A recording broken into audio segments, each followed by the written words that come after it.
Hello, hello! Hi! Hello, everyone! Happy Saturday. Everyone's doing well. This is a cat who is like, I pick now when you should be streaming to demand that you pay attention to me. I was like, earlier today, I was like, I'm gonna try to start early. Cat said otherwise. And here we are. Here we are indeed. Alright. Let's fire up the game. Up. That's not firing up the game. There we go. And then we'll switch screens here. Oh, that's not it. There we go. Hey, there I am. And now there's the game. Hi everyone. Hope you all are doing well. Hope everyone is having great. Well, yeah, there's actually in-game music. There we go. Yeah, I hope everyone's having a good weekend. It is Saturday, as always, which means it is Ace Attorney time. I've also this week made some updates to the stream a little bit. So I've learned how to use filters on the audio, which I think will help us out a little bit with our sound quality, in particular, with this game, because sometimes it gets a little loud, and the distortion, it drives me nuts, so I'm sure it also would drive other people nuts as well.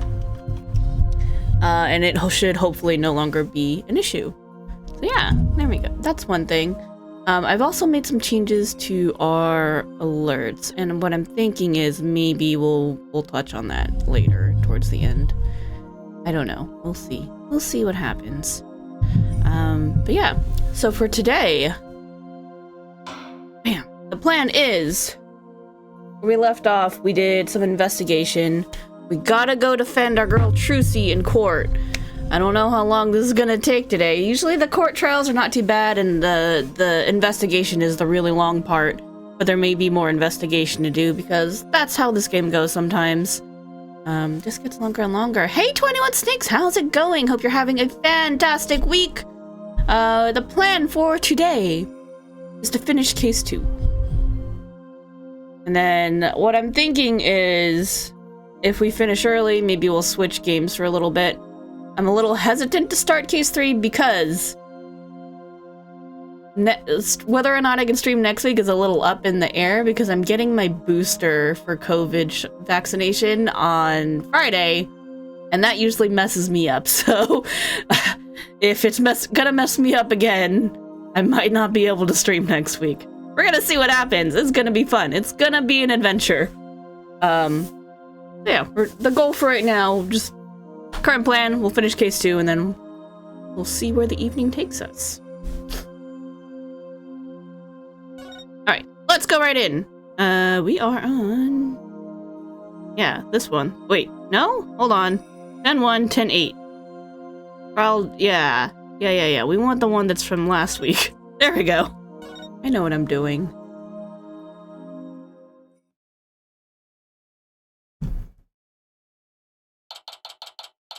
April 28th, 9:15 a.m. District Court. Defendant lobby. I missed when I could make this go faster. Number 3. I'm fine. I'm Apollo Justice, and I'm fine. Is Apollo okay? He's been muttering to himself all morning. He's been like that since yesterday. Guess the pressure of today's trial's getting to him. Poor Polly. He's really tearing himself up over all this. Get it together, Apollo! Yikes! Athena, when did you get here? Oh, hold up. Let me fix that. We need that to be gone. There we go. Now you guys can see that a little better. Try to relax a little bit, will you? You're getting yourself way too worked up. Yeah, but I'm alright. I'm fine. You know, I did a little digging on Nayuta, on this Nayuta Sadmari guy. God, this is gonna be a challenge. He's apparently not your run-of-the-mill prosecutor. Oh yeah? What did you find out? Well, they say he wields an incredible power. to accurately read a trial's karma and its ultimate fate. What is that supposed to mean? I don't have all the details, but apparently he can foresee how the arguments will go and even lead his opposition. So the defense basically ends up going in whatever direction he has in his head. Interesting. Man, this isn't going to be a cakewalk if that's true. Emma did say she'd talk to him for us, though. Just hoping that went well. In any case, it sounds like he's gonna keep us on our toes.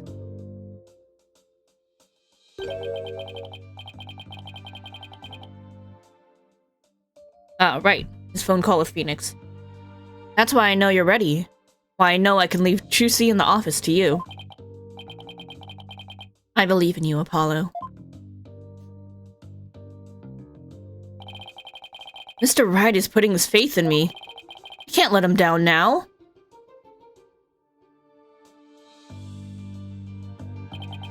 I'm fine. I'm fine.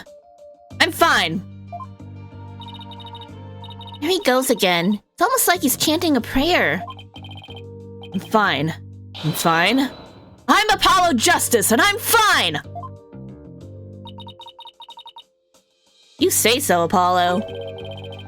Trial will start momentarily. Is the defense ready? Yes, we're fine!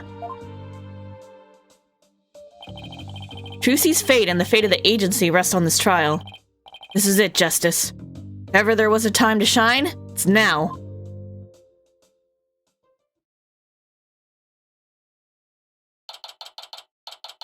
April 28th, 9:30 a.m. District Court. Courtroom number 6. Time to meet the prosecutor? Hell yeah, I'm excited. Court is now in session for the trial of Trucy Wright. The defense is ready, Your Honor.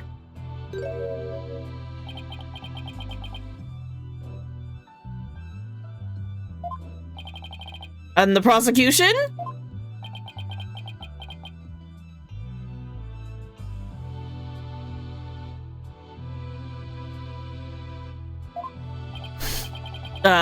Prosecutor Sadmati?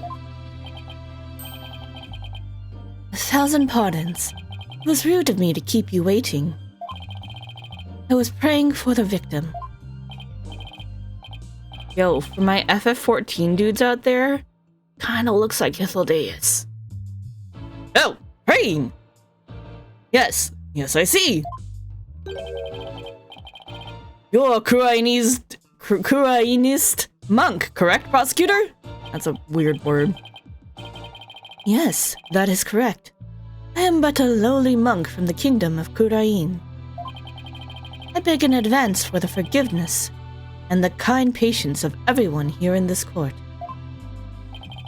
I am unfamiliar with the proceedings of this country and may make many blunders.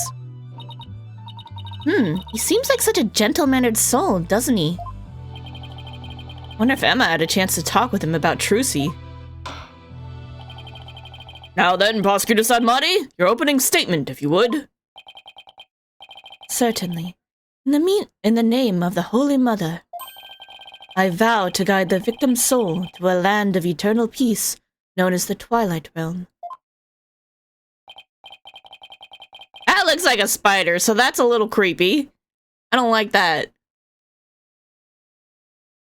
Now, let the last rites of the victim begin.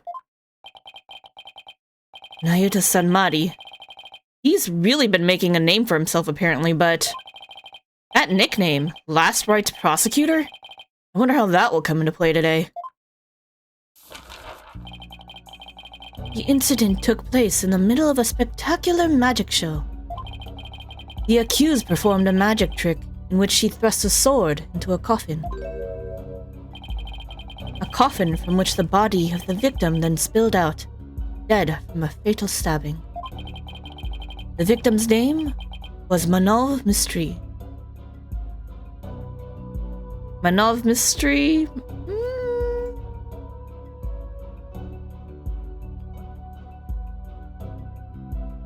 I don't know. Otherwise known as the Great Mr. Use. Still mad about that name. His blood was found on the sword that was used during the magic trick. The victim's real name was Manov Mistry. His blood is on the murder weapon. Yeah, the pun names. They're so good, but they hurt so much. So his death was just an unfortunate accident? It is only natural for one to assume as such, Your Honor. However, it was no mere accident, but rather homicide. The prosecution's position is thus that this was a murder made to look like an accident. I see. And you believe this crime was committed by the defendant? After a thorough consideration of all possible scenarios, I unfortunately had no other choice but to conclude as much. That's how it's gonna be, huh?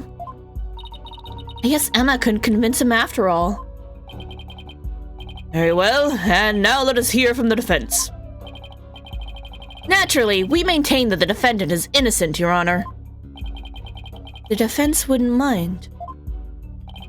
Would you please explain your reasoning? My reasoning? Well, I would have to say that my main reason is because I believe in the defendant. I see. So you find it difficult to come up with anything more concrete than that, do you? What a fine demonstration of the fact that you are indeed a lawyer of putrid mind. Putrid mind? Man, that's rude. What an insult. Prosecutor Sanmari? Excuse me, but I don't... What? What?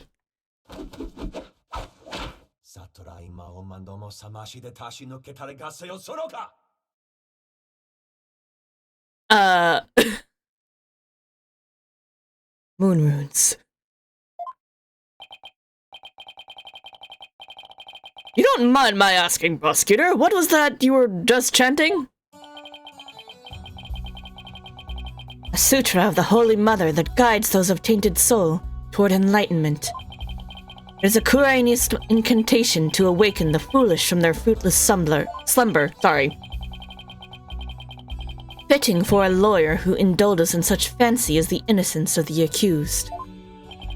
I see.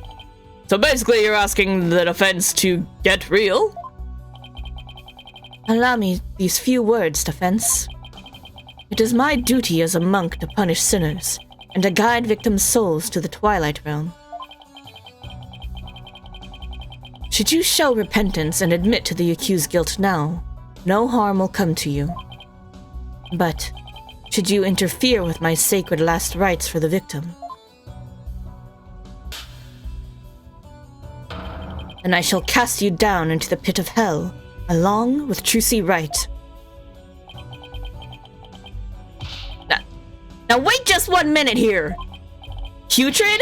Pit of hell? Is that any way to address someone in a court of law? Prosecutor Sanmari, that may be the way you conduct trials in Kurain. I would appreciate it if you would refrain from such charged language here. Your Honor, that was but a Kurainist sermon for those who have strayed from the path. Harsh words are often necessary to admonish contemptible deviants who cannot see reason. But you also have a culture of just, like, straight up hating and discriminating against lawyers. Even if baseless. So, you know.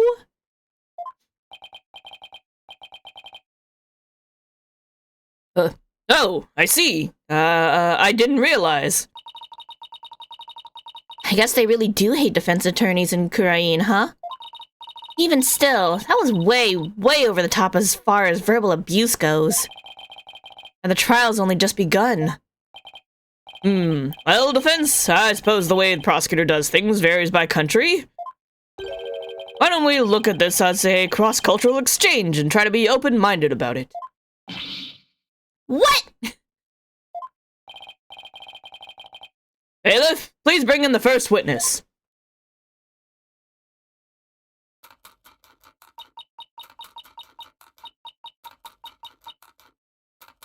Should have bought Corinto. Oh, I thought she'd said goodbye to the snackoos.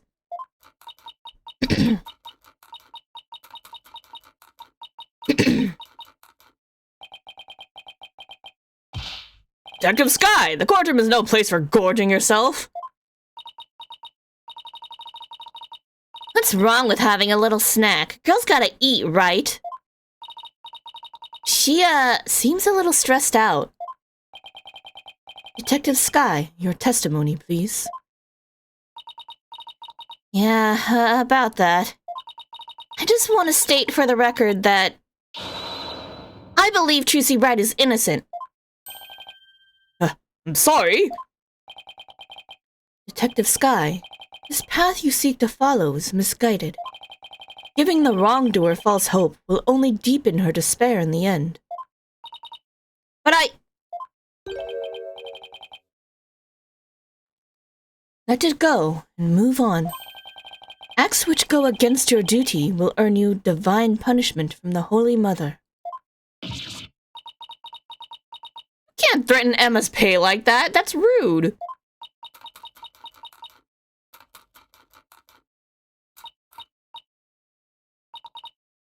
Fine. I don't know about the divine part, but I got the punishment bit loud and clear.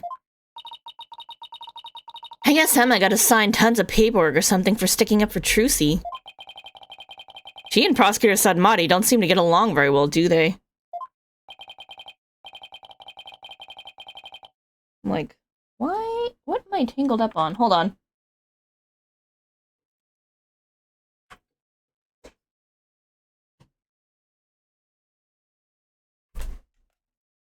Sorry, my headset got caught on something. There we go. Shall we continue? The prosecution contends that the accused had a clear motive. The evidence, if you would, Detective Sky. All right. Please take a look at this poster. It's a Troop Grammary poster from 13 years ago. Hey, Mayhem, how's it going? We're doing well. We're in the first trial of Case 2. I say first because I have no idea if there's going to be a second part. We'll see what happens. How are you doing? How's your week? Is it just me, or is it a little different from the one in Miss Wright's dressing room? What? What's with the canceled on him? This is a revised version of that poster. This one says canceled under Mr. Rius. That's right. Mr. Rius left the troop after the first version of the poster was printed. Oh. Take a look at Mr. Rius's right forearm near his elbow. See the big scar there? He apparently got that when he made a mistake while practicing a magic trick. Ouch, that's quite a scar. Pretty good, just chillin'? Very nice. Because of the accident, Magnifi Grammary concluded Mr. Rius was too unskilled. Just before the show was to open, Magnifi announced Mr. Rius wouldn't be appearing. But in defiance of Magnifi's decision, Mr. Rius tried to go on stage anyway. This, in turn, caused Magnifi to oust Mr. Rius from the troupe on the spot. He kicked Mr. Rius out? That seems rather extreme. Did he really have to go that far? When it comes to magic, Troop Grammary was so passionate. Or should I say, extreme, about it that it caused problems from them from time to time. Yes, they even caused this court a mountain of trouble with their extreme antics. And now, the troop's successor has committed a murder. It seems the troop's rare talent was inherited by the right person after all. A putrid talent for criminality. Rude?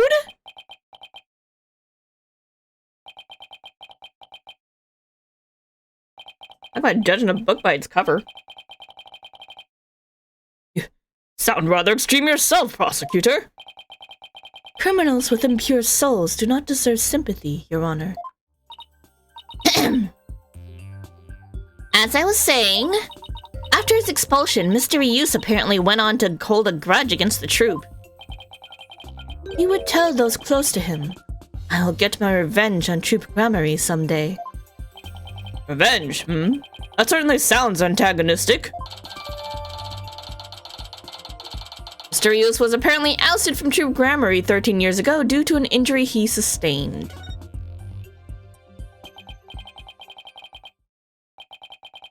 And then, his chance for revenge finally came. If you would be so kind, Detective Sky. Guess I don't have a choice, do I?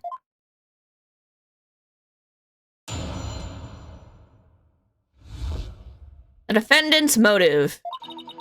The victim planned to get his revenge on Troop Grammary during Trucy's magic show. Mr. Reuse was going to first steal the Grammary notebook from the defendant. He then intended to reveal the secrets behind their magic tricks during the show. That was the victim's plan for revenge, and while he did in fact steal the notebook, the defendant murdered him before he had a chance to reveal the secrets. By the time the accused had discovered the notebook's theft, it was too late. Her only option was to kill Mr. Reuse and make it look like an accident. Objection! That's nothing but conjecture. Objection!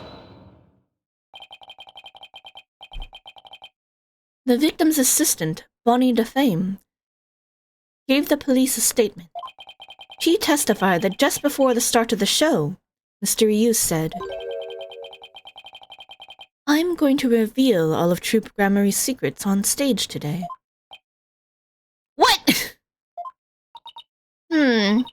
Well, that isn't exactly a great starting point for a rebuttal, is it? You're telling me. Allow me to give you one piece of advice, Defense. Oh, and what's that? Oh, butterflies, okay. Let it go and move on. Excuse me? This isn't Frozen, buddy.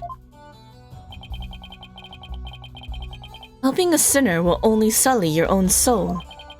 One possessed of an unclean soul will burn in the flames of hell. Love's theme? This is pretty good. This is some nice music we got going on here. And then be ever burdened with that sin in their next life. I don't believe in that sort of thing. Besides, I have no intention of giving up.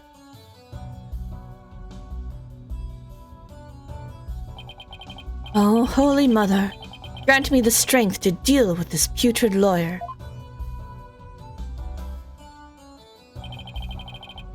All actions have consequences, and yours will surely earn you the honor of being a mere stink bug at best in your next life. A stink bug? Now then, Mr. Stink Bug. I mean, Mr. Justice, your cross-examination, please.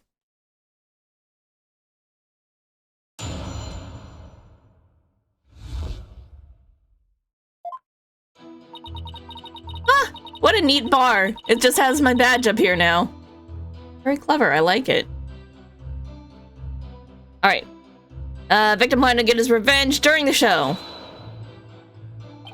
Revenge after all this time? It's been 13 years already. Why now? I know, right? I thought that was pretty sketchy myself. I mean, wouldn't he have done it a long time ago if he was gonna do it? After all. Detective Sky, self-indulgent outbursts such as those will earn you divine punishment in the form of a salary evaluation. Beep! Oh, she's just nervously munching! Wait, that's what divine punishment means? Apollo. Well, I guess you weren't there to see Edgeworth threaten Gumshoe. That was more of a Phoenix thing. We all know that's Edgeworth's tactic, so I mean, you know. Let the detective have her snack. This humble servant of the Holy Mother shall explain. Over a decade ago, Troop Grammary was at the height of their popularity. But then, their reputation declined, and they had all but faded from public memory. Until recently, that is, when Trucy Wright sought to recapture their former glory. The defendant? And at such a young age, too! How impressive! Yes, the accused's skill at magic is undeniably impressive. If she hadn't fallen onto the path of sin, she would have had a bright future ahead of her. It's always sad to see such promising young potential go to waste. Now then, Detective Sky, how did Mr. Reuse plan to get his revenge? And please, put down the snackoos before you continue with your testimony. Yes, Your Honor. Oh, she looks so sad, though. He was gonna steal the notebook. What evidence do you have that Mr. Reuse actually stole the notebook? We found it in his shit, remember? Well, you see,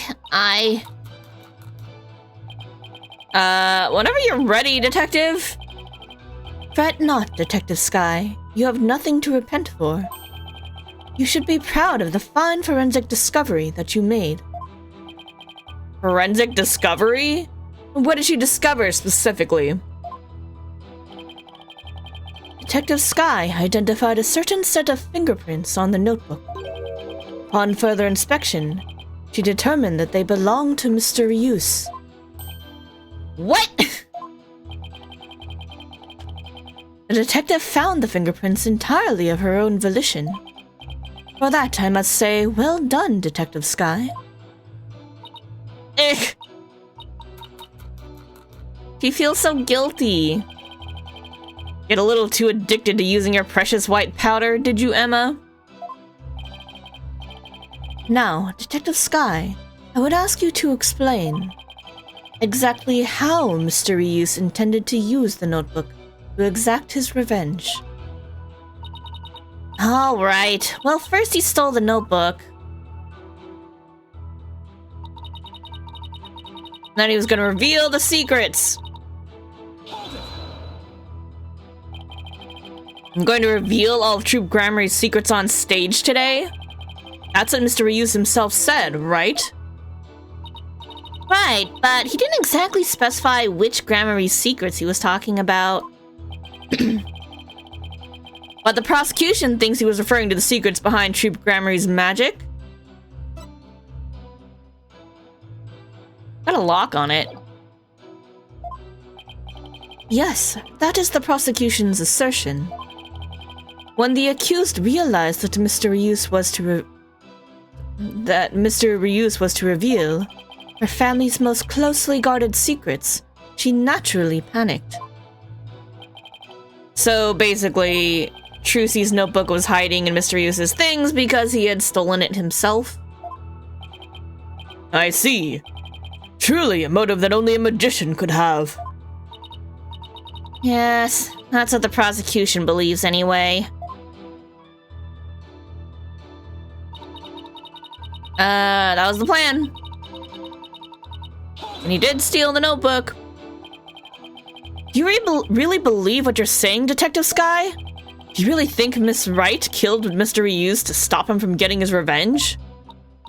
Of course I don't think that. The Trucy...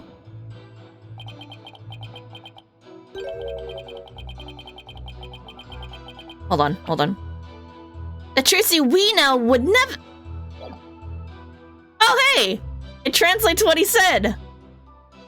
Into, like, something that I can actually see, so I could, you know, yeah. Anyway. Into not Sanskrit. Anyway. Keep your private considerations separate from your public duty. I warned you about this very thing before the trial began. Did I not, Detective Sky? Yes, you did! Please recite my exact words to you. Emma Sky, you're a detective first and foremost, not the accused friend. Remember your duty and fulfill it faithfully. Excellent. So you do remember what I said to you. Your devotion to your work will be rewarded, for the Holy Mother sees all. This Holy Mother is no scientific concept I've ever heard of. Those two really don't get along, do they? Well, science and religion go together about as well as oil and water.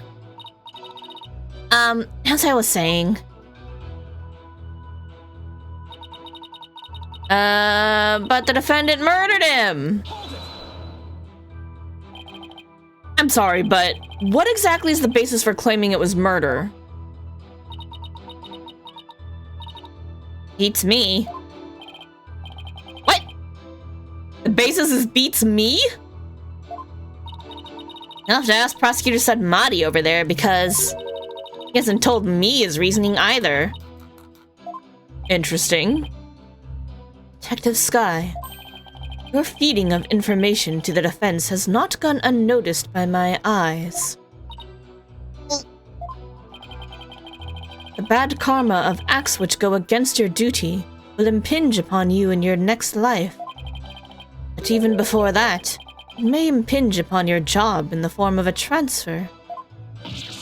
Ack! Please don't get me kicked off of the forensics unit! Anything but that! Poor Emma, she's really been risking everything for us. Well, Prosecutor Sadmati, what are your grounds for claiming homicide? It was the luminous tape in the understage passage. I realized that it had been moved. What? Moved so that Mr. Ryus would climb up into the downstage coffin by mistake. Huh? Mr. Ryus, who was waiting in the understage passage, was supposed to have used the upstage ladder shown here on the left.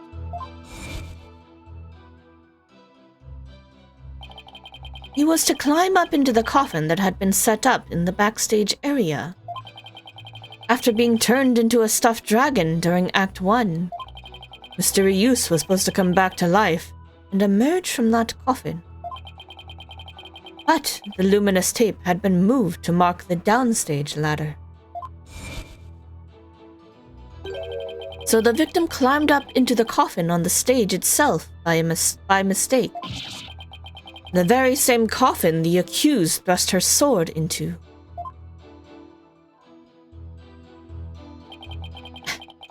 And you have proof it was my client who moved the tape? But of course, Detective Sky. Oh, that's right. I identified the defendant's fingerprints on the luminous tape. You what? You actually had proof? No. Well, defense? Are you finally ready to let all go and move on? Absolutely not. Detective, please add the information about the prints on the tape to your testimony. I need more info on that. Defendant's prints were on the tape. I guess she must have moved it during the show. Wait, but she was wearing gloves. What made you think to check the luminous tape for prints? Well... I bet it was Detective's intuition. I dusted not just the tape, but just about everywhere for fingerprints. Oh? I dusted pretty much every single surface in the theater. I mean, it was so nice to be able to dust for prints without anybody getting mad at me. It's great that you're enthusiastic, Emma, but there is such a thing as too enthusiastic. The tape was moved. To guide Mr. Ryus into the coffin that was downstage? That's true, it does sound like a murder rather than an accident. Certainly doesn't help that Trucy's prints are on the tape. Wish I knew what sound would even be appropriate to make in this situation. Okay, I mean, clearly the tape is a thing.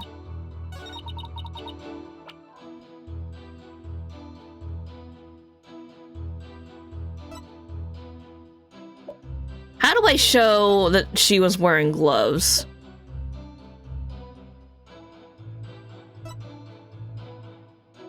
Oh, maybe the recording? Alright, that's something. That's a potential one.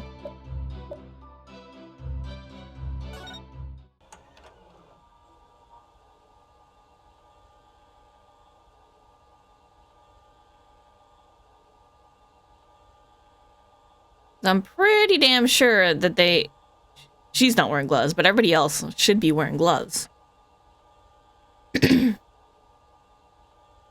Distraction. There goes Mr. Hat. Yep, wearing gloves. That's also the reason why there were no prints on the sword. So anyway, we're gonna save real quick. Just because, even though it hasn't crashed yet, I don't want it to crash. Okay. Let's try the footage to show that she was wearing gloves, so how could her prints be there? Ready? Objection! Nope, that's not it, apparently.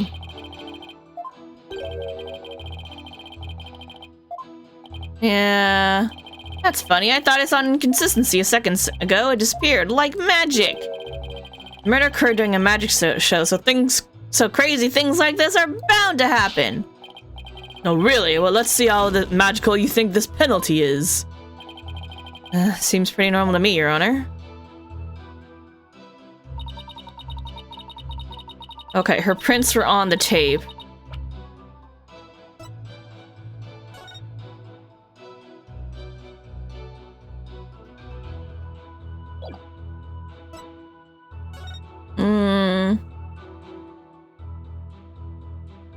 Understage passage. I mean, we do the poster?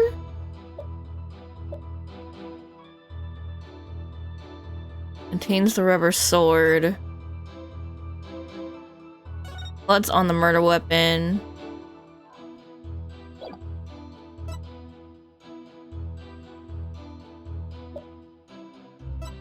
Trucy moved the stage list to cover for Bonnie's mistake. She's told no one about this.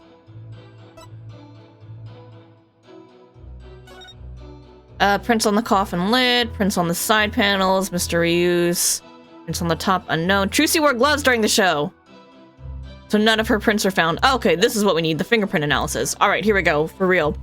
Objection! I'm sorry, Detective Sky, but there's a flaw in your testimony. Oh, really? Prosecution is claiming that Miss Wright moved the understage tape during the show in order to guide the victim into the coffin downstage. But it doesn't make sense that she would leave prints on the tape at that time. Doesn't? Please consider the fingerprinting results of the main coffin, which shows that not one of my client's fingerprints was found on or in it.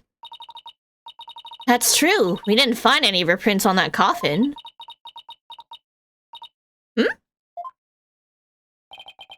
I think you realize what the flaw in your testimony is. Claiming Miss Wright left prints on the tape during the show is inconsistent with the facts. Because she was wearing gloves during the show. How? She must have left the prints sometime before the show started. In other words, her prints do not prove that she moved the tape to mislead the victim. The prosecution's investigation was insufficient.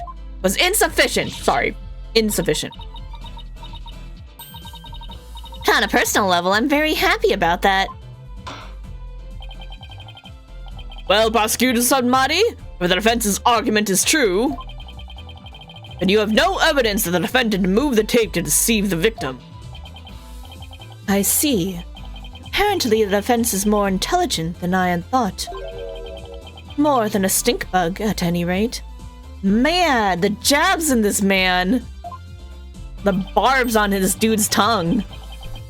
Come on, you can bump me up to at least a stag beetle now, can't you? Would that really be any better? Yes. Gods, yes. Of course! Way better! Stag beetles are cool with those huge mandibles of theirs. If the defense wishes to be promoted to a stag beetle, then answer me this question. Alright, shoot. Even with no evidence that the accused moved the tape to misguide the victim, the victim still climbed the ladder using the tape as a guide and entered the coffin on the stage. The accused then thrust her sword into said coffin with the victim in it. So what you're saying is, the fact remains that the victim was stabbed to death, right? Precisely. However, this does drastically change one aspect of this case. If the accused did not lead the victim into the coffin on purpose, then it means the victim's death could have been accidental. Well, now we're at least back to being an accident instead of a homicide. That's something better. It is a lesser charge. It's still wrong, but it's better.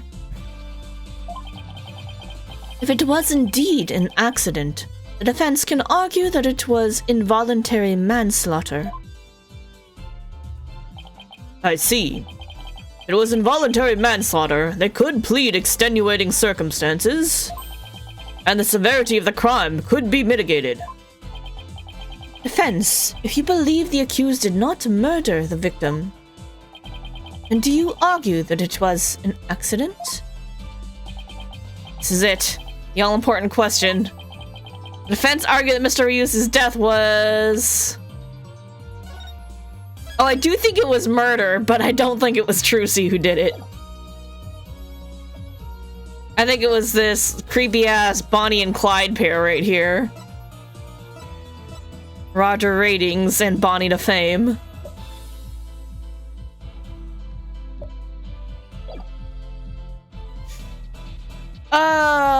But what do we say for now?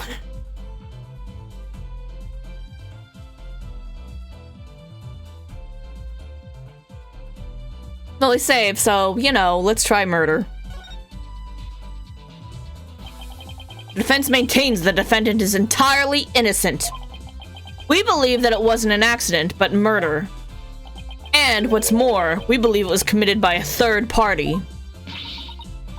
A third party? As in the true culprit is someone else?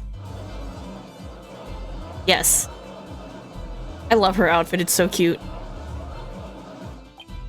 That is quite a brazen claim to make, and one wholly without grounds. Your voice is as loud as your suit, and your mind echoes just as loudly in emptiness.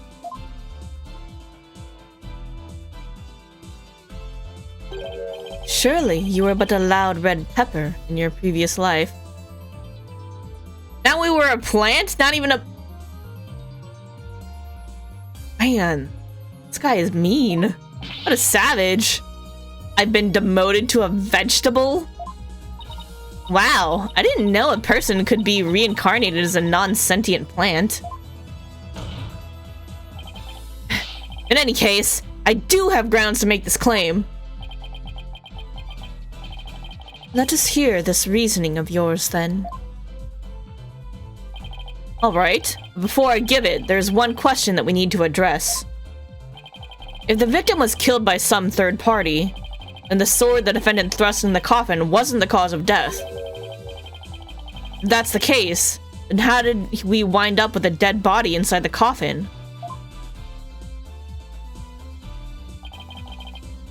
Very good question.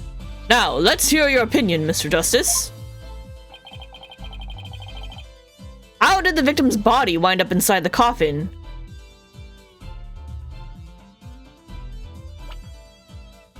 I've got a suspicion.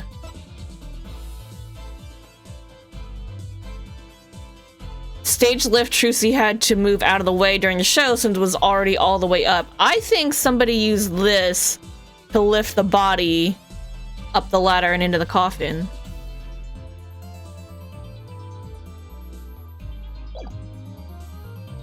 He was killed under stage.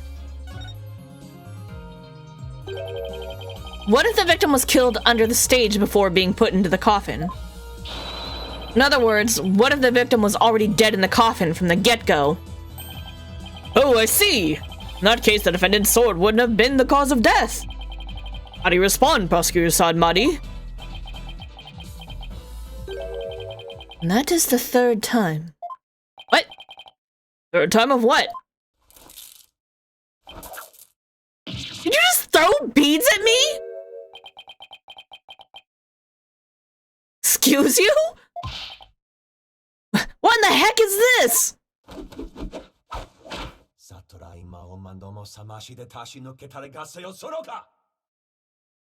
Okay. Ah, my head! What do you think you're doing? Oh my god, that was rude. Even the merciful Holy Mother loses patience if she is struck 3 times. Since you never learn, you needed to be punished. This dude is super rude. But he looks like Hithildeus. Just saying. By the way, hi, Dr. Lupin. How's it going?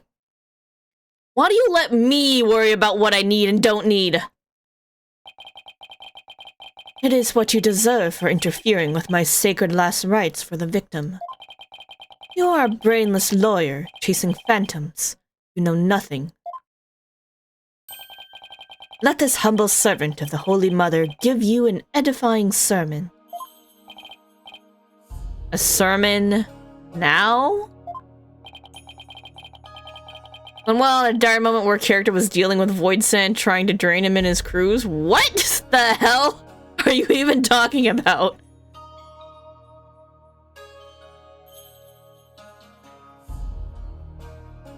Role-playing? Oh, okay. Have fun with that. Oh, you're doing the ERPs. Got it. There is a passage in the sacred scriptures of Kurainism. A cornered frog will swallow even a snake. Huh? Regular RP? No, nobody believes you. Huh?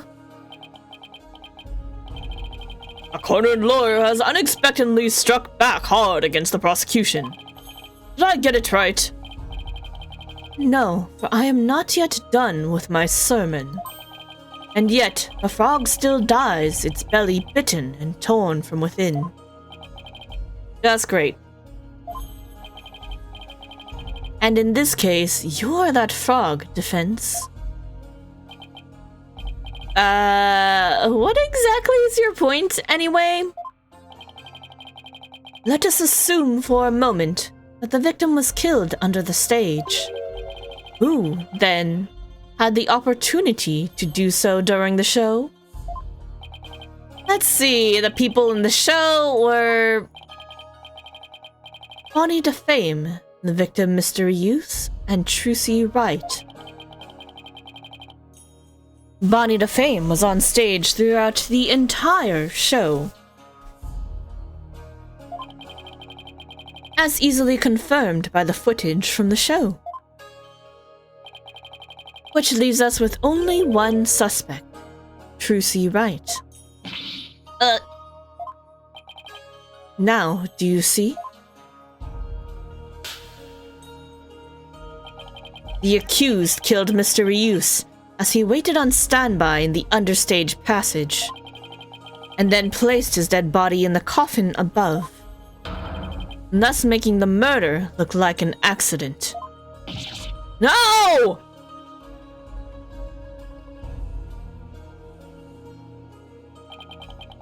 Oh, great and merciful Holy Mother.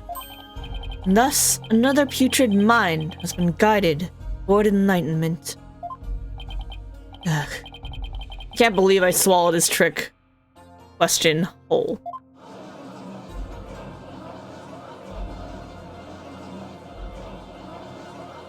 Objection! Thanks, Athena. Sorry, but I have to raise an objection here. Athena? What are you... There's something I want to point out, Apollo. And who might you be? You strike me as a mere child in countenance. Rude? I may be young, And I have an attorney's badge just the same. And you would contribute to this discussion in that capacity? I most certainly would. Yay, Widget! You just argued that the defendant killed the victim under the stage. But let me remind you that Miss Wright is a girl. Clearly. Surely you didn't raise an objection simply to point out such an obvious fact? Your Honor, please send for this little child's guardian to come take her home. Wow, you're such a rude asshole. But I'm not done with my sermon. You don't need to talk like Prosecutor Sadmati, you know. Listen, if the victim was killed in the understage passage, then his body would have to be hauled up to the stage, right?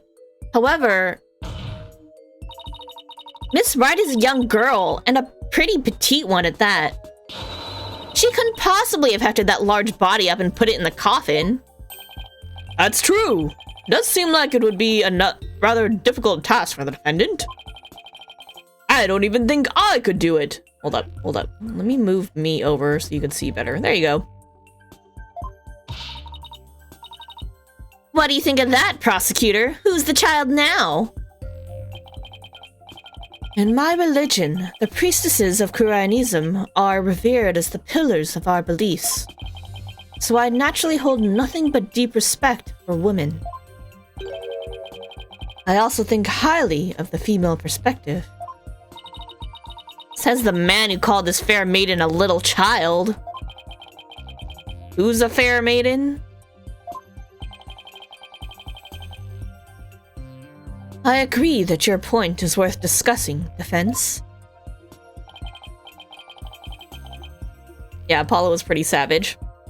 How indeed was the dead body raised up into the coffin? By the accused, Tracy Wright, that is. You're committed to pointing the finger at her no matter what, huh? Then you explain how that even be possible. But of course.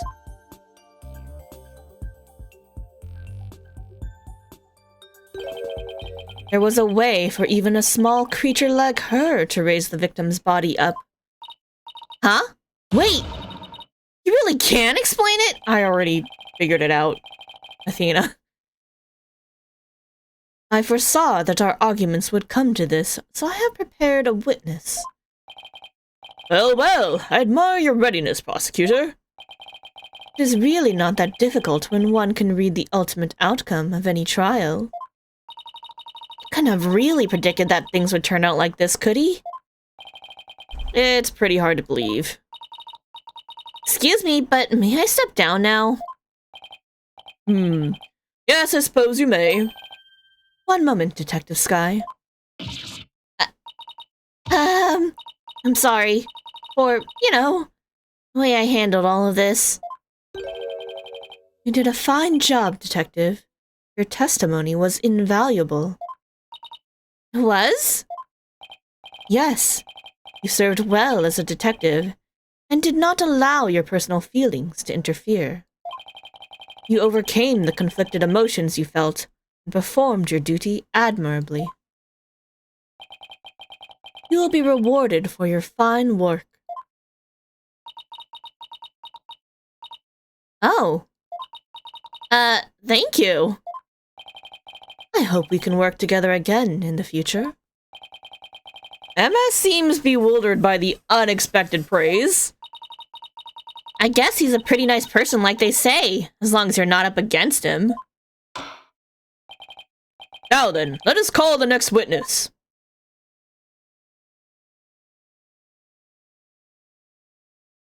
This rotten crazy bunny. She's a psychopath.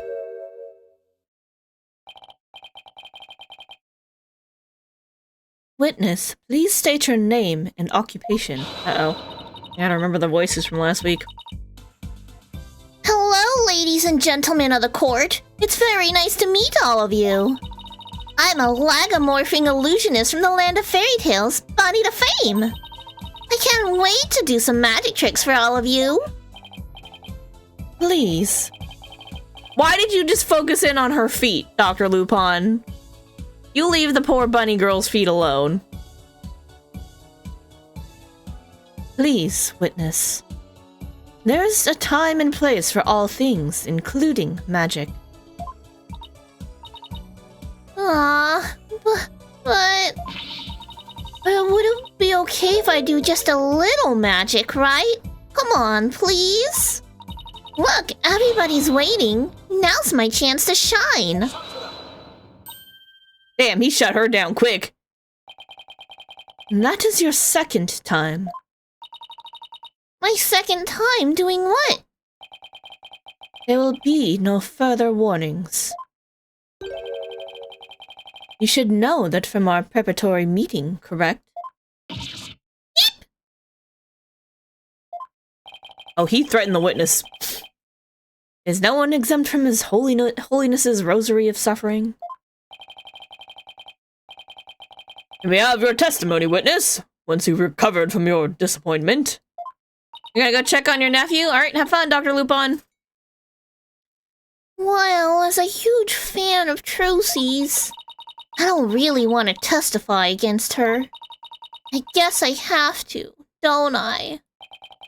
As a huge fan of Trucy's, huh? We all, like me and Athena know that you're actually psycho. So, you know. I hate her. I loathe her. I can't stand that Trucy Wright. Nephews, you're bad? Alright, have fun with your nephews. Oops, I missed a line. Just because she's a little good at magic, she thinks she's all that. So this is exactly what that sniveling brat deserves. Sure, you're a real fan, alright. Destroying Trucy, you mean?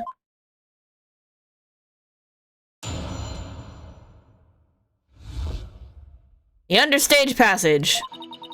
I really can't believe that Trucy killed Mr. Ryu's. I guess it's possible for a small girl to lift a dead body up if she used a stage lift. Is it possible? Could Trucy really have? If Trucy did use a stage lift, I think she must have used stage lift number 2. I was on stage for the entire show, by the way. You were on stage the whole time? You're sure about that? There is no question. The entire audience could testify to that fact. What's more, she is shown clearly in the TV show footage as well. I couldn't possibly have killed Mr. Ryu's, not little old me. And therefore, the only person who could have killed the victim under stage is the accused. Furthermore, by using a stage lift, even a petite young lady could have raised the body up to the stage without difficulty. You've gotta be kidding me. Very well, the defense may now cross-examine the witness.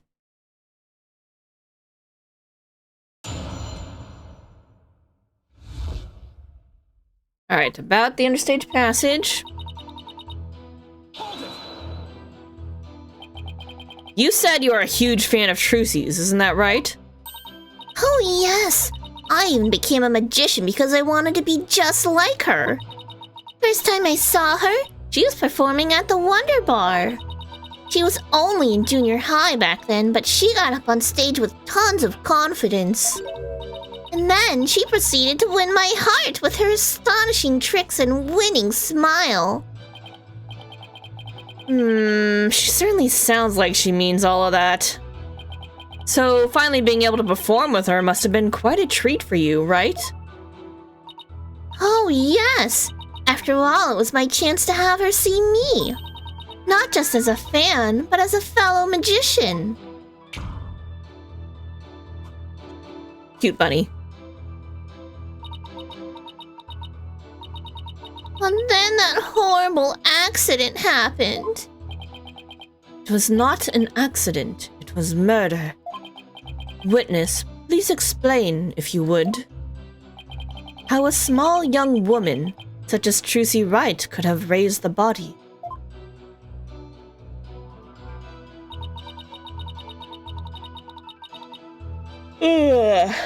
Using the stage lift, which we've already talked about.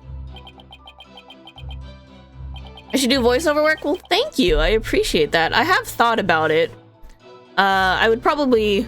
I don't know. I've thought about it. I know I've talked with... I've met industry people before and not talked to them in any, official capacity, but... yeah, it does sound interesting, so I have considered looking into it before.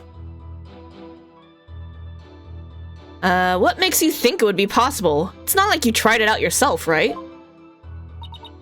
Well, Actually, we did try it out for ourselves. You did? Detective Sky, if you would. Oh! so that's why you made me do that. Detective Sky, what did he have you do? Prosecutor asked me to raise one of the male police officers with a stage lift. Not a single word of explanation as to why he was making me do it. You're kidding. It's as if he really can foresee all of our counter-arguments.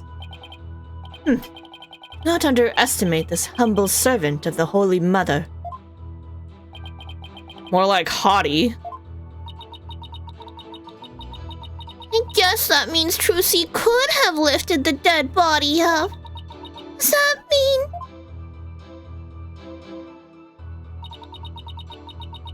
Did Trucy have real— oops, shoot. Hold on. There we go. That's the one we're on. Middle one. Is what possible? Could Trucy really have— what, Mr. Fame? Please finish your sentence. Well, Don't try to beat around the bush. Come right out and say it. Why not tell this court what you really believe? What I really believe? Of course I don't believe Trucy could ever commit murder. Such an amazing and wonderful magician could never do such a thing. But taking all the facts into account, what else can I think? I know of at least 3 other unflattering things you really think about Trucy. How can you attack this girl when she is obviously speaking with reserve? There is such a thing as reading between the lines, Mr. Justice.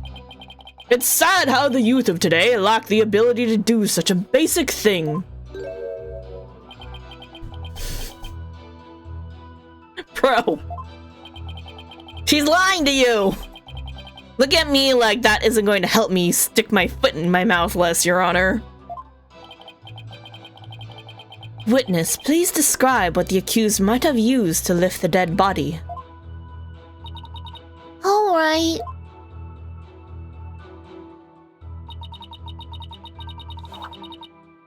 She must have used stage lift number 2, which is exactly what I was thinking a few minutes ago. Why was he sweating so much? Good question. Stage lift number 2? You mean the stage lift shown here on the left? That's right. With a stage lift, I think even a small girl could easily lift a dead body up to the stage. And so that makes her the murderer, in your opinion? Of course not. I believe in Trucy. Like I said, I'm a huge fan of hers. Ah, brother. How long is she gonna keep this act up? Defense, what position was stage lift number 2 in after the show? Let's see. If I recall, it was in the fully raised position. Ah! And the reason why it was fully raised is because the accused used it to lift the victim's body. Wouldn't you agree?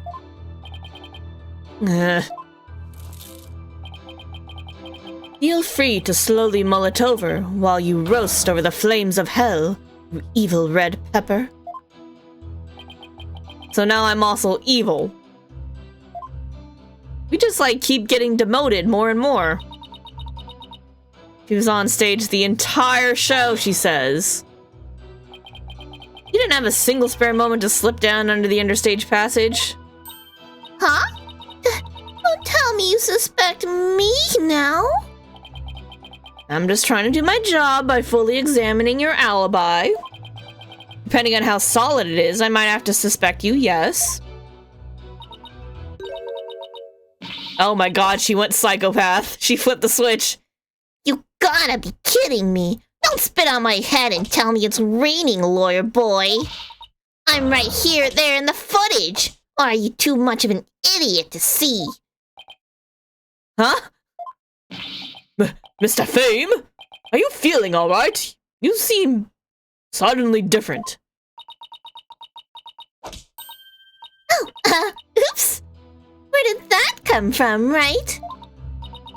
You love the prosecutors in this franchise? They're all pretty amazing. They're quite the characters. You either love them or you love to hate them. It's one or the other. Oh my, I seemed to snap there for a second, didn't I?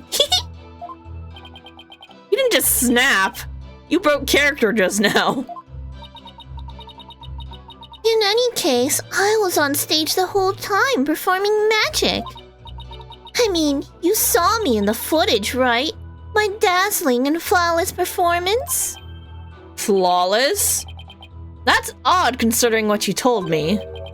You said that you'd made a mistake with where you positioned Mr. Hat.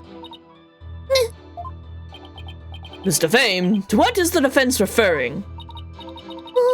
Well, I made a little mistake on stage.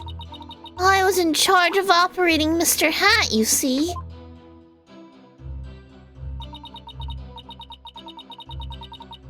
According to the script, I was supposed to place him to the left of the coffin.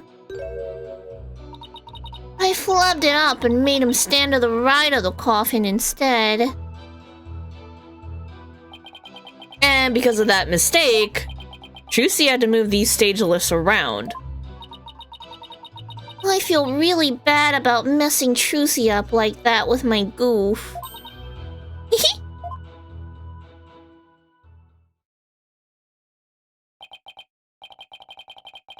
Darn it, I don't see any inconsistencies in her testimony. Now, do you know who the real killer is? Come on, Gramps. Don't just sit there. Hold down your ruling pronto. Oh, sorry, hand down your ruling. Do it quick before you keel over up there. I beg your pardon? Oops.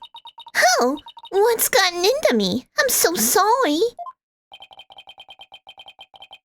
I give her another 5 minutes before she tears off that mask. Well, defense? Are you ready to let it all go now? Of course not. I'll never give up. I see. I suppose this too is fate. That was cat hair in my mouth.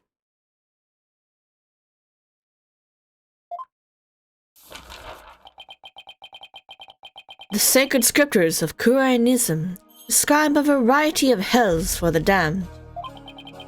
For someone like you who struggles ceaselessly against his fate, Apple Bulgy seems most appropriate. What? Oh wait, that's Kurainese. What sort of terrible place is Popple Bulgig? A place where the more one struggles, the further one falls into the abyss. Do I have a cat? I have 2 cats, and my roomie has 1, so there are a total of 3 cats in this house. They're running around behind me. At the bottom of the abyss, a ferocious beast awaits. Think of it as something akin to an antlion sandpit trap. Oh, there's one of those in my backyard! What? How How do you have an antlion in your backyard, Judge? Where do you live? Wow, Koreanist hell sounds closer to home than I thought. Now then, it would appear that the witness's testimony supports the prosecution's claims. Now, the defendant is the only one who could have killed the victim under stage.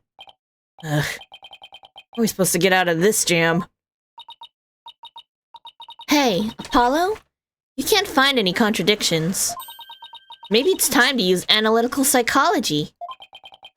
You mean... I heard some discord in Bonnie's voice while she was testifying. Ooh! See? Widget's picking up on the noise in her heart, too. That's right. Athena can hear things others can't with her super sensitive hearing. We're gonna get another tutorial time? She can hear the emotions people suppress as a kind of noise discord. Sorry, as a kind of noise or discord in their voices. Alright, Athena. Let's give it a try. You got it! Your Honor! I'm afraid that our witness, Mr. Fame, is suffering under terrible traumatic stress due to this horrible incident. She is? Yes. But with that terrible death on stage... Uh-oh, there goes the camera. Hold up. Camera?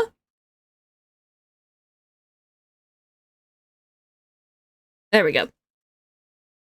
And her beloved Trucy getting arrested, she's under an awful strain and shock. In fact, I don't know how much more she can take before she's unfit to testify. What? Oh, I've heard of that. What is it called? Postal stress disorder, right? It's where a person becomes uncontrollably angry, I think. I read about it somewhere. That's going postal, Your Honor. This is PTSD. Yeah, that's post-traumatic stress disorder, sir. Oh my. So that's why the witness acts so hostile at times, as if she were a different person. Yes, and I think her condition is clouding her memory of the incident. Therefore, I suggest a short therapy session for the witness. Huh? It crashed! No! Ah, shit. How long ago did we save? No, I was gonna get to the good shit! Alright, we gotta speed through it. I wanna do my therapy session, come on!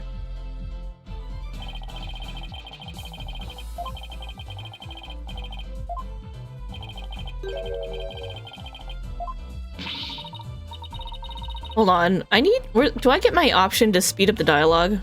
X skip? Here.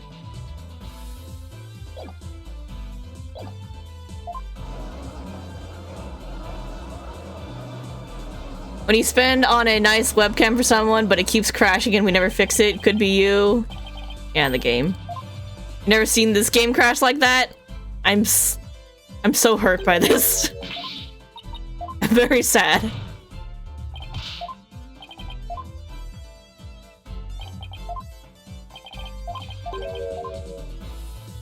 Let me give therapy to the crazy bunny.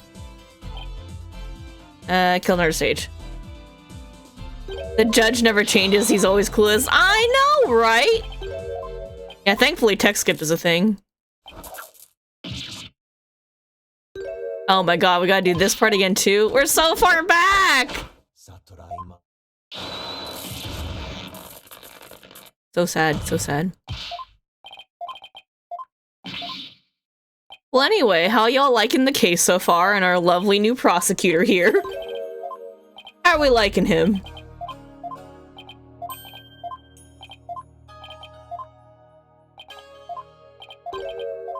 Good case, good case.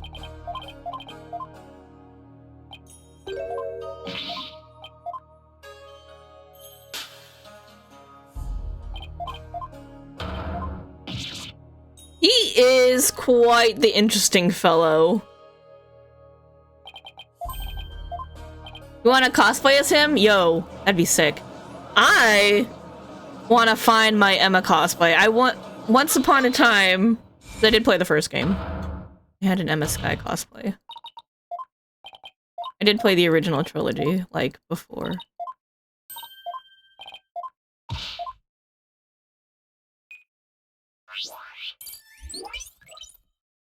I would like... I think it'd be cool to do Emma again. You need to touch up Gumshoe? It's been a while since I've seen you wear Gumshoe.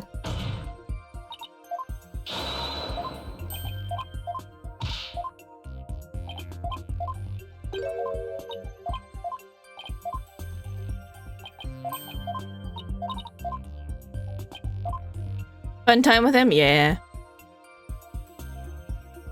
This still looks like a spider to me. It's freaking me out. Poor Gumshoe was thrown in Capcom's basement. It's so sad.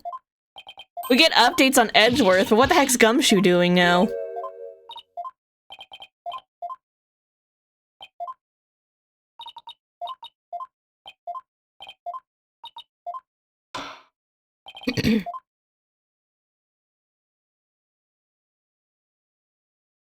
Eat.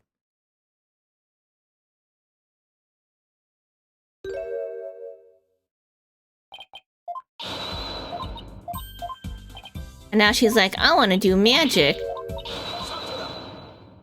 And he's like, you shut your face. Look, I gotta say, I do kind of enjoy that what he's saying kind of sounds like shut up.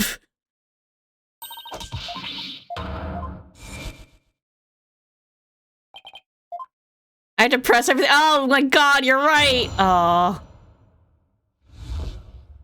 Yeah, because there was nothing particularly wrong with her testimony. So it's one of the ones where you just literally have to press everything for them to be like, well, I guess there was nothing wrong. Lord.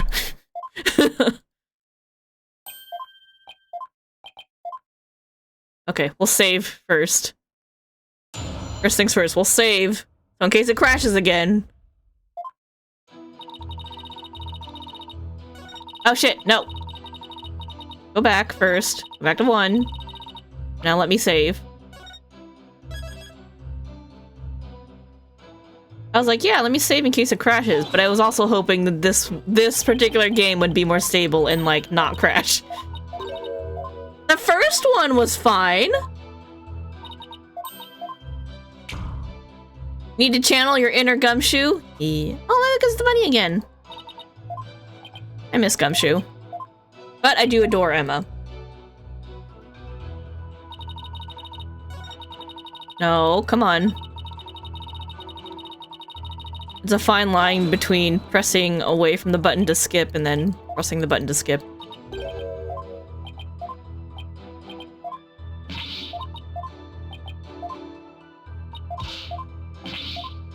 You're kidding!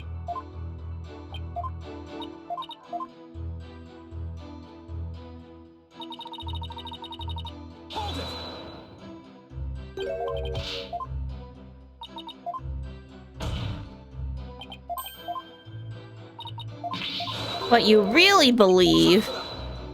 Satra!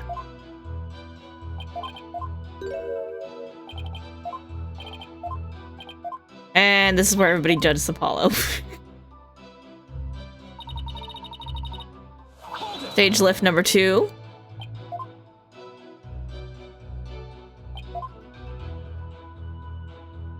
Aw, rats.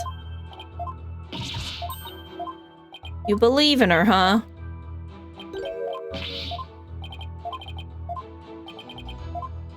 And we established that stage lift number 2 was, in fact, all the way up. And she was on stage the entire time, so she says. And then this is where she flips out.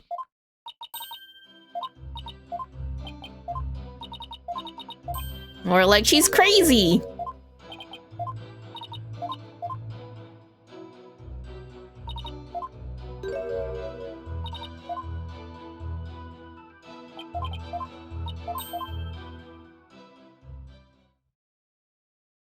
Who's the lady cop who had horrible what's her name? Maggie? I think that was Maggie, right? The one that Gumshoe liked. What if she and Gumshoe finally got together and that's what he's up to? Capcom, I need answers. Did they get together?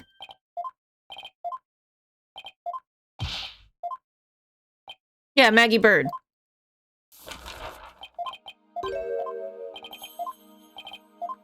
And this is where they tell Apollo he's going to hell. Thanks.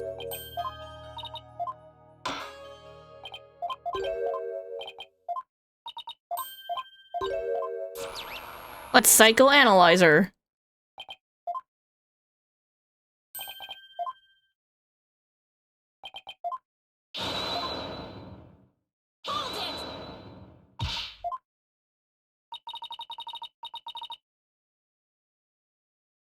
Right. He's suffering trauma, and then this is where he's like PTSD. Right. Therapy session. Here we go. Huh? Therapy? You don't know the first thing about a magician's mental strength. I risked my life jumping through rings of fire and having my body sawn in half. Whoopsie! Boy, I have to watch my temper, don't I? Back on track. Miss Sykes, please do whatever you can to help this unfortunate young lady. And what exactly is this child planning to do, Mr. Justice? With her super sensitive hearing, Miss Sykes can hear a witness's true emotions. Simply from tone and inflection, she can tell exactly what a person is feeling. I can even pick out feelings that a witness is trying to suppress or hide. Widget projects the emotions I hear into the mood matrix where I can analyze them. It sounds like some sort of spurious devilry. I find it hard to believe. I must ask, how do emotions constitute evidence? Well, I won't say that emotions can be taken as evidence per se. I have seen how instrumental Miss Sykes' work has been in cracking a case. Therefore, I wholly support giving it a try. I see. If you are in favor of it, Your Honor, then I have no objections. Even this mere monk can see that something disturbs the witness. Oh, she's disturbed, all right. I'll disturb you! Oh, thank you for your understanding, Prosecutor Submadi. Apollo, you remember how to conduct a therapy session, right? You want me to lead the session? Of course! You're the lead in this case, after all. Fair enough. But, Do I need a refresher? No. We don't need the tutorial again. This ain't our first rodeo. I think I still remember from the last time, so let's get right into it. okie dokie. You ready, Widget? Let's do this!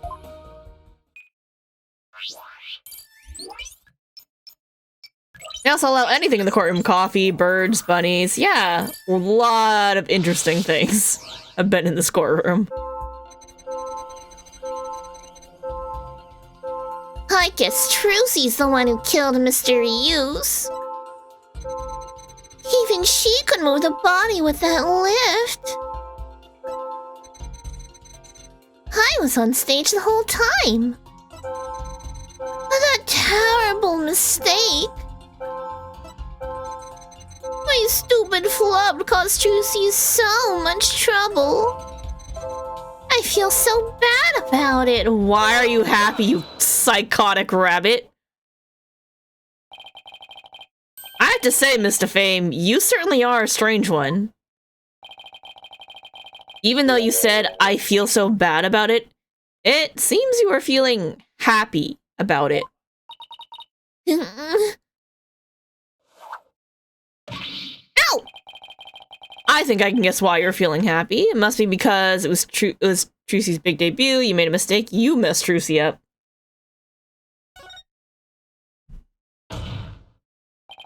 I think you're happy because you messed the defendant up. I'm right, aren't I?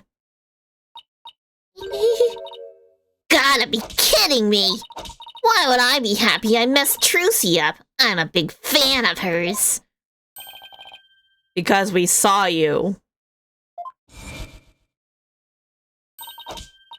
I hate her. I loathe her. Can't stand that Trucy Wright. Just because she's a little good at magic, she thinks she's all that. So this is exactly what that sniveling brat deserves. We saw how you said you hated Trucy Wright. How you were glad she was in trouble, and even how it was what she deserved. Ouch! Looks like I hit the bunny on the head, so to speak. Or made her hurt herself on the head. Uh, Oh, that's only halfway. There's more. Hala, the noise level dropped. Now if we could get it down to 0%. Well, Mr. Fame, are you ready to confess how you really feel? what? What do you mean? I'm Bonnie, the sweet, cute little bunny. I'm a rookie magician working hard to be just like my idol, Trucy. That's the character I'm supposed to be. She says menacingly as she's smacking her cane. Keep that up, Mr. Fame, and you're gonna have a mental breakdown.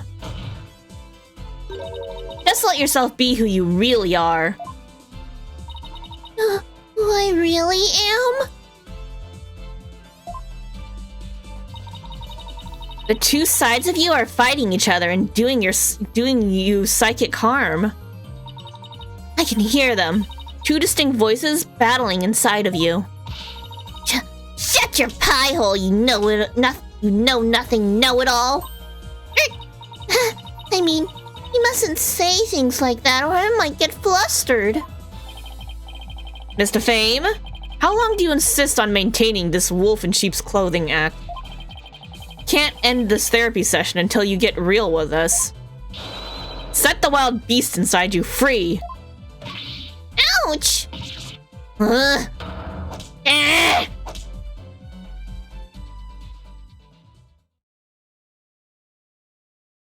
She gonna flip out now?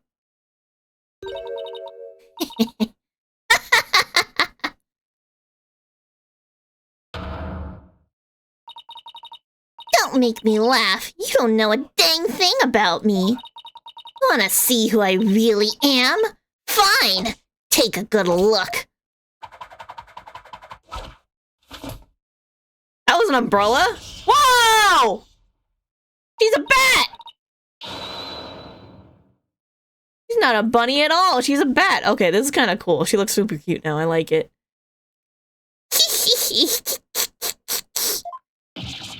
What in the world? You do so well with the sprites in this game. Yeah, she's a bit batty. Yeah. But she looks so cool. I really like it. It's awesome. Sheep's clothing? You got it all wrong. It's a rabbit suit I've got on. I'm not a wolf. I'm a blood-sucking vampire. A bat with fangs and wings. Eek!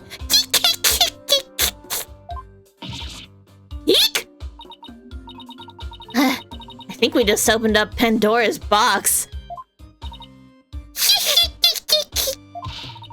I'm finally done with that goody two-shoes cottontail act. I feel free as a bat.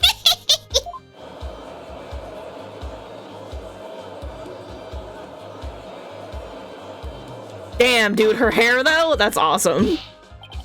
Hence, your therapy session has taken a turn for the worse from the looks of it. There's a perfectly good explanation for this. Isn't there, Miss Sykes? He thinks I created a monster.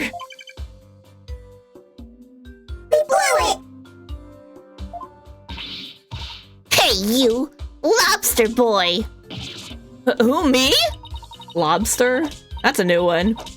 You think I'm glad Trucy's in trouble? But I think she's getting her just desserts. Well, guess what? You're right! Does this mean you admit to wishing the defendant harm? Well, the bat's out of the bag now. That mistake of mine was a work of art. Thanks to my goof, poor little Trucy had to do all that hard physical labor. When you say hard physical labor, what are you referring to? Because of Mr. Hat's new position, Trucy had to move both of those huge stage lifts.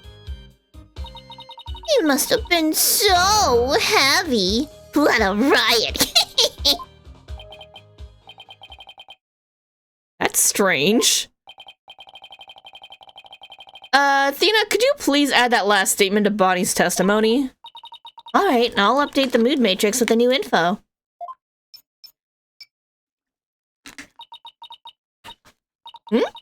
Hey, Apollo? Now there's a new inconsistency in the testimony. Yeah, she finally slipped up. So what do I need to do now? Well, from this point onward, you just do what you do best. Find the contradiction in the testimony and present evidence to refute it. Alright, got you now, Bonnie to fame.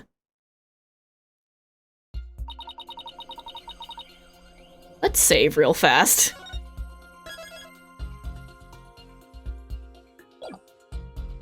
Trucy's the one who killed him. Couldn't move the body with that lift. On stage the whole time. Sarah's right. She ended up having to move the stage list. She didn't move one, or she didn't move both. She just moved one, right? Hold up.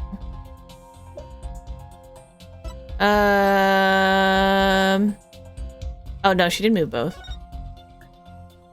Bonnie messed up Mr. Hat's position for the escape trick, placing him on the opposite the scripted location on the right side. Trucy had to quickly move the list under the stage. She never told anyone that she had moved the stage list. Oh. She didn't tell you this bit of information. She just covered for you. Alright, ready? Objection! That doesn't make any sense. What? So you think I'm crazy now? No, that's not the point I was trying to make. I don't hear you denying it. Mr. Fame, allow me to repeat your statement. Thanks to that, she ended up having to move the stage list. That's right. I still say that's what she deserves. But how did you know? How did you know Miss Wright moved the stage lifts? Huh? According to her own statement, she didn't tell anyone that she had done so. What? So, how could you possibly have known what she had done unless you saw her? You saw Miss Wright moving the list in the understage passage, didn't you? Oh, that poor umbrella.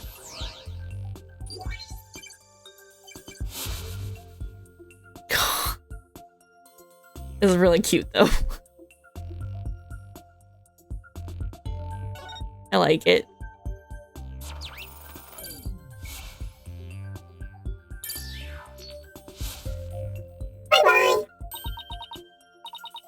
You did it, Apollo! Noise levels are at 0%.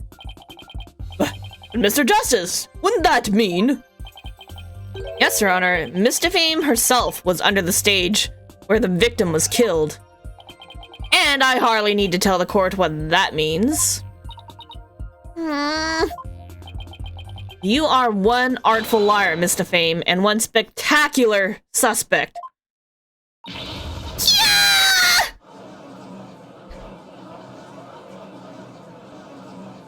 Or umbrella.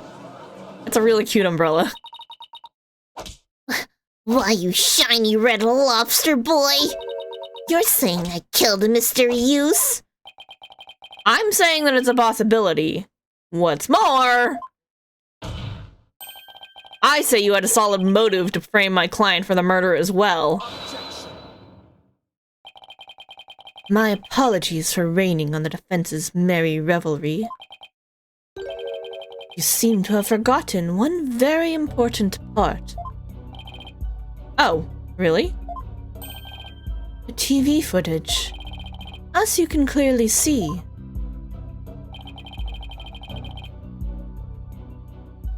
Mr. Fame was on the stage the whole time. The entire audience can bear witness to that fact, including you. Oh, yeah. You've just taken a long and senseless journey, only to return to the starting line. The witness could not have been in the understage passage, which means the only one left who could have killed the victim is the accused. Guess the party's over. Ugh. But Mr. Fame knew something she couldn't have known unless she was under the stage. How do you explain that, prosecutor, said Madi? It's quite simple. The accused must have told Miss Defane about it and then forgot. Ha! Open those useless eyes of yours and take a good look at that footage. If Mr. Fame really was in the understage passage, it would mean she was on stage and understage at the same time. Mean she was in two places at once? And that does seem to be the only explanation that makes any sense.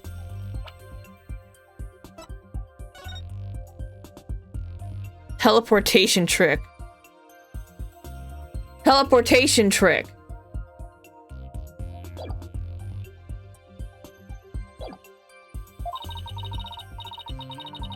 Maybe an explanation, but I'm not so sure about the makes sense part. Then we'll just have to make it make sense. Your Honor, the witness was on both onstage and understage at the same time. And that is the defense's assertion. I've heard some illogical things come out of you before, but this is absurd. I'm sure you'll change your tune once you hear my reasoning, Your Honor.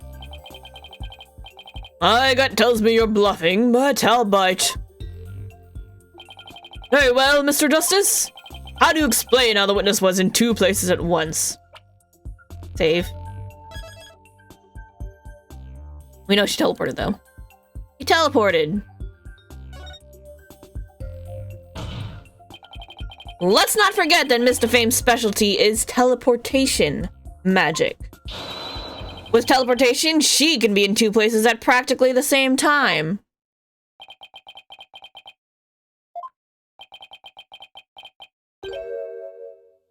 So you believe that teleportation actually exists? Well, you know what magicians always say about their magic. It's all real, no tricks or gimmicks involved. Well, I've listened patiently to your reasoning. The only thing dispelled is the false air of competency you tried to project. I see what you did there. Good one, Your Honor. Might be surprised to hear this, but I used to be known as the jokester judge. Well, at least I avoided a penalty with some well-placed brown-nosing. Please let me try again, Your Honor. Alright. The Bonnie on stage was fake. Oh, okay, so we're gonna go for the real... I thought we were just gonna talk about a trick, but I guess we have to, like, go for how the trick works. Fine. That was worth it, though, for the dialogue. It was pretty funny. Bonnie to Fame on stage was fake. Fake? Really? Such an assertion is not something one would expect to hear from a genuine lawyer. Oh, maybe you are the fake and your attorney's badge is made of cardboard. Oh no, I'm the real thing, I swear! And what cardboard specifically? What if she has a twin? That'd be kind of freaky, huh? Let's just say I had an infuriating experience once, thanks to one. In any case... Oh shit. We know what he's talking about, the infuriating experience with a cardboard badge. That was El Tigre. It has happened before. In any case, your fake Bonnie theory doesn't sound very convincing. It's not a bad idea in theory, but I think the one on stage was the real Bonnie. You can just tell. The one on stage wasn't fake. Does that mean the one under stage was real too? Alright, I guess there were two Bonnies. There were two! There were two Bonnies, Your Honor. If that were the case, it would all make sense, wouldn't it? There were... Two of them? I suspected you had a few screws loose, but now I see some are missing altogether. Is there a toolkit in this courtroom, Your Honor? I suppose two. No. 3 screws to the head should righten his putrid brain. Very well, bailiff, could you... Hey! Wait! No, wait! Please listen to my argument! Very well, I suppose it wouldn't hurt to at least give it a listen. As was argued earlier, Mr. Fame is shown in the footage the whole time. But at the same time, she was also watching Miss Wright in the understage passage. The only possible explanation is that there are 2 Bonnies. That almost sounds like it makes sense. What do you think, Prosecutor Sudmuddy? This humble servant of the Holy Mother is of the opinion that we should lose no time in replacing the defense's many lost screws. But Apollo, it goes against reality itself to say that one person is actually 2. But we don't have to be bound by reality. After all, we're talking about magic here. So if the Bonnie to Fame in the footage is the real Bonnie, then the Bonnie here on the witness stand is the one who must have been understage. This Bonnie to Fame is our second Bonnie. She is? Say we call the one in front of us Bonnie number 2. I believe I have just the piece of evidence to prove that a Miss Bonnie number 2 exists. Oh? Then please submit your evidence, Mr. Justice. Oh my god, what do we have? What proves the existence of a Bonnie number 2?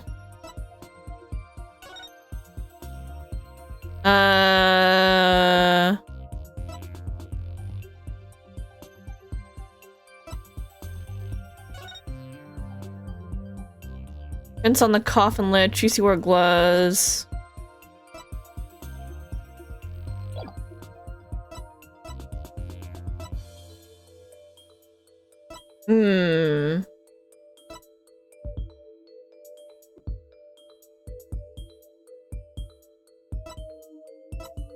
Dude, I don't know.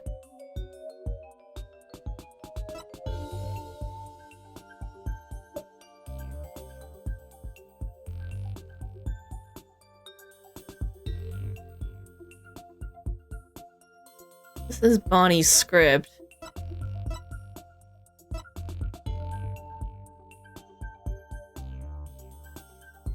Huh. Bonnie's teleportation trick and Trucy's escape trick.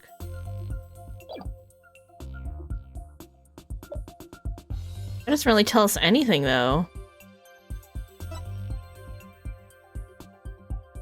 Instead of unknown fingerprints were found on the top. Oh, maybe the unknown fingerprints?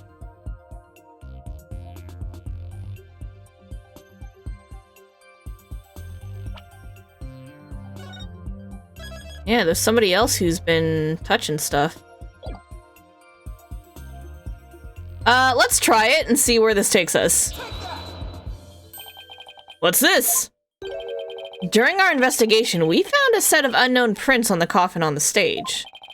These prints were most likely left during the course of the show. But they didn't match the prints of any of the people involved in this case. An unknown third party's fingerprints. I was not told of this. Emma must have kept it from him.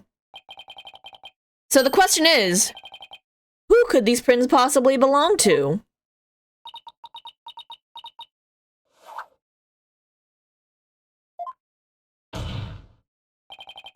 Mr. Fame? Or should I say, Bonnie number 2? These are your fingerprints, aren't they? Yeah! All we gotta do is test her! Don't get mad! Enough of this foolishness.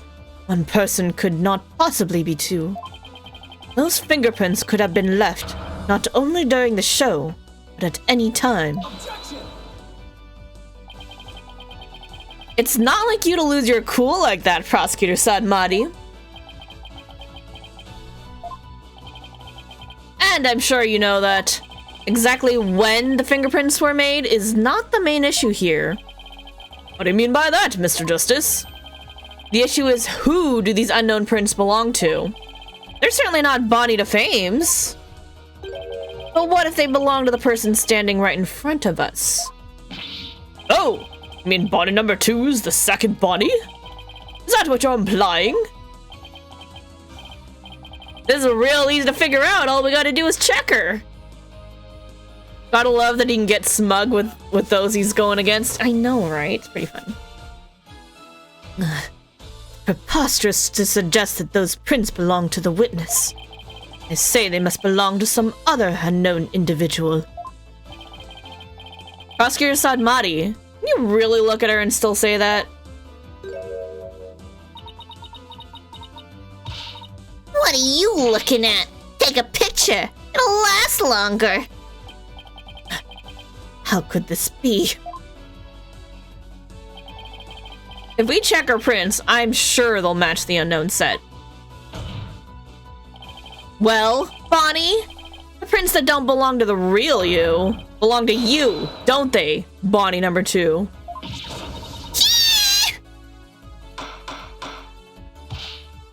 Witness! Is what the defense has said true? Fine, I'll admit it. Fingerprints are actually mine. And does that mean you aren't Bonnie to Fame? What? Ridiculous. Don't be so surprised. Courts in this country, fucking crazy shit happens all the time.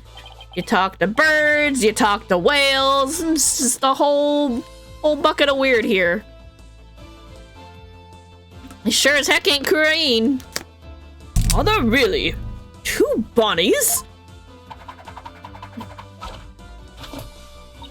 Nope, it's only one Bonnie. That's because I'm Betty. Betty to Fame. What? Ladies and gentlemen of the court, it's time for a wondrous magic show.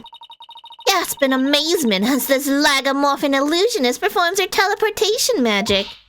Watch closely. It's showtime.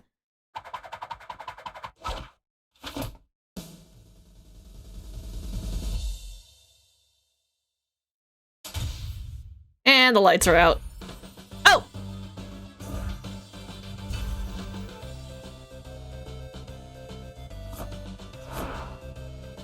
That was a bunny umbrella. And that's the bat.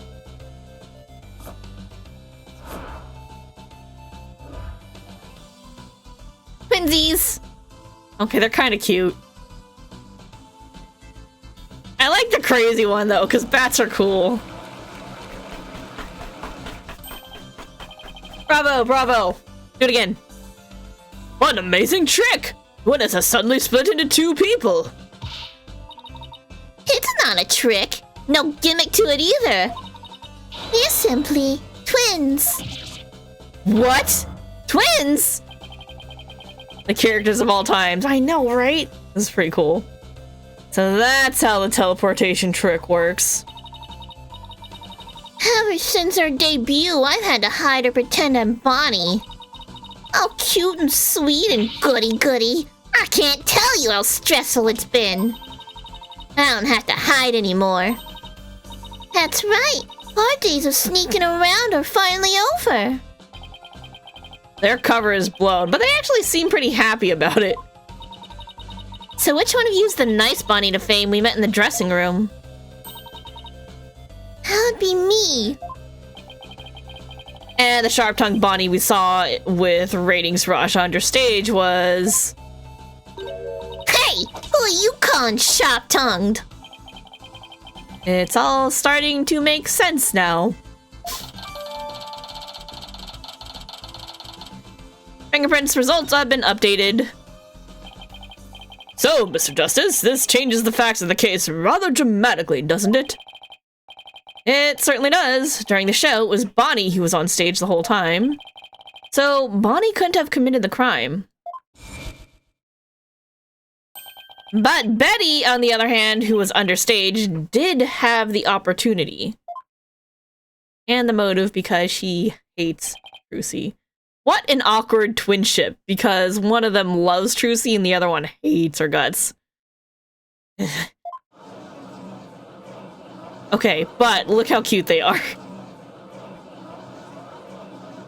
Can't be mad at that. Can't be mad at how cute they are. Well, so now we have 2 suspects. Wait just a minute there, lobster boy. I didn't do it. That's right. Betty might have a foul mouth, but she'd never kill anybody. Hey, who's got a foul mouth here? Oh, well, speak up, huh? Abuse! Please save your sibling squabbling for later.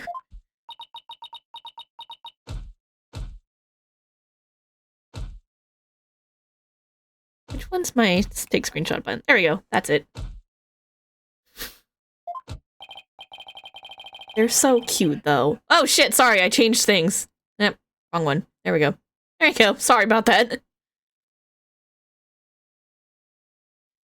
Betty, you must have been in the understage passage during the show. Otherwise, you wouldn't have known about the stage list being moved. So, what exactly were you doing down there? Fine, I'll testify. Anything to get you off my back. Prosecutor Sadmati, Betty to Fame is ready to testify. What do you say? Betty, you lied to this humble servant of the Holy Mother. Hey, what else could I do? I couldn't blow her cover and ruin her magic act. Besides, am I going to go to your Twilight Hell or whatever for being a liar? You will indeed. However, it won't be after your death. Rather,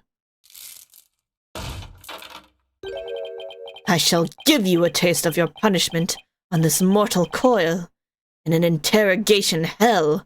Eek! Now then, Betty to Fame, please explain to this court. What exactly you were doing under the stage?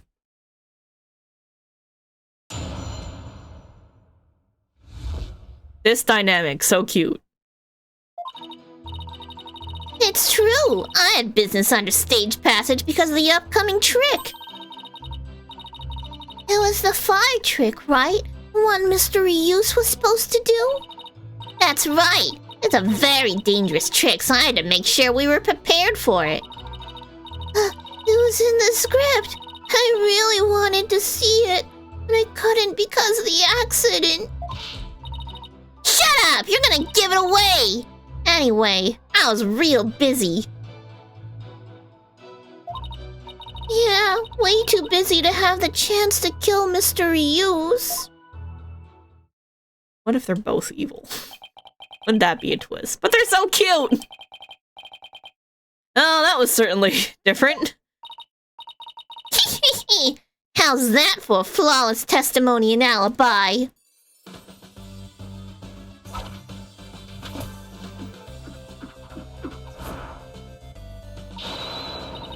Magic is real. Look at them hands. Magic is real. It's not a trick or a gimmick. Oh my! She's floating! Judge. Judge! You can see her hands! You could see Bonnie's hands! Are you waggling because she's touching her butt? Get over it. They're professionals.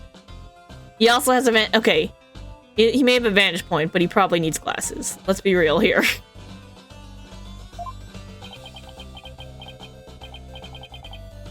Your Honor. She's so cute. Oh, she's shaking! You can see she's being held up from below. You're supposed to pretend you didn't see that. It's a little something called etiquette. But I can't help it! Whenever I see a contradiction or inconsistency, I just have to point it out. Don't take lawyers to magic shows, it's not fun. That's what I just learned right here.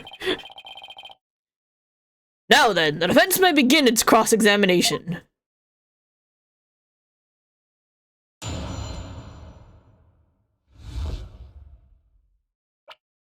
Save. Alright. You had business underneath for a magic trick. If you were in the understage passage, which, need I remind you, was the crime scene, then you most certainly should be counted as a potential suspect. I don't have any motive to kill Mr. Reuse. But you, by your own admission, hate Mrs. Wright. Miss Wright. When she was arrested as a suspect, you said it was what she deserved. So, you believe the witness killed a man simply due to her dislike of Trucy Wright?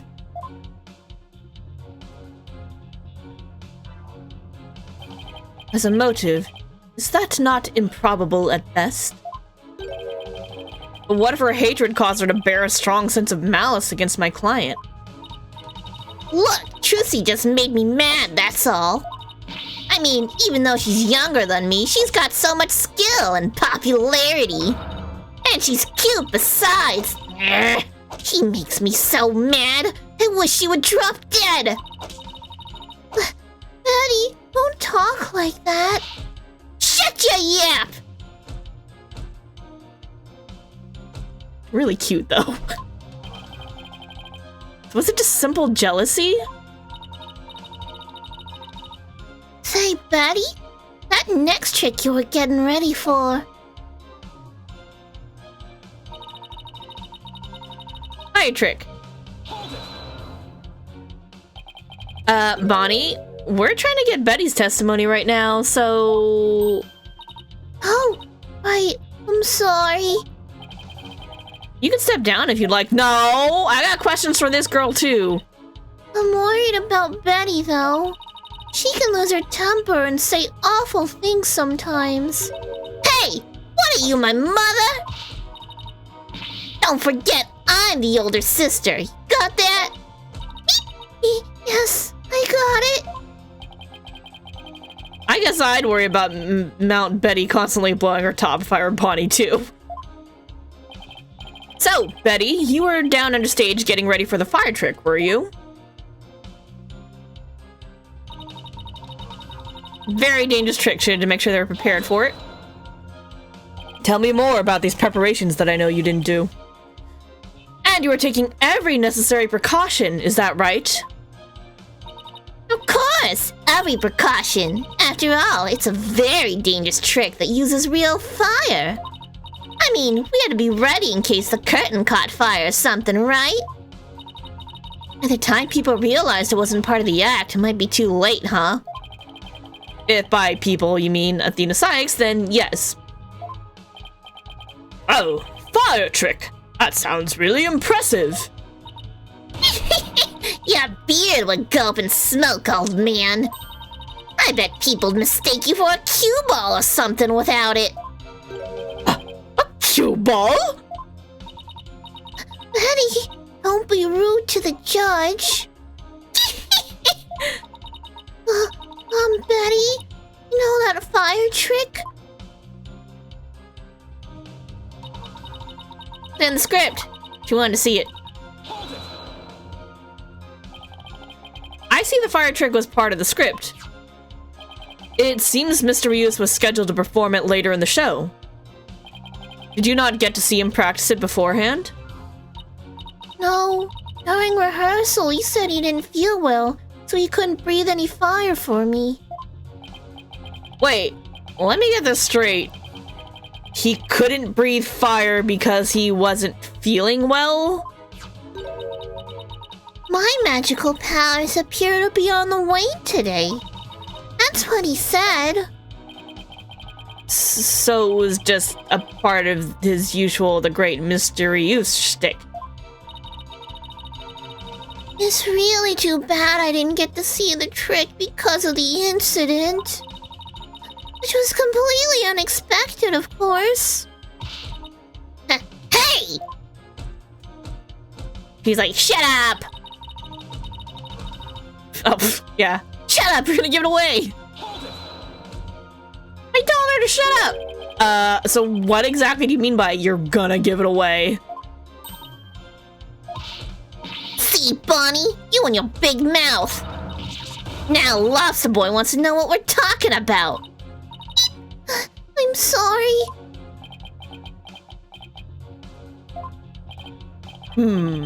Yes, well, if you were preparing for the next magic trick, I'm sure you wouldn't have had the time to commit murder. Wow, looks like the old geezer isn't senile just yet, huh? I bet you'll live a good long life. I plan to be sitting up here at least another 10 years. 10 more years? I don't know about that. What did we discuss about inner monologues, Athena? Don't be rude to the judge. Well, more power to you, I guess. In any case, I was so busy I didn't have time to off anybody.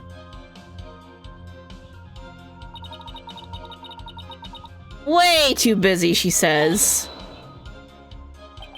Are you just trying to cover for Betty?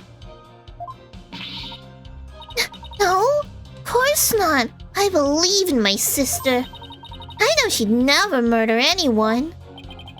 But you think my client would? No, I believe in Trucy too. I know she'd never murder anyone either.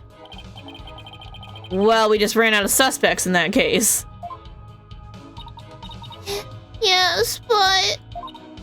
See, you should have just kept your mouth shut, dummy. You're making a fool of yourself. Just be nice and quiet like a good little bunny, got it? Alright, I guess I'm no help. Oh, she's so sad! Oh boy. It's impossible to get anything out of Bonnie with Betty right there. So Betty was too busy getting ready for the next trick to have time for murder, huh? There must be some way to prove that that wasn't the case. Oh, we got proof. For our trick, one may use, she had a very dangerous trick, so she had to make sure we were prepared for it. Now the trick here is which statement? We're definitely gonna go with the bucket. Okay, but bucket to be used in case of fire. Not only was it empty, but dust lines the inside of the pail, meaning it wasn't even you didn't even try to prepare the bucket. So here we go. Ready? Objection! I hate to break this to you, Betty, but there's a big flaw in your testimony. As big as the one in that floating trick you did earlier. Ooh, harsh words. Well, let me tell you something, forehead boy. No one has ever figured out how we do our teleportation trick. Hey, I just figured it out. Oh, I didn't.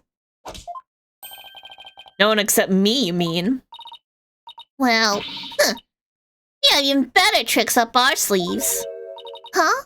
You do? I told you to keep it zipped. Made her bonk herself. Now, don't fight, you two. Mr. Justice, what's this about a flaw in the testimony? The script has this to say about the fire trick. When they drop their umbrellas is the Xbox achievement sound. Oh my god. That's funny. This will be dangerous. Make sure the fire bucket is ready. However, we found the fire bucket lying empty backstage except for a layer of dust. Hey! Ouch! You didn't even attempt to get ready for the next trick, did you, Betty? You got me! Uh-oh, got both of them. The jig's up.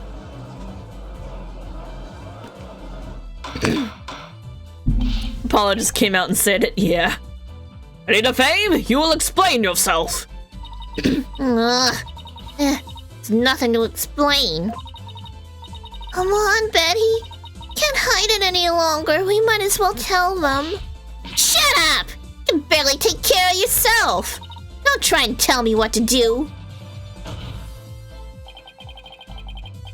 Well, if neither of you will explain, I guess I'll have to.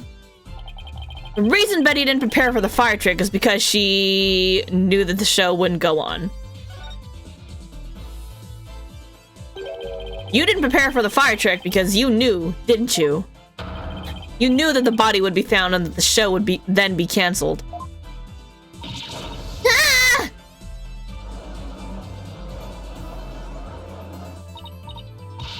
Don't be ridiculous, you insignificant speck of a man!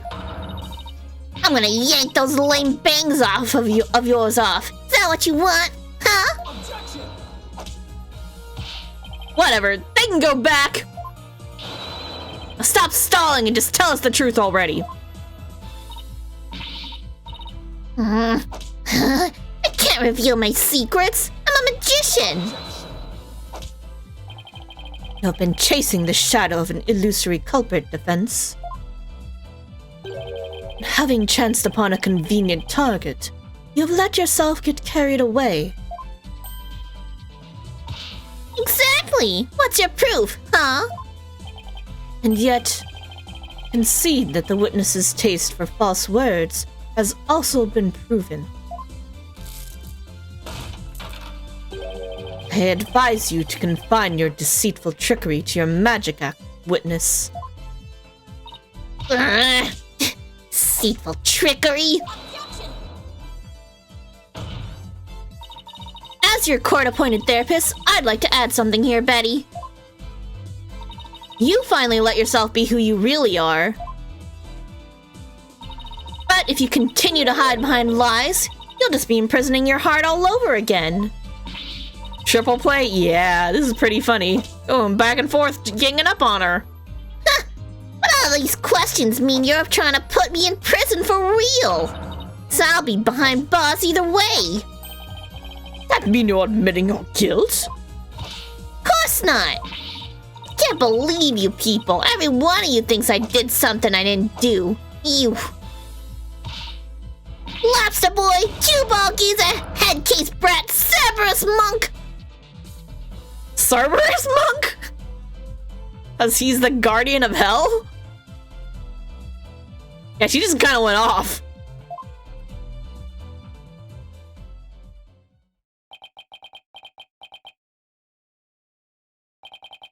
Cue ball geezer? Head case brat? Really? Betty, calm down. Come on now. Deep breaths. Deep breaths.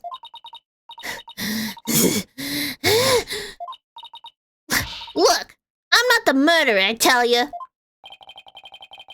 And how did you know the show would be called off before the fire trick?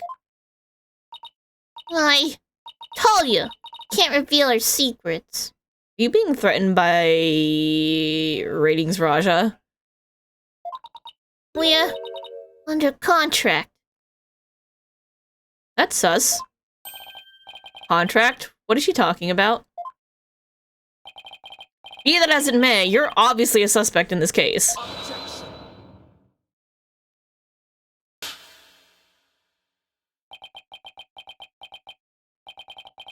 I'm beginning to see the karmic threads that make up the intricate tapestry that is this case. Huh? Allow me to summarize your assertions, Defense. First, that the victim was killed in the understage passage. And second, that the witness and the accused are the only two who could have done it. Yes. Exactly. What's more, Betty knew that the body would be found. And that the magic show would then be called off.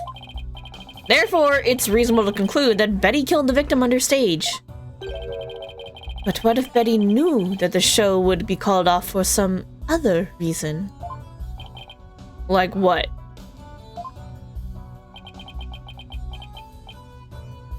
In the course of my investigation, I found it strange that the dragon set piece fell when it did. That, in conjunction with the body tumbling from the coffin in such a dramatic fashion, all seemed too perfect for a mere happenstance.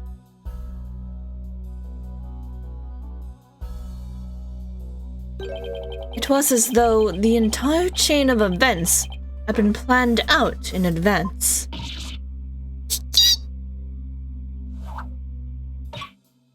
Ouch! And out? After deciding to take this case...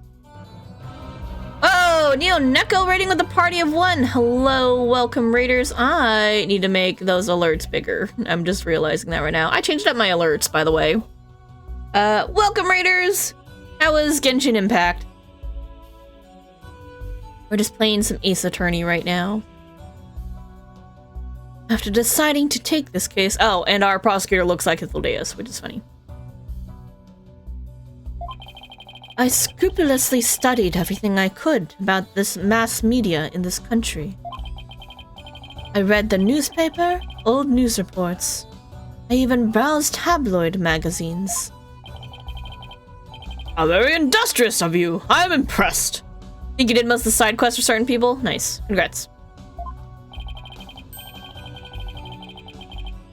During this process, I learned about a strange practice favored by the TV world. Contracts? A practice called the hidden camera prank. Oh, what are we getting at? Ah! Betty and Bonnie, you knew about this, did you not? About the dead body appearing, the set piece falling, the show being suspended. You two were informed of this plan by Take-Two TV in advance, correct? Ah! Is that true? Betty, please, let's tell them now. I can't hold it in anymore. Dang it. Fine, you got us. Everything the prosecutor said is true. TV station paid us to cooperate with them on this plan. It was all a prank. Big setup planned out in advance. Mystery you showing up dead in the coffin. Set piece falling down. It was all completely scripted.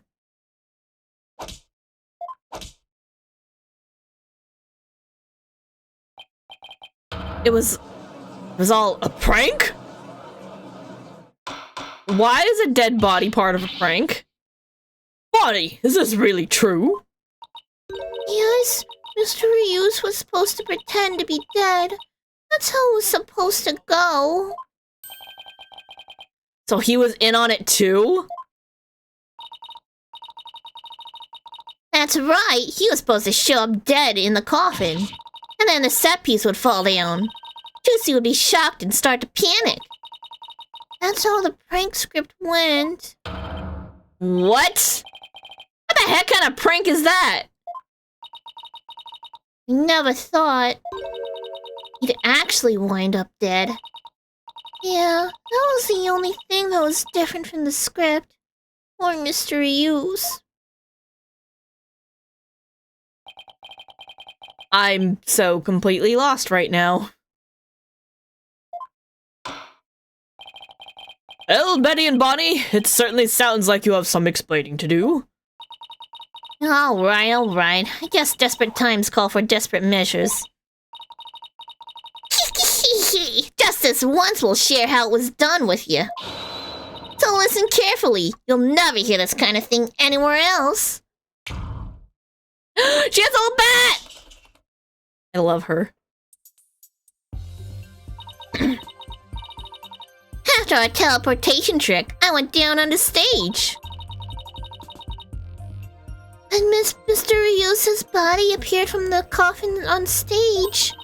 It was time for Betty to do her job in the understage passage. That's right, I used remote control for the winch connector to the dragon set piece.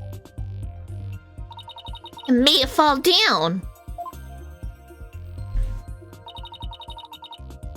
And just before the dragon fell, I called Trucy to the backstage so she wouldn't get hurt. After that, the plan was for Mr. Ryusa to come back to life in front of a panicked Trucy. He was supposed to laugh and fly up away. That was how it was scripted anyway. For some reason, he really did turn up dead, so he kinda just stayed on the ground. What kind of sick joke is that? Sounds like a terribly mean-spirited prank to me. Poor defendant was trying to do her magic show.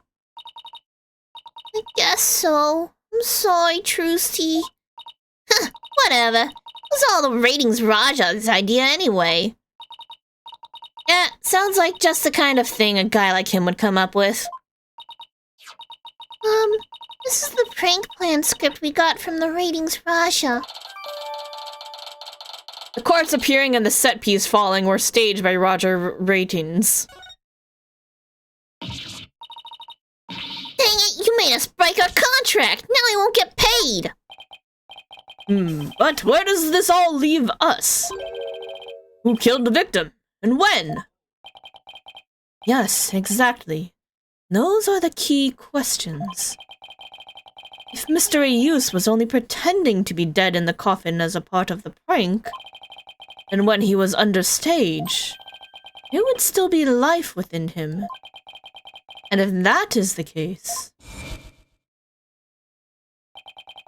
then Betty, who was also understage, may be excluded from our list of suspects.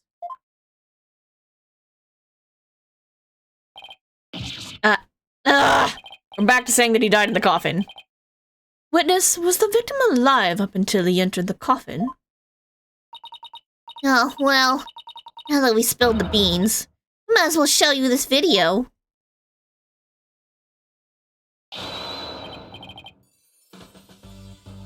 Greetings, viewers! It is I, the great Mr. Ryusa. We are currently in the middle of Trucy's escape trick. Having snuck through the understage passage undetected, I am now hiding backstage. Preparing to play a little prank on Trucy. I am about to hide in the coffin, which Trucy will stab with her rubber sword. And when the coffin opens, I will be in it, acting as though I've met my maker. Can you imagine the look on Trucy's face then? I can hardly wait! He's about to hide in the coffin?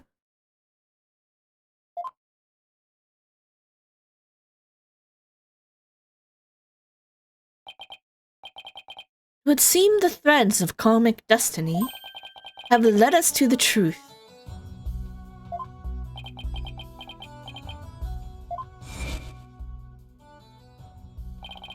We're back to claiming it was an accident.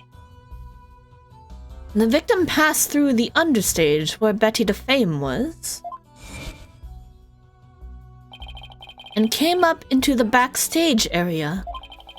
We know this because Mr. Ryusa appeared to be backstage when he shot the video we saw.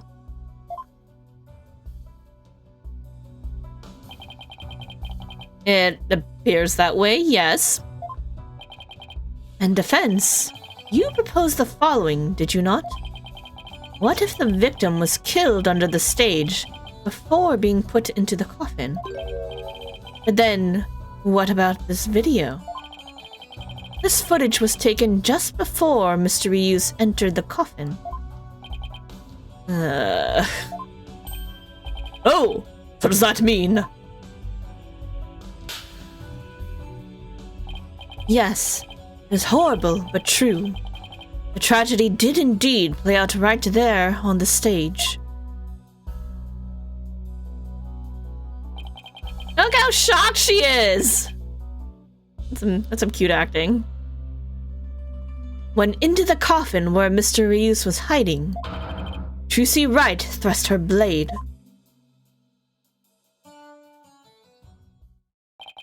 Ah! See? Told you so. Are you saying the incident was a tragic accident that happened during a prank? It would be an accident if the accused had no knowledge of the prank beforehand. So let us ask the accused herself. Miss Wright, did you have prior knowledge of the prank? What? Tell him, Trucy, you didn't know anything about it, right? Of course I didn't. I didn't know a single thing about it.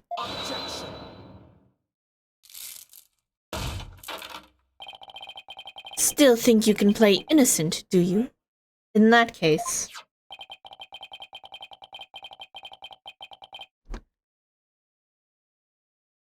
you leave me little choice but to present this piece of evidence. Looks like some sort of note. It says, Bonnie, get the video camera after Mr. Ryus comes tumbling out. And supposedly signed, Trucy Wright. Ah! That's... I found this note in the dressing room after the incident. At the time, I did not understand what it meant, but all is clear to me now.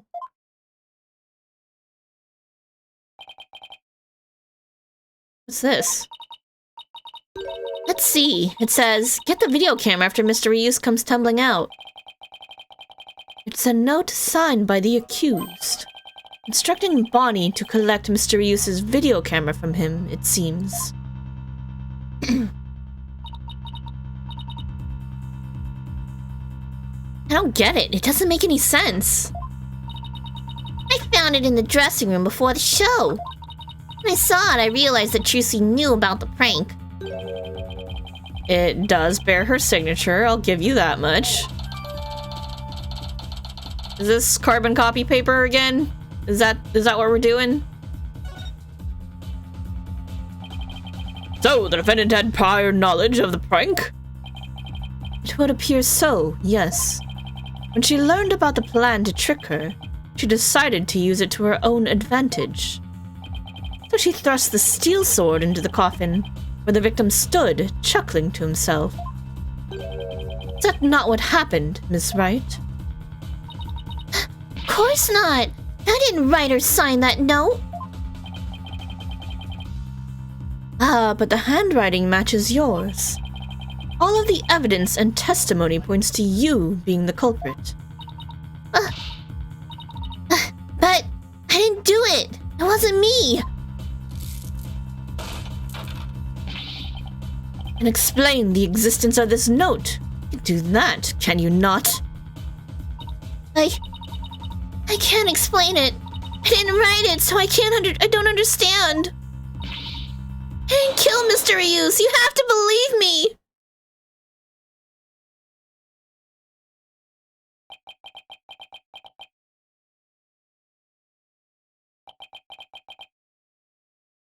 Carbon copy paper. Calling it.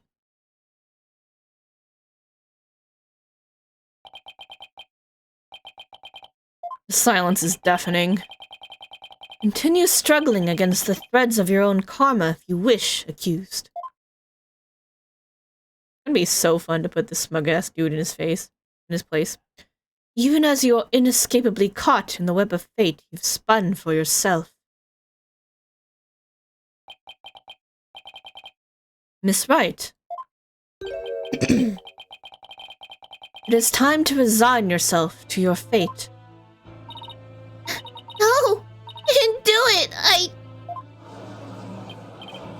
Ha! I knew it! That sweet-looking girl, a murderer?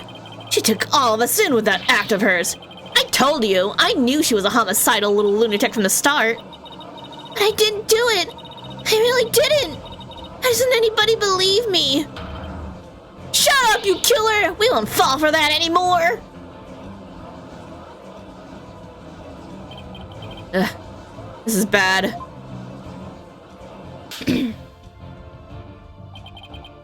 Your Honor, I suggest we put an end to this tragedy now. Give your official ruling, and let us offer the victim's soul the last rites it deserves. Very well, I suppose I have no other choice. This court hereby finds the defendant, Miss Wright. And then, objection.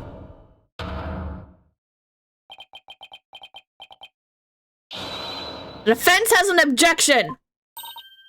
How? You. Even now you would. Won't give up. And I refuse to let either of them down. Mr. Wright, who's counting on me, and Trucy, who put all of her faith in me. And they still don't know that they're siblings, so it's real cute.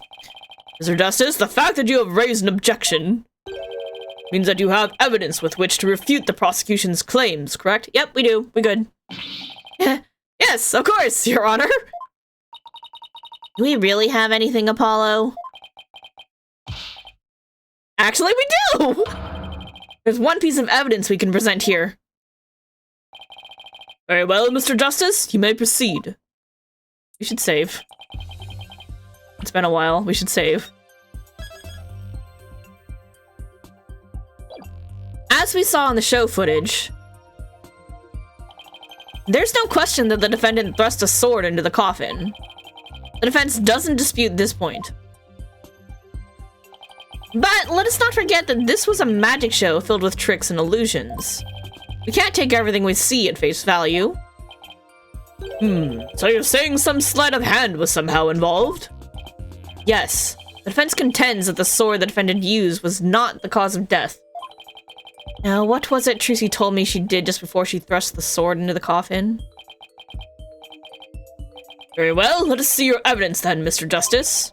But remember, you interrupted my verdict to make this claim. You'll be severely penalized if I find you are bluffing. That's fine, Your Honor. This shows that it's possible that the sword Miss Wright used was not the cause of death. Contains the rubber sword Trucy says she swapped in for the trick.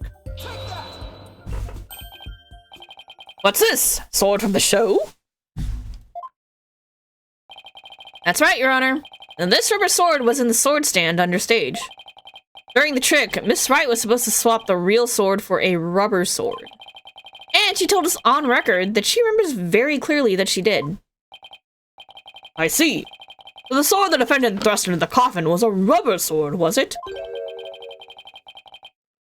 But then, why was a steel sword found lying on the stage? Because you can swap it afterwards. Easy. Somebody must have put the steel sword there by swapping it with a rubber one. Just after the incident occurred, the dragon set piece fell and the theater was evacuated. The real culprit must have used the resulting chaos to swap the rubber sword for the steel one.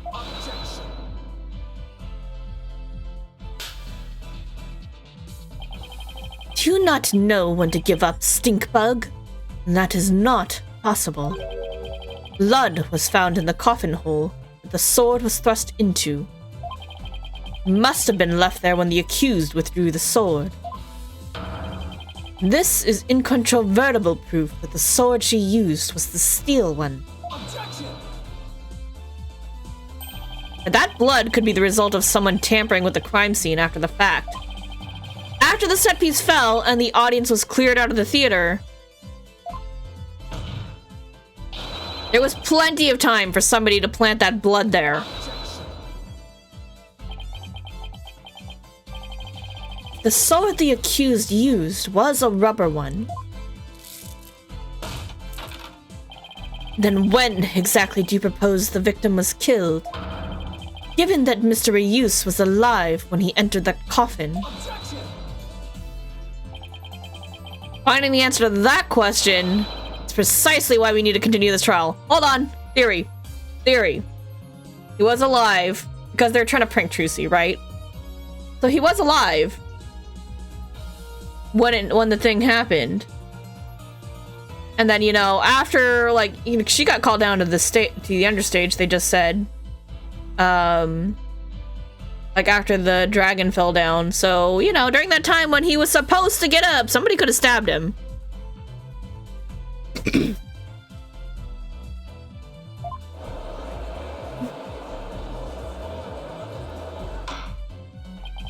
Let me express my opinion. By all accounts, it is certainly reasonable to suspect the defendant based on the evidence. But, as to the question of whether the sword the defendant used was rubber or steel, I believe further discussion is warranted. I suggest we hear from the defendant herself on this issue. Very well, Your Honor. Yes, I saved it, somehow. Too close for comfort, but still. There are traces of blood in one of the coffin holes. It's possible the blood was placed there after the fact. Let's adjourn for a brief 15-minute recess. I advise the prosecution and the defense to use this time to prepare.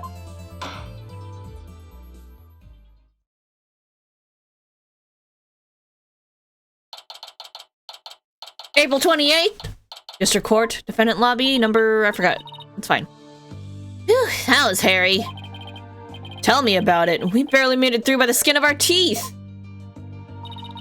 Can't say I'm crazy about that prosecutor son Marty either. You know, with the way he says, let it go and move on as if it's nothing? Let it go and move on, huh? Oh boy, am I interrupting a secret conclave of villains or something? Oh god, it's him. Got your next evil scheme in the works already? What do you want? I'm gonna think of first. Give me a second to remember how I did this.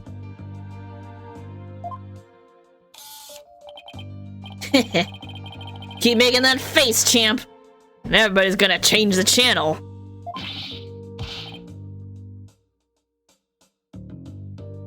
Thinking.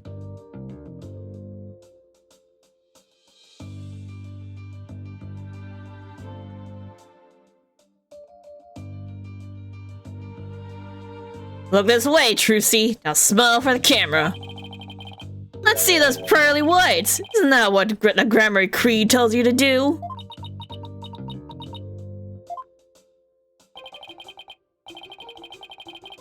How's it feel, Trucy? Everybody online can't stop talking about you. They're calling you a real witch out there. Could this be the end of Troop Grammary? Come away, you creep! Oh, what's this? Something just charged in the frame! I don't know how I feel about this. Hold on.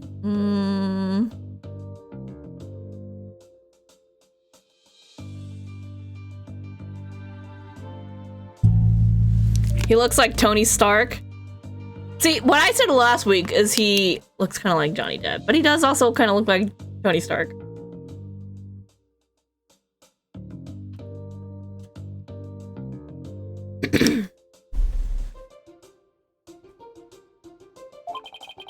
Looks like a yellow gorilla or something. Could be Trucy's pet. What's more, I don't know. It'll come to me eventually. Filming is prohibited inside the courthouse. Do you want me to get the bailiff? What are these two doing standing right there? That's my question. Huh? Filming? What are you talking about? I don't even have a camera on me. This guy is super sleazy.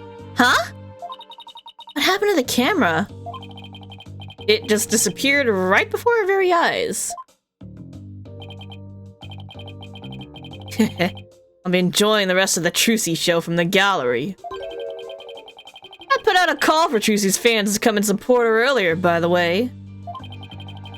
Bet I'll get some great footage out of them. This is gonna be good. Hang loose, baby. He called in some of Trucy's fans? But for what purpose? Hollow? That thing Mr. Ratins just did. That was some high-level sleight of hand. Huh? Why would he know how to do something like that? I don't know, but he definitely has some serious magic skills. No way. But I thought he said magicians were all a bunch of good-for-nothings. Mr. Lawyer? Bonnie! Oh, hello, Bonnie. Can I help you with something? Oh, well, something that's been bothering me. Really? What is it? Oh, you see... Hey, dummy! What are you whispering to that lobster boy about? Eddie! What the heck do you think you are? Are you crazy? You want a piece of this? No, you have to talk to me first before you do or say anything, you harebrain! But I... Shut your mouth, you dumb bunny! Come with me, now! Poor Bonnie. Wonder what was bothering her. There's no way we're finding that out with Betty constantly hovering over her like that. Court is about to reconvene! Will you be alright testifying? Yes, it's just... I wonder what Mr. Radins has up his sleeve. I doubt he's bringing in actual fans. Yeah, probably not. Wonder what he has up his sleeve too. He'd better not be trying to get under Trucy's skin right now, of all times.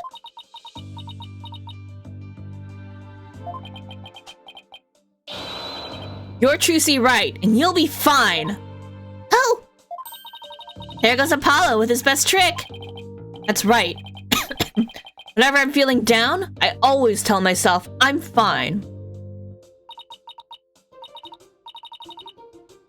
Alright, I'll give it a try. I'm Trucy Wright, and I'm fine! Thanks, Polly. I think I can do this now. Atta girl. Good luck up there on the stand. You'll do great. Thanks! I'll be fine. I can do this. Alright, Justice, you can do this too. Time to focus on the rest of the trial. Save? Save? No? Alright, manual save. I'll save myself!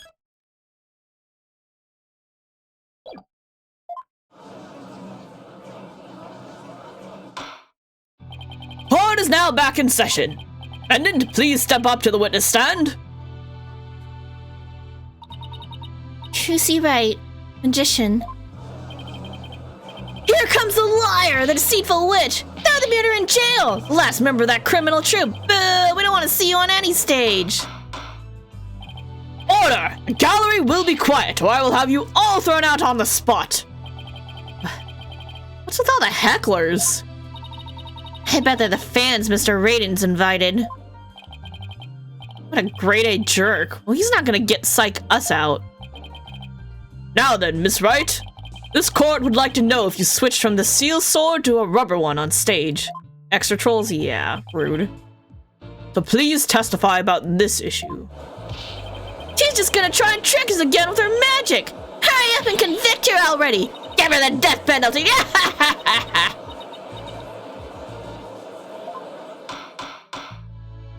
Silence! All of you! Won't tell you again! Miss Wright, you feel able to testify? Yes, I'm fine, Your Honor. Trucy, knew I shouldn't have let her go through with this.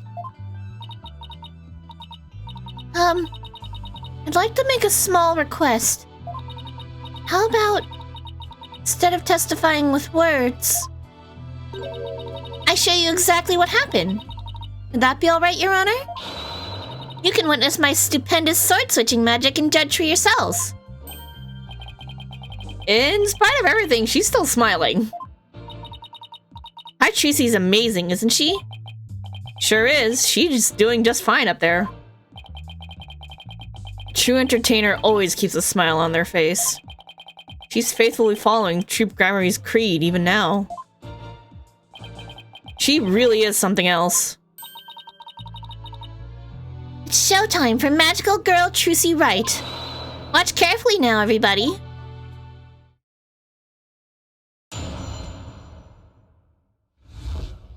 The stupendous sword switch! Ladies and gentlemen, please focus your attention on this sword. Allow me to demonstrate just how sharp this blade truly is. See that? No tricks or gimmicks. A very sharp sword indeed. Now then, ladies and gentlemen, watch as I take the sword and... Presto Sordo! There, I've switched it. And now... Hup!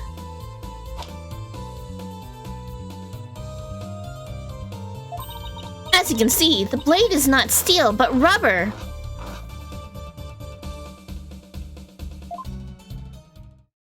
That's pretty cool.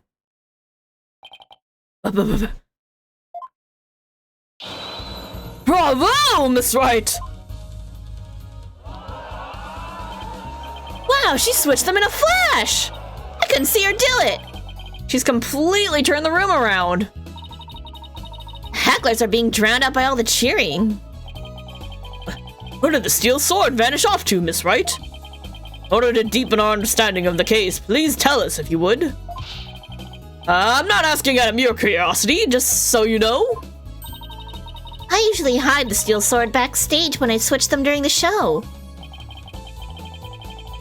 So when you thrust the rubber sword into the coffin, the steel sword wasn't even on stage, but behind the curtain? Exactly. So you see, there is a trick and a gimmick to it after all. And as for where the steel sword went when I performed the trick just now... It's a secret. Wouldn't want to spoil the magic for you now, would I? Ho ho ho! That's our Trucy! Yeah, still, Miss Wright? That part where you spun around, that's an actual part of the sword switching trick you do for the show, right? Right. The other parts, like the apple, were just to help with my explanation here in court. That's funny. I think I found an inconsistency in her testimony. Uh-oh. And it looks like I'm not the only one. I don't know what it's doing there, but now that I found it, I have to get to the bottom of it.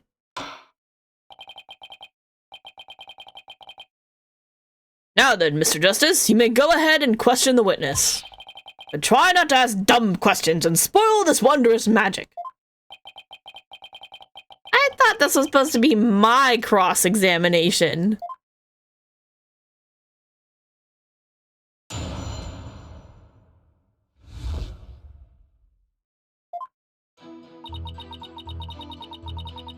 Focus on the sword. Please be careful, Miss Wright. Don't worry. I've practiced this trick 1,000 times. That's right, Apollo. You have to give Trucy some credit. She knows what she's doing. I know, but it still makes me nervous every time. That's what magic is all about. A truly great magician can make her audience experience all kinds of thrills and chills. Guess you're right. I'd better try not to interrupt her too much while she's doing the trick. I don't want to distract her or break her concentration. Now, ladies and gentlemen, back to the exciting world of magic.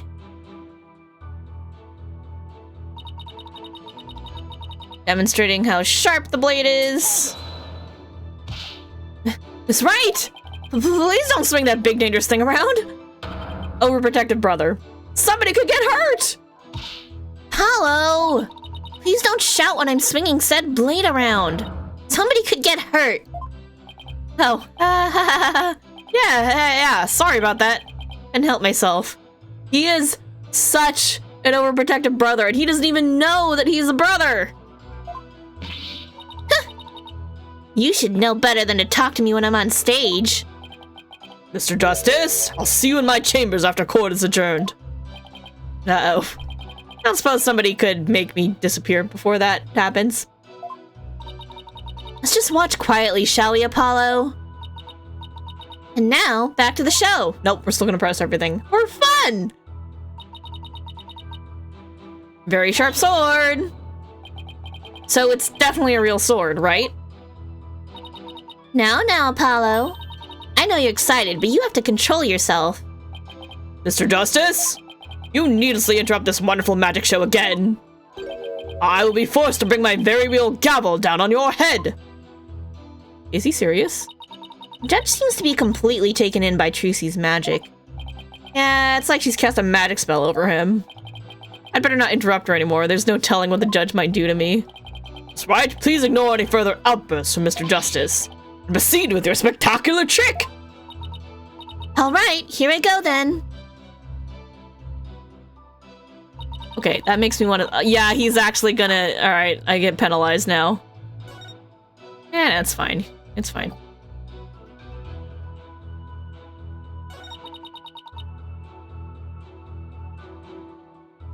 You're saying that's when she switched it. So you switched swords when you spun around just now? That's right. It's the same way I do the trick in the actual magic show, too. But I'm also doing a lot of extra things that I don't do during the show right now, though. The key point is the sword switching. Only we could prove she did it during the actual show, too. Right, prove that she switched them during the show. What's the matter, Apollo? You look troubled. Oh, it's nothing. Uh-oh. This is quite the pickle. How should I go about handling this?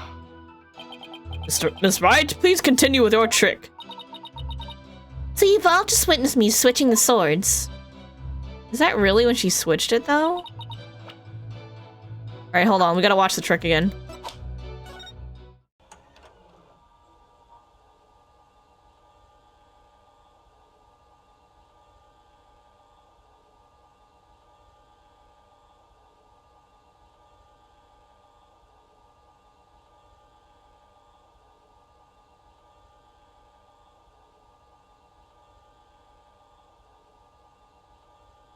That's Mr. Hat flying up. And there's her with the sword.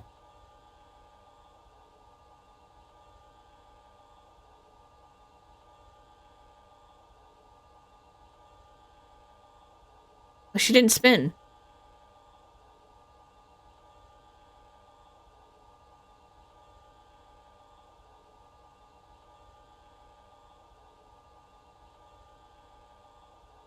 And she didn't spin when she did it.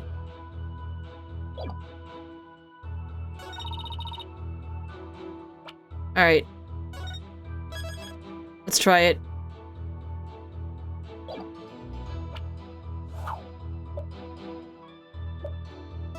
Ready? Objection! Miss Wright, there's something I'd like to confirm with you. What is it, Apollo? There seems to be a discrepancy between the way you performed the trick for us just now and the way it appears in the show footage. What? That can't be. I performed it exactly the same way both times. No, you didn't. Then what's going on here? Miss Wright, I have the show footage right here. And the part where you twirl your cape around is missing from it. What? But I did it. So... it really is the exact moment you switch the swords? Yes, that's right. I knew it.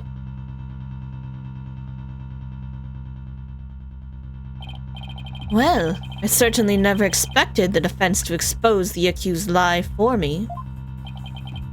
Mr. Justice, does this mean that you are arguing that the defendant did not swap the swords during the actual magic show? No, Your Honor, that wasn't my intention. I mean... I did swap them. I know I did. I'm absolutely sure of it. Human memory is unreliable at best, but in this case, I'm afraid that it is the witness herself who cannot be trusted. We can see the footage for ourselves. The claims of this witness are false. But... Now that it has been proven that the accused did not swap swords, it means that the use of the steel sword to pierce the coffin was wholly intentional. And by the way, was it not you, Mr. Justice, who argued that Mr. Ryuse's death was not an accident, but murder? I assume you have no objections to that still? It was, after all, your own assertion. The defense, The defense has an objection to you, Mr. Apollo Justice. I demand you withdraw the discrepancy you pointed out now. But there is a discrepancy, and it must mean something, I'm sure of it. The defense team kindly save their spat until after court is adjourned. Now, for all of this debate, it seems we've come back around to the original argument. The defendant knew about the prank plan that would place the victim inside the coffin. What's more, the defendant did not perform the sword-switching trick on stage. Through her actions, I'm afraid I have come to see the true intentions of the accused. Her murderous intentions. Shame. But I did switch the swords, I swear. Did the video we get, was it altered? Yeah. You're knee deep in it now, Justice.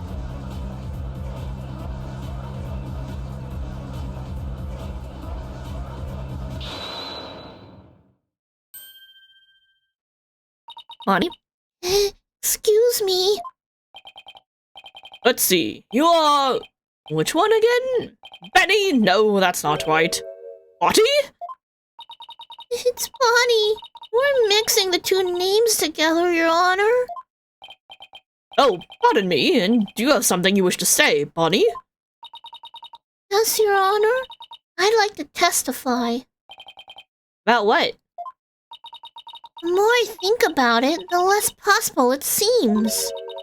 I don't believe Trucy killed Mr. Ryuse. Bonnie? Hey, what's the big idea? Such an incredibly gifted and talented... Oh, sorry. Such an incredibly gifted and talented magician would never commit murder. I refuse to believe it. What are you talking about, you harebrained hare? You keep your trap shut. I got a bag of baby carrots for you, so chew on those and pipe down. No, I won't be quiet. What's the matter with you? Didn't you hear me? Trucy said something to me once. Huh? She said, no matter how scared you get, no matter how mean people are to you, you can't give in or give up. That's what being a professional magician is all about. Isn't that right, Trucy? That's right, Bonnie. I've always been afraid to stand up to Betty. Afraid to defy her. So I did what she said. When I saw Trucy today, she gave me strength. She's just gonna try and trick her again with her magic. Hurry up and convict her already. Give her the death penalty. Yeah!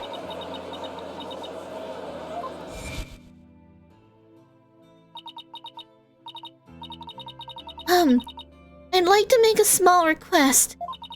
How about, instead of testifying with words, I show you exactly what happened? Would that be alright, Your Honor? You can witness my stupendous sword-switching magic and judge for yourself.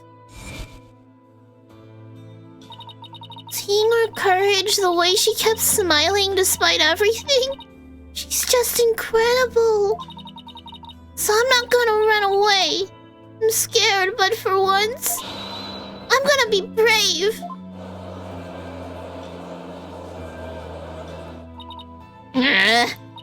What have you done to my sister, Trucy Wright? You practically brainwashed her. It's the power of Trucy's conviction. That's what it is. It's touched Bonnie's heart. Yeah, Trucy really is one magical girl. Bonnie, Is the topic of your testimony related to that thing that was bothering you? The thing you tried to tell us about in the lobby during the recess? Yes. Ever since I saw the show footage, something's been nagging at me. I'm not exactly sure what it is, but something's off. I feel like something about it is different from what I saw on the stage. What do you mean by that, Bonnie? Someone cut it. It's edited. I wonder if what was shown on the TV is really the same as what happened on stage. Of course it is. The show has only been performed once, after all.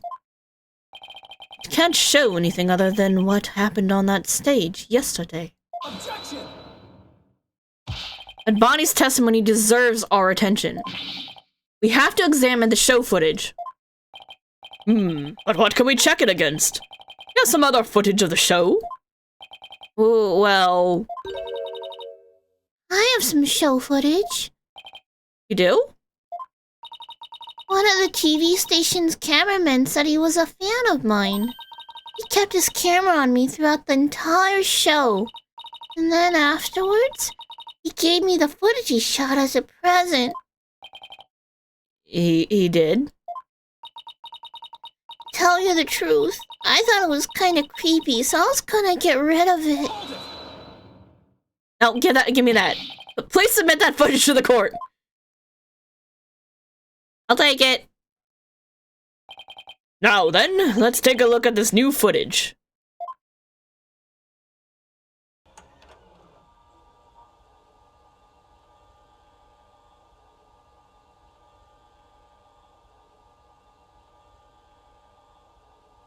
Oh my god, stop looking. Okay.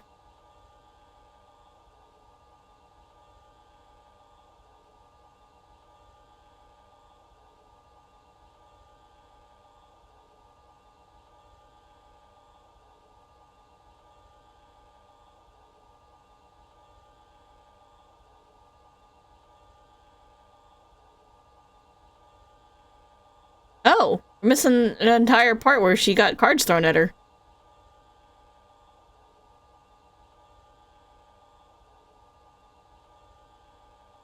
And then she runs away. Well, wow, okay then. He really did keep his camera on Bonnie the whole time, didn't he? I think this cameraman needs to keep his personal feelings out of his work. Yeah, that's very creepy.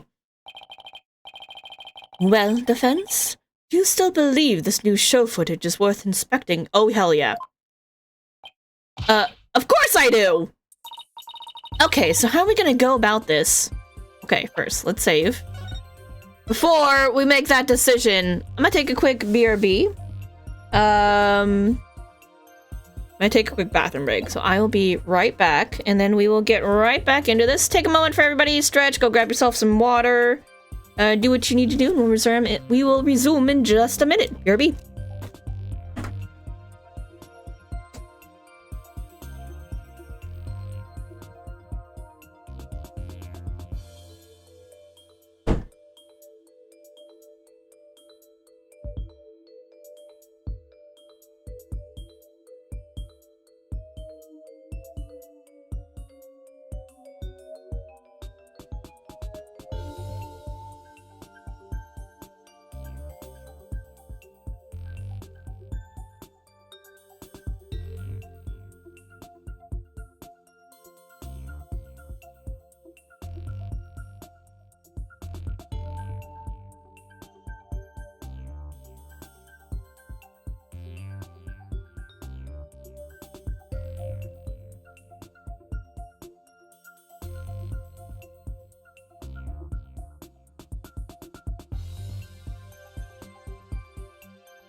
I'm here. I'm back.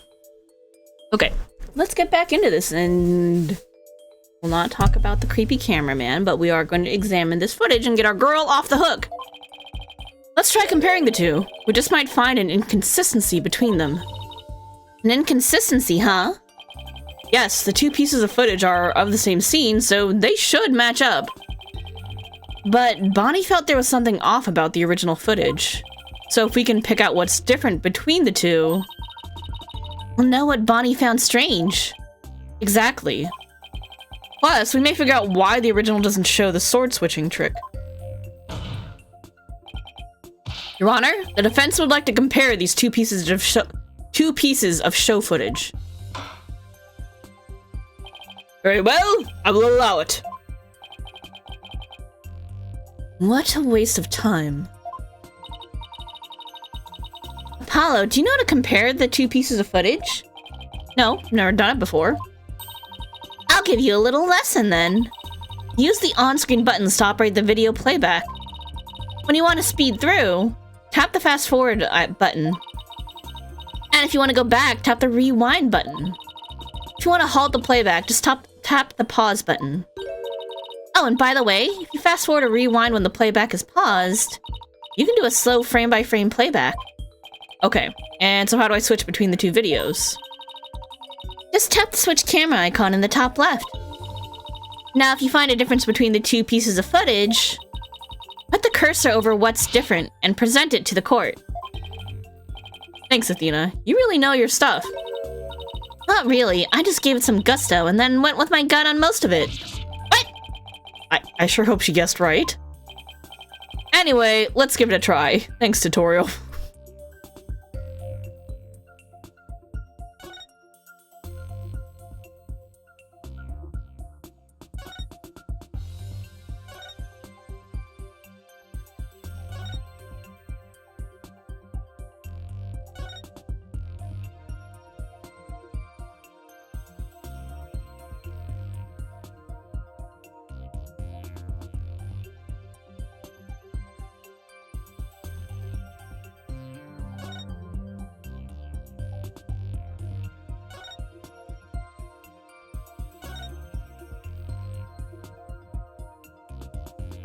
Alright, ready? Yeah, take that! I was like, which word are they gonna use? Take that. This is it right here. Take a good look at the scene and compare it to the video shot from the front. Oh! Thank gods don't appear in the video shot from the front! Hey, you're right. What's going on here? Miss Wright, what can you tell us about these playing cards? Oh, those? They're the cards I throw when I do the sword switching trick. What? Mr. Justice, does this mean... Yes, it means the sword switching trick was cut from the TV show footage. So the footage was edited. Yeah, that means it's unreliable. Yes, with malicious intent. That is absurd. Well, we must get to the bottom of this right away. Bailiff, the TV station might still have the unedited footage. Go see what you can find out. Yes, Your Honor.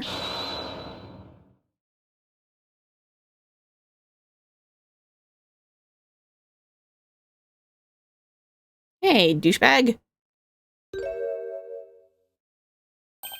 It's you. Now hold up, Your Honor. This is all just a big misunderstanding. Believe you me. Give a guy a chance to defend himself before you start pointing fingers. Who might you be? Right. Sorry about that. Got ahead of myself there. Here's my business card. Charmed to make your acquaintance, Your Honor.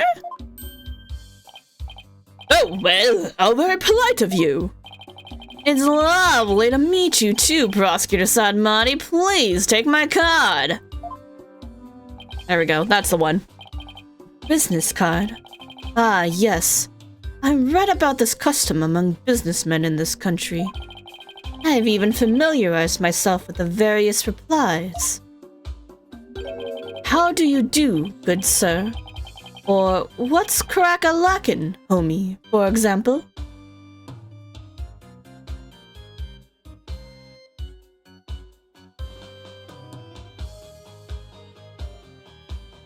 Hey, Dr. Lupin, what's crack-a-lackin', homie? Oh, you're from Take-Two TV, are you? Come to think of it, I believe I've seen you on television before. Yes, Roger Ratings, otherwise known as the Ratings Raja. He is a TV producer and appears on many of his own shows as of late.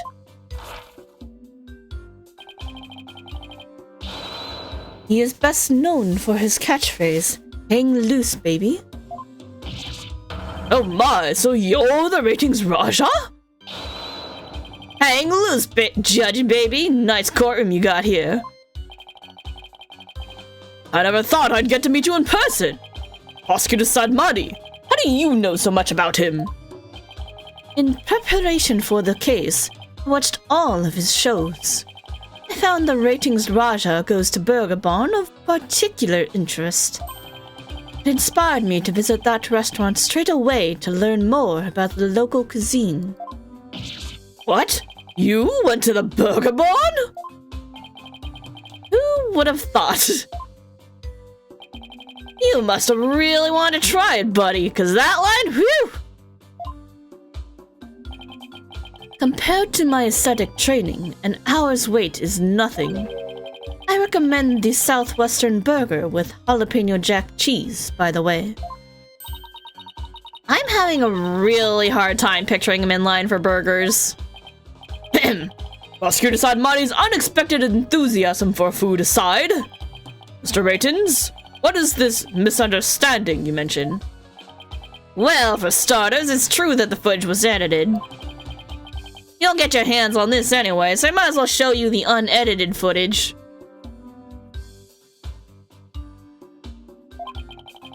Pretty long video, so I'll just show you the part with the playing cards.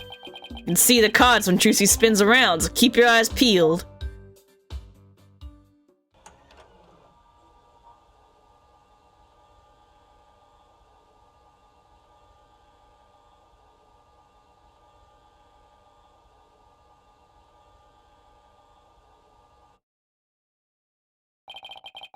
See the part that was cut where Trucy switched the swords? She spins around and the playing cards go flying. Everything's like it's supposed to be. And it seems the defendant really did swap swords during the first trick. Or during the trick. Which means the sword Miss Wright thrust in the coffin was the rubber one. In other words, Miss Wright couldn't have killed Mr. Ryus. Yeah, see, that's the first misunderstanding right there. What do you mean? Well, Trucy definitely did swap swords, as you saw. So yeah, maybe she didn't kill Mr. Ryus when she stabbed the coffin. That just means he was killed after he showed up pretending to be a corpse. So you're saying that up until that point, everything was going according to the script? If that's true, then when and how exactly do you think he was killed? It was after the dragon set piece came crashing down. I say Trucy murdered Mr. Ryus when she was hidden from view behind the set piece. She could have easily done it behind that huge dragon and nobody would be the wiser.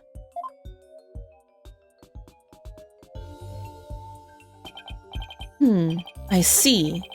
Indeed, there is a ring of truth to your assertion.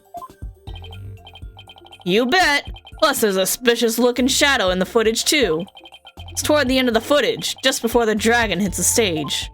It might be easier just to see it for yourselves.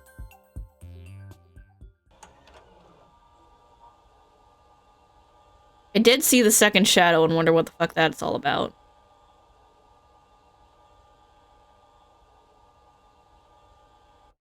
Yeah, what is that? It's only for a split second, so it's hard to catch, but look here. This suspicious shadow must be Trucy. She's using the steel sword she hid behind the curtain during the trick to kill the victim. Now that you mention it, I suppose it does look that way. This witness is just trying to ram his theory down our throats, Your Honor. And that's not all. Aren't we forgetting that the witness willfully edited the sword switch out of the footage? See? There's your second misunderstanding right there. Your Honor, would you mind if I testified about it? I've seen people testify on TV, and I've always wanted to give it a shot. That'd be fine with me, Prosecutor Sadmati. This is quite unexpected. Threatens to disrupt the karmic course of this case. Hey, lighten up, pretty boy. You're gonna like what I've got to say, promise. Very well. However, if you do anything to impede the last rites for the victim, I will have you removed. All right, with the Prosecutor Sadmati's permission, please give us your testimony, Mr. Ratings. Roger Ratings, the Ratings Russia. Now Kaiser, the courtroom. I'm taking over the floor, so listen up, loyal viewers.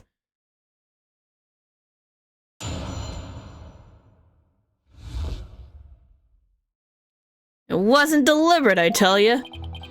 But just meant to be edited, I tell ya. Scenes are spliced together and long or boring scenes are cut out. All the stations edited footage that way. It wasn't like it was done maliciously or something. Hey, it was just a coincidence that particular scene was cut. It wasn't intentional. So witnesses can interrupt in court too? Apparently. What? You got some proof that I had an ulterior motive for it in that footage? I see. So you're saying it was a coincidence that the sword-swapping scene was cut? Oh, I do have proof of an ulterior motive. That's right. Glad you got the picture. Coincidence? That's just a little too convenient if you ask me. Ooh, an objection! How cool. Sure, it packs a lot more punch when you hear it live. Do that again. I want to get another shot from a different angle. My objection is not for your entertainment. And cut. There. Got some good stuff there. Mr. Raidens, filming is prohibited inside the courthouse. Whoops. My bad, Judge. And if the defense has an issue, and pointed out during its cross-examination.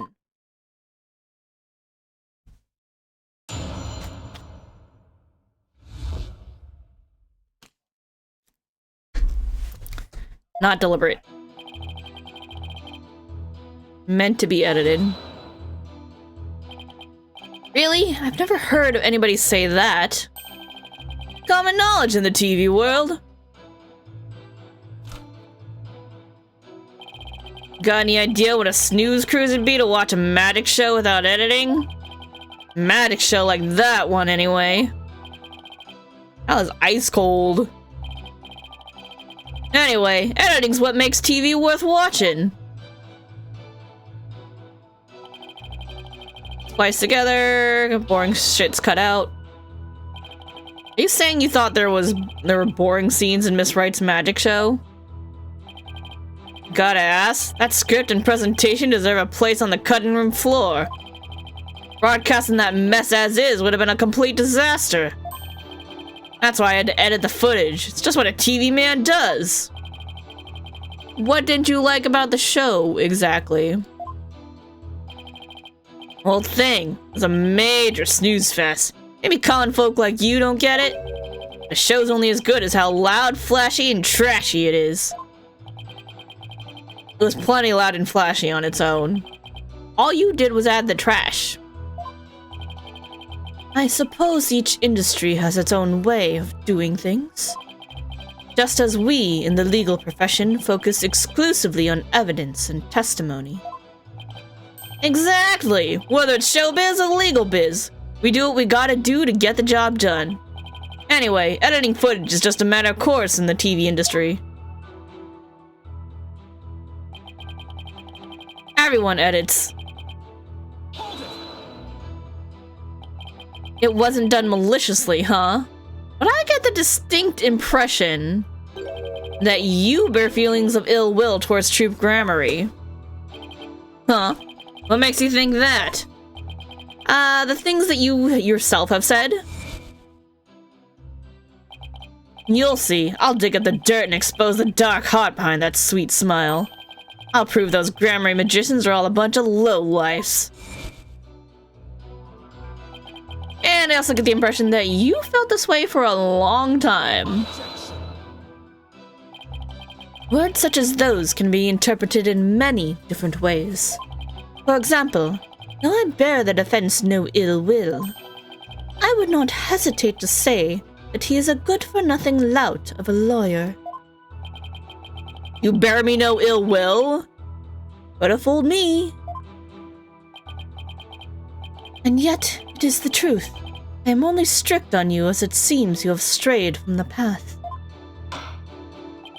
You have any objections, Mr. Justice? Please make your case with evidence in the future. Mr. Ratings, please continue your testimony. Coincidence. Of all the scenes you could have cut, why the sword switching trick? That seems like too much of a coincidence to me. Oh, so now you're gonna tell me I'm supposed to edit my programs, big shot? It's hard being the boss, kid. You gotta make the tough choices like which content gets cut.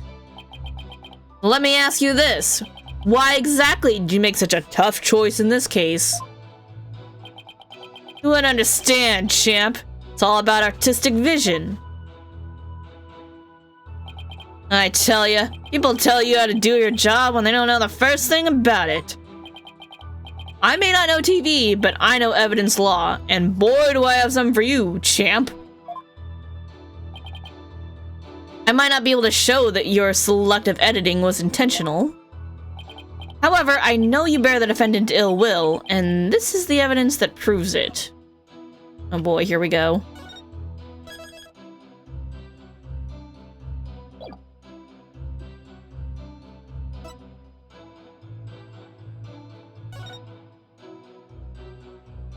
Show must be canceled part of the second party will pay. Yep. To do the contract or this shady ass thing? I guess we'll start with the contract. This piece of evidence proves that you bear ill will towards the defendant. Nope, not that one. Huh, that thing?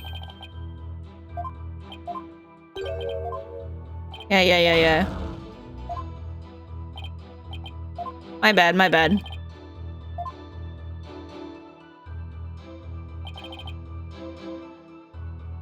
He says it was a coincidence.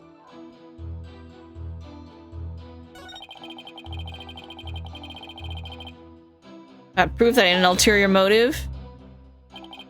What other scenes did you cut from the footage? Huh? Oh, no others, I guess. You mean you only edited out the sword-switching trick scene and nothing else? Don't you think it's too much of a stretch to claim that as mere coincidence? No matter how artificial you find the affair, stranger things have happened on their own. That is, unless you have something with which to prove otherwise, defense. Well, you have a valid criticism of Mr. Ratings' testimony. Feel free to counter with evidence. Well, Apollo? It would make things easier if we had some. I think the defense team needs to be edited out of this trial. That's what they need. I'll have to clean up this footage later. He isn't really gonna put this on TV, is he? Trying to prove malicious intent is tough. All he has to do is say it was all a coincidence. We'll need to find some kind of foothold if we want to make any progress. True, but this guy doesn't seem like the type to slip up. So we'll just have to get information out of him bit by bit.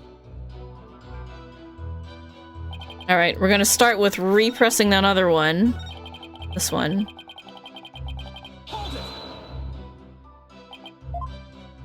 And then we're gonna have to look for the evidence.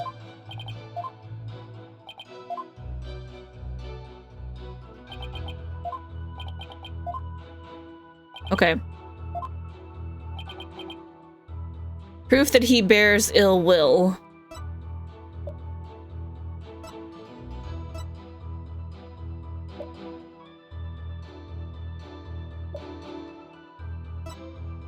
Oh. Maybe the planned prank script?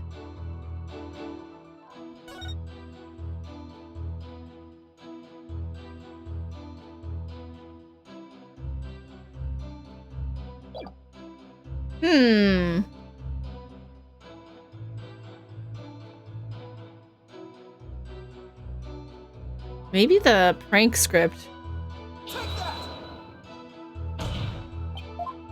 No, it was not that one. Can I just load the other one? I don't have to...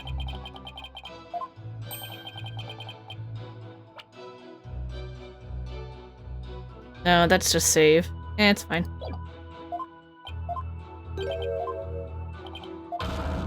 Yeah.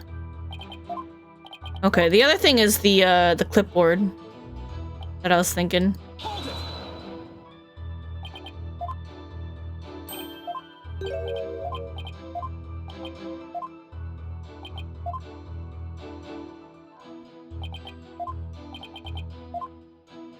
Okay, maybe if we get this wrong, we'll just load it so we don't have to sit through all that again. Clipboard, I'm thinking.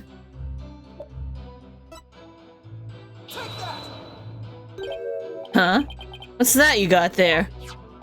And this is the contract you had Miss Wright sign just before the magic show. This contract between the first party, Take-Two, TV, and the second party, Miss Wright, reads: if through the fault of the second party, the show must be cancelled in part or in full, the second party will pay $3 million as compensation to the first party. $3 million? That's a completely unreasonable sum. I couldn't agree more. And of course, Miss Wright doesn't have that kind of money. Nevertheless, Roger Radins had her sign this unreasonable contract anyway. Or, more accurately, he conned her into signing it. Conned her? How did he do that?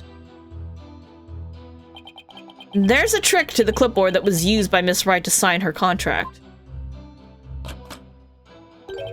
It houses carbon paper that can secretly copy her signature onto other documents.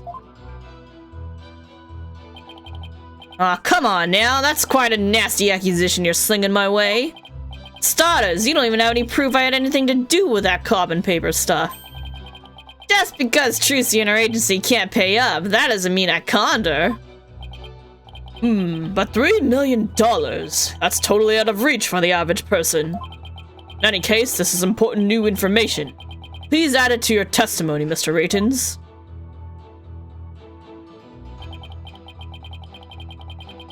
Where's your proof linking me to that tricked out clipboard? You don't have any, do you? This clipboard is yours, though, isn't it, Mr. Ratons? Well, it belongs to the TV station anyway. That much I know. Maybe it was an old prop from one of our TV shows that got used by mistake. Or maybe you used it on purpose to con Miss Wright. Mr. Ratons has already stated that he did not. Mr. Justice, please do not use this trial to try to get out of paying your agency's debt. That's not what I'm doing! Proof Mr. Ratons is connected to the carbon paper, huh? Trucy's signature was copied onto the fake contract. And there must be an original contract that Trucy actually did sign. True, but I bet Ratons is too savvy to leave something like that behind as evidence. What if her signature was copied onto more than just the fake contract? Like a third document with Trucy's signature on it? Have we seen anything like that, though? Yep. Hey, what are you guys whispering about? Let me continue my testimony.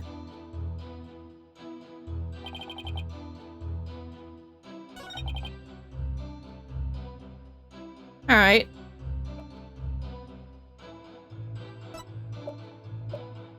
We've got this. Let's try it. Oh yeah, objection! There we go, sorry. You must be quite the con man if you can fool a magician with a simple trick.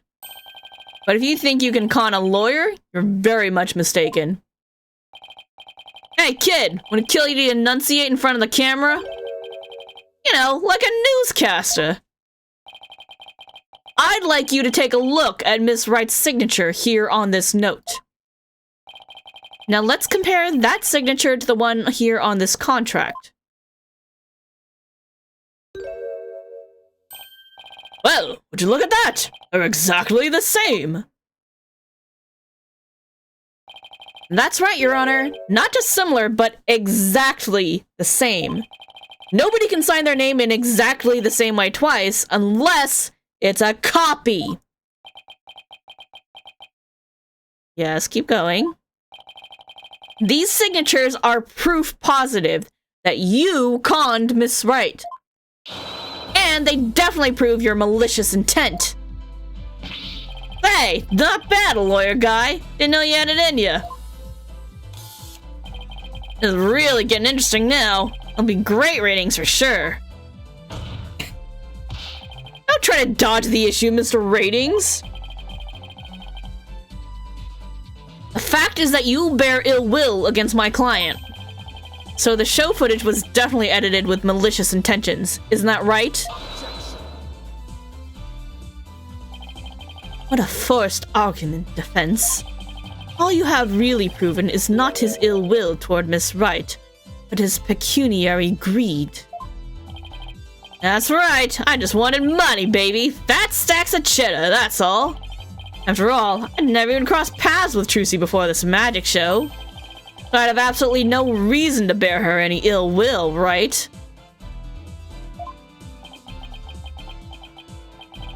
He didn't bear her any ill will, huh? Okay. Crazy theory. Crazy theory time. What if he's the real Mr. Reuse and the one who was up there was a plant? What if the one who went up there is a fake? His hair's been bothering me this whole time. Is that weird? Huh. Fat chance. This guy definitely has some major hate for Trucy.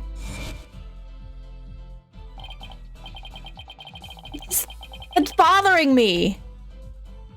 I don't know. I was thinking it earlier, but I was like, no, that's too crazy. Oh, that can't be it. But now I'm like, can I see your arm? Can I see your arm, sir? Can I have a look at your arm? This guy doesn't have scars on his arm.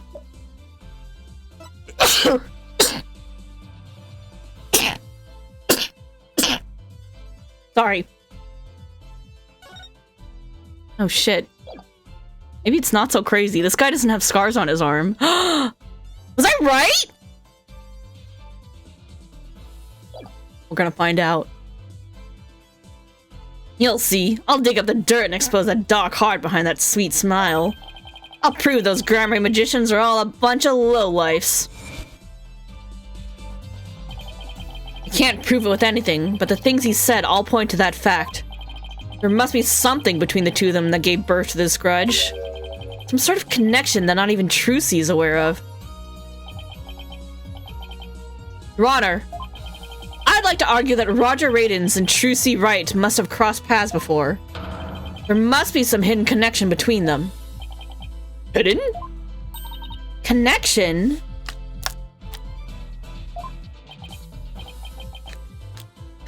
What is it now? So what are you getting at, Mr. Justice? It is futile to even ask, Your Honor. Surely it is just another one of the defense's feckless claims. Rude? You don't seem to have a very high opinion of me, but once you hear my argument, you'll wish you'd taken me a whole lot more seriously. Well, I really... Very well then. Do proceed. Did you figure something out, Apollo? Hell yeah, I did. Nope, not a thing. God damn it, Apollo! What?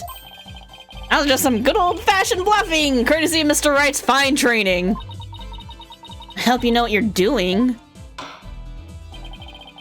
You're going to make such a bold claim, Mr. Justice. I hope you're ready to elaborate. What is this hidden connection between the defendant and Roger Radins? Radins is a magician too. That sleight of hand trick Mr. Radins did during the recess earlier. Don't Filming is prohibited inside the courthouse. Do you want me to get the bailiff?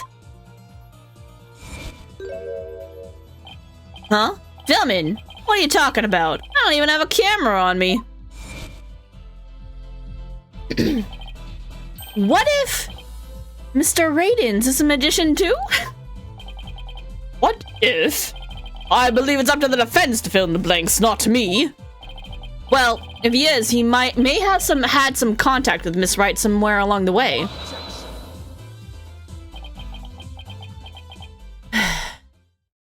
Your argument is hardly worth responding to.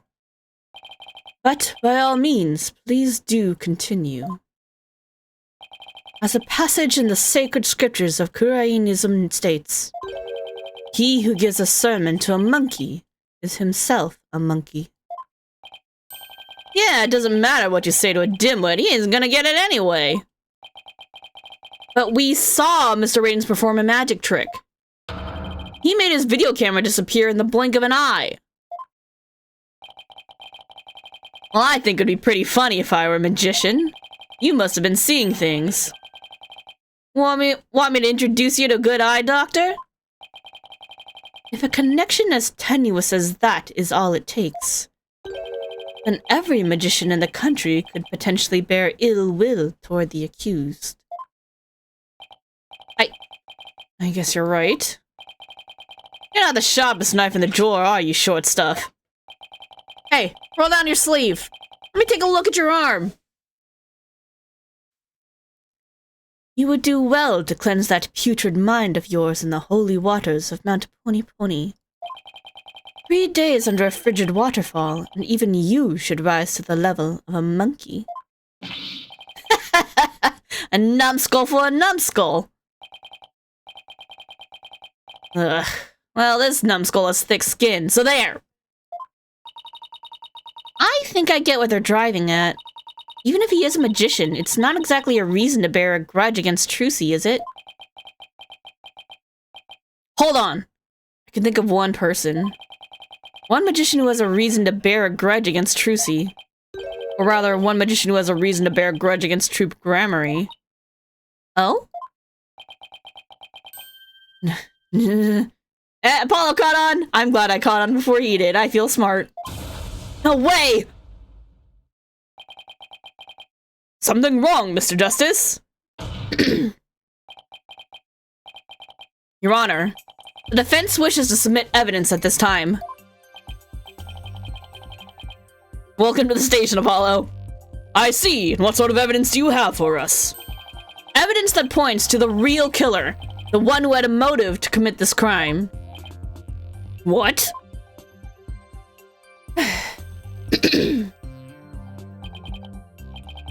And what have you come up with this time, defense? Trucy Wright is the sole heir to Troop Grammary and its name. This puts her square in the crosshairs of one particular magician. And this piece of evidence points to that one person who has a grudge against Miss Wright. And who exactly are you naming, Mr. Justice? 13 years ago, the great Mr. Reuse belonged to Troop Grammary. But then, the troop ousted him, and Mr. Reuse vowed to get revenge on them someday. And what better way to accomplish that than through the ruination of their sole heir? Mr. Reuse is the victim, Mr. Justice!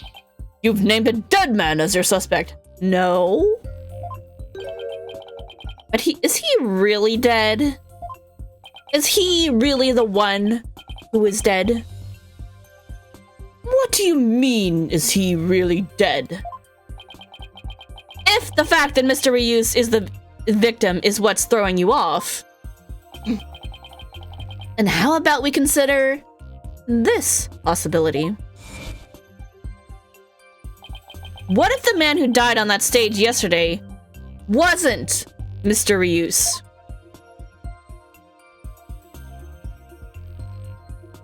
I'm so glad that I caught on first. I feel so proud of myself. What? You mean the victim was an imposter?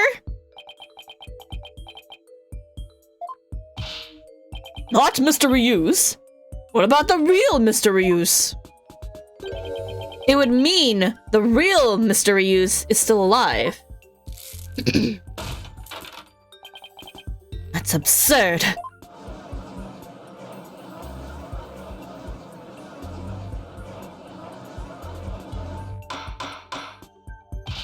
Mr. Justice? Who is the real Mr. Ryus, not the victim of this case? It's all coming together now. Finally see the gimmick, the trick to this entire case. This should explain everything, Your Honor.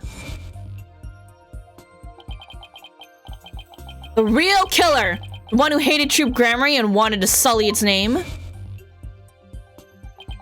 A magician lurking in the shadows who set up a fake Mr. Ryus in his stead.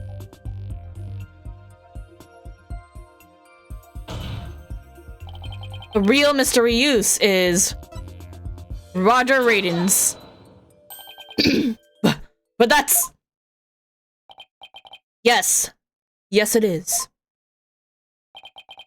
Roger Radins is the real Mr. Ryus. What? Him?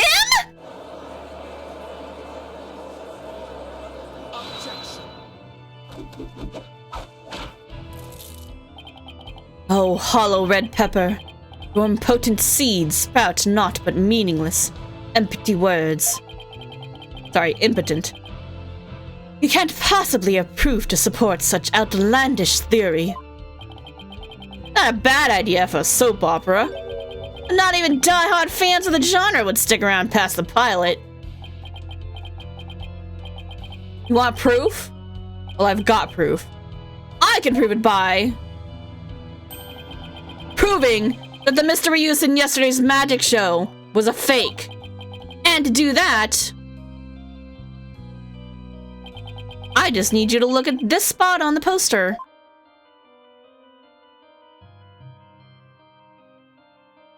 Take that! This is the injury Mr. Ryus sustained while practicing a magic trick 13 years ago. However, the video the victim shot of himself shows no trace of that injury. Oh my! You're absolutely right! Now, Mr. Raytons, what do you suppose we'd find if we took a look at your right forearm? Is there by chance a nasty 13-year-old scar under that sleeve of yours?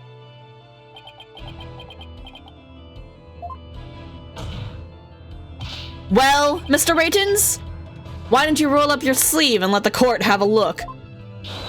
Or are you hiding something else up there?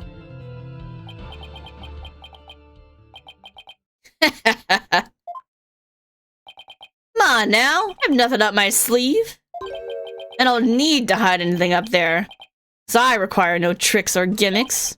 But you see, my magic is the real deal. Reveal? Oh, he's got the scars! Is this what you were hoping to see? Oh, there it is! The scar! Just as I thought. That's right. I am the forgotten magician, abandoned to the dark understage of history. The great Mr. Ryus. Ooh, he's got some flashy cool tricks. This is... It's totally... absurd.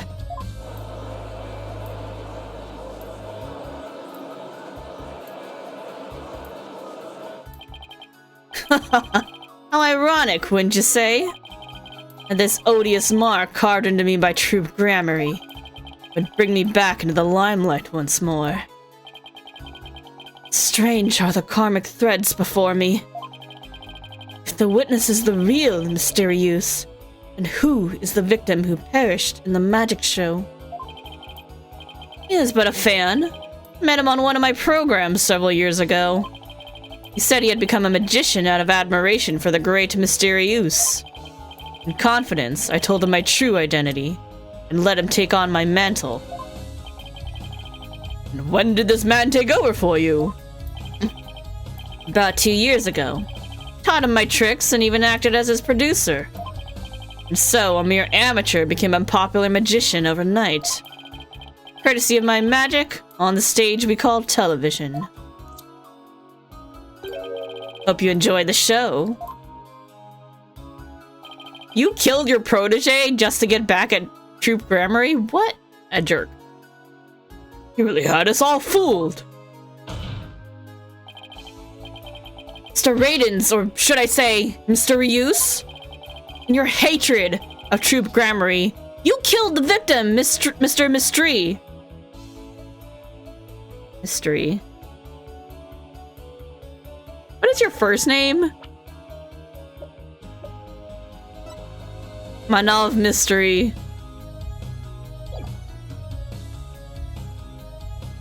I knew there was another pun there. God damn it. Mysterious Mystery. I hate this. And then you set up Miss Wright to take the fall, didn't you? You did it all just to tarnish the Grammary name. Oh, I have no idea what you're talking about, lad.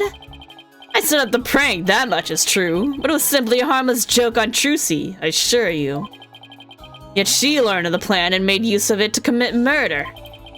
That is how strongly the criminal element runs in the blood of these Grammaries. But if it was a secret prank plan that very few people knew about, couldn't you have been the one to use it for murder instead? Ah! Yikes! Yeek! His head! Just kidding. What the heck was that? Heed my words, loyal lad, for I fear your grasp on reality is slipping. I do believe I told you that my magic is real. It employs neither tricks nor gimmicks. Enough of the ambiguity. Why do you make your point already? My alibi is as pristine as ever. Wouldn't you agree, Prosecutor Sadmati? Yes, I suppose that is correct. The witness does have a solid alibi. What? Yeah, he was at the TV station all day.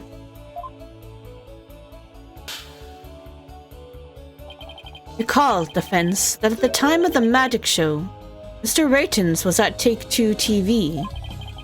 A fact that many people can easily attest to. Ah, that's right. Forgot all about that. Ho-ho-ho! So what do you think, Your Honor? You like me to testify on the matter? Yes, I think you'd better. Please tell the court more about your alibi. That is so cool.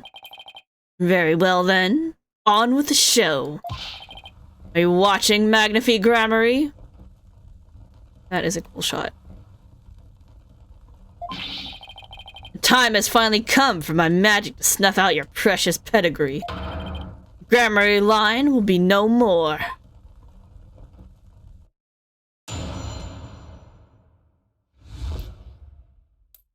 This perfect alibi. I was at the TV station at the time of the Penrose performance. I was busy working on another TV program. I could spare no time for the magic show. Do ask my staff if you doubt my claim. And there it is. Simple and perfect alibi. No tricks, no gimmicks, just the truth.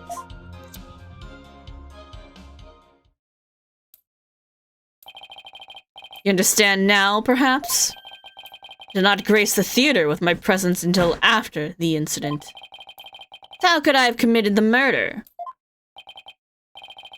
His staff did say he was there at the station. So it sure does sound like a rock-solid alibi. That can't be right. If Mr. Radens is the killer, he'd have to have been at the theater.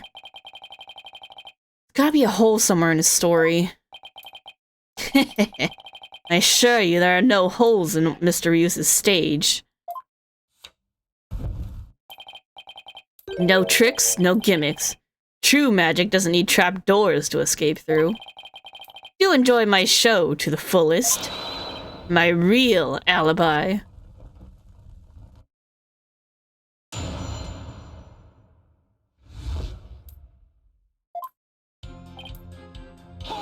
Press everything. But you did come to the theater eventually, isn't that right? Indeed. Anxious to see how the show was progressing, I made my way to the theater.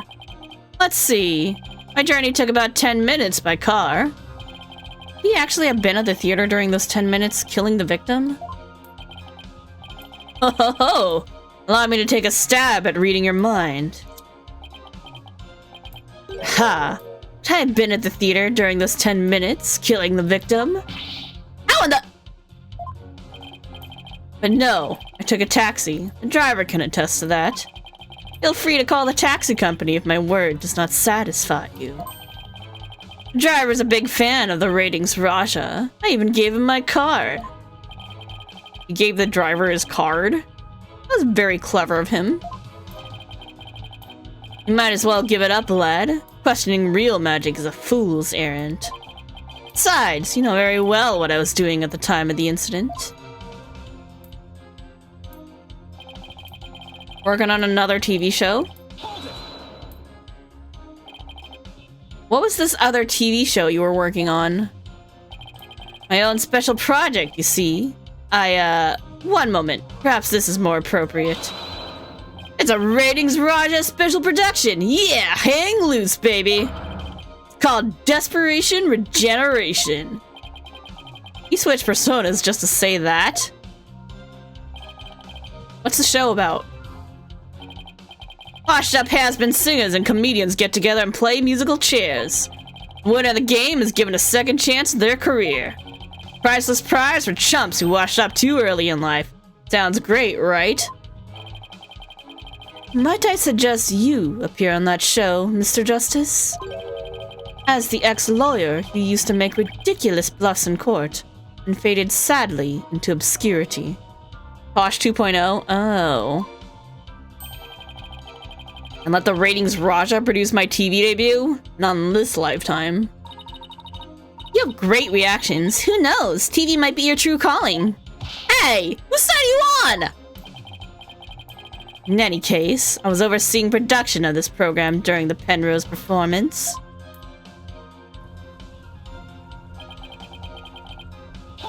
Can I ask his staff? How do we know those staff members aren't in cahoots with you? I make it my business to perform solo. My magic has neither need nor want of assistance. After all, one of them could reveal the secrets behind my magic, could they not? So he doesn't trust anybody, huh? He's the complete opposite of Trucy. There were many people there in the studio audience who saw the witness as well. Even if he had been able to persuade his own staff to cover for him, he could not have convinced so many complete strangers to do the same.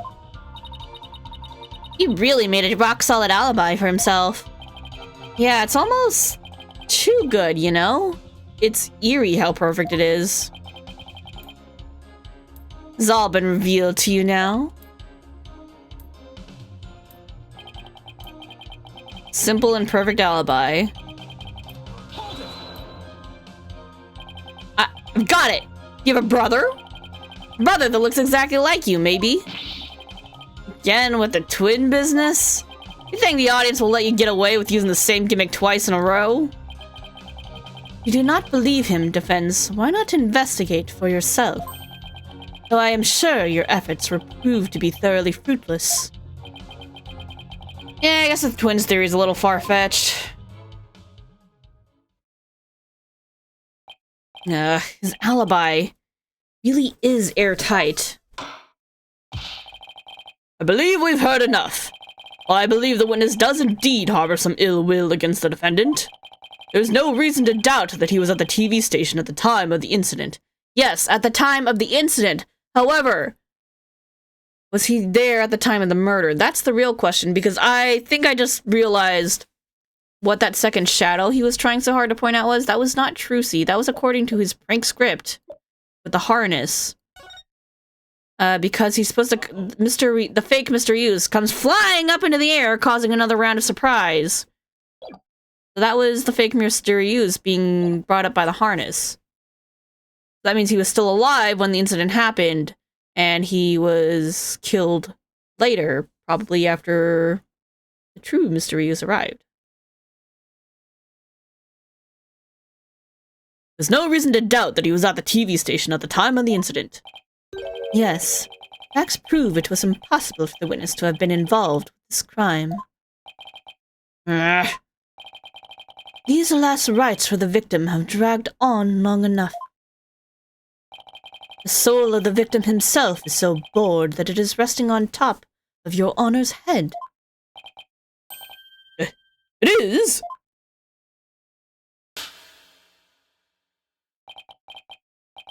The time has come. Let us punish the sinner and guide the victim's soul to the Twilight Realm. Apollo, Trucy will be thrown in prison, and we'll be out of a job.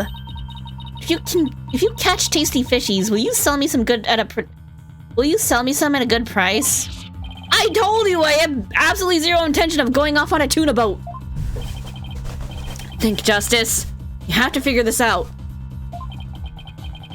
It's no use. I can't find a single flaw, so what now? Oh, behold my never-ending magic show. Come for the awe-inspiring showmanship of the great Mysterious. And stay for my grand illusion until the end of time.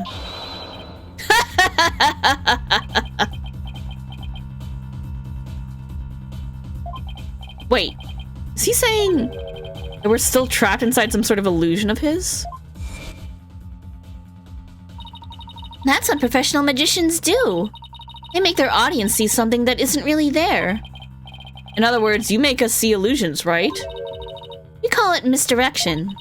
While we keep you busy believing one thing, we're busy making something else happen. What we say is there really isn't, and what we say isn't there actually is.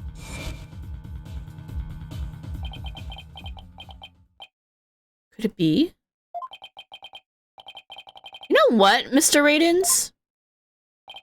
I guess we have all been spectators to the elaborate illusion you have prepared for us. An illusion that has subtly turned our attention towards something you wanted us to see. What are you going on about, lad? Have you got something, Apollo? I just remembered something Trucy said about misdirection. What a magician says is there really isn't, and what they say isn't there actually is. If we've all been taken for a ride by Mr. Radens' magic, then maybe he's made us see something that wasn't really there. It's time to rethink all my assumptions about this case. Are we gonna do the big brain think? What have we been made to believe was there when it actually wasn't? What have we taken to be the absolute facts of this case?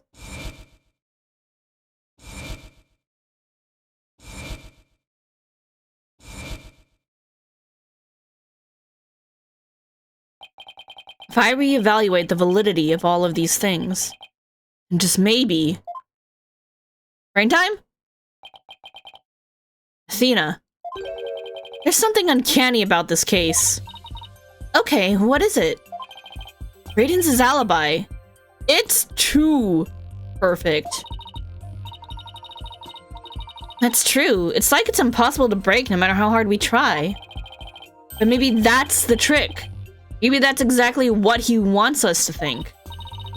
I'm not following. We're not making any headway here because we've been so focused on breaking his alibi. Oh, I think I get it. You're saying he's using misdirection on us, right? It's definitely a possibility. Would the defense care to share with everyone what it's discussing over there? Your Honor, we believe that if we were to reconsider a certain assumption, we may finally arrive at the truth. In fact, I think we'll even finally see who's hiding behind the curtain, so to speak. And what is this certain assumption you're thinking of? Time to save.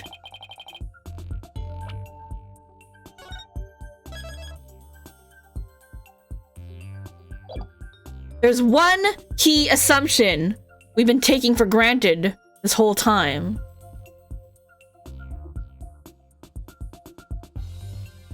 Was he just not? Oh, shit.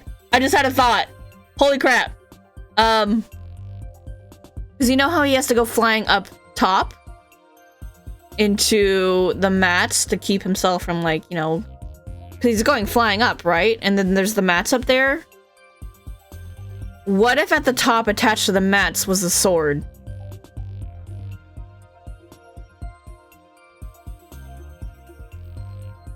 He could have been killed remotely that way. He would have been harnessed straight to his death. The culprit was on scene. What if the culprit was somewhere other than the theater at the time of the crime? What if there was some way to commit the murder without actually being there? If that were the case, then Mr. Raidens' perfect alibi would become irrelevant. That makes sense because the cape on Mr. Hats was torn and we were like, that's fucking weird. It must have run into the sword up there.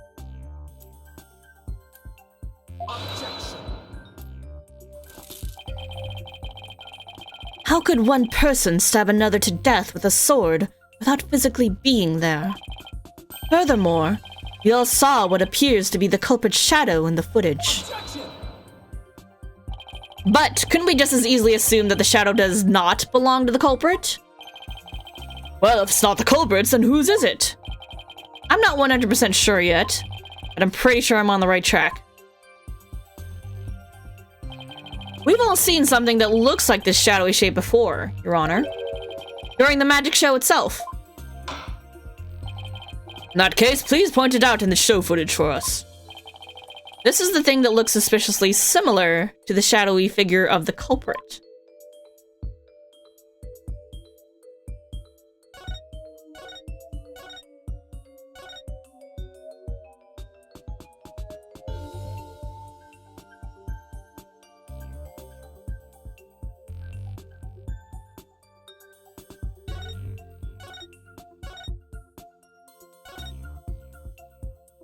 Here, and this is Mr. Hats.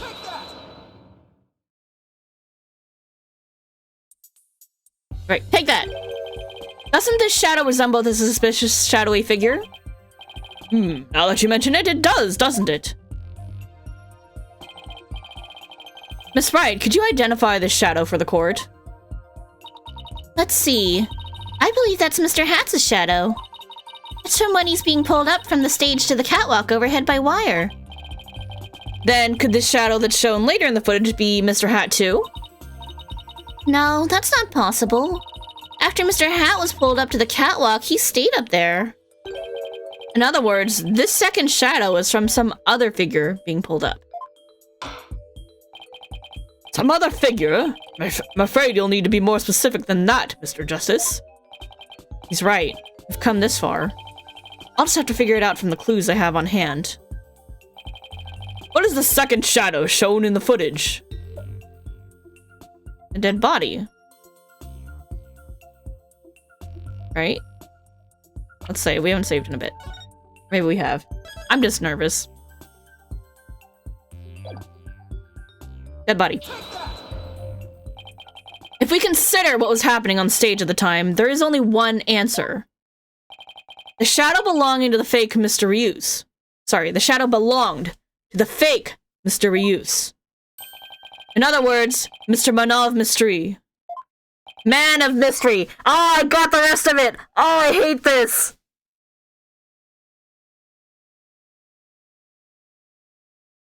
Man of Mystery! Man of Mystery!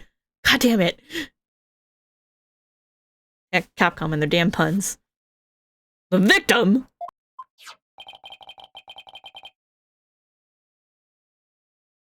Please take a look at the prank plan script.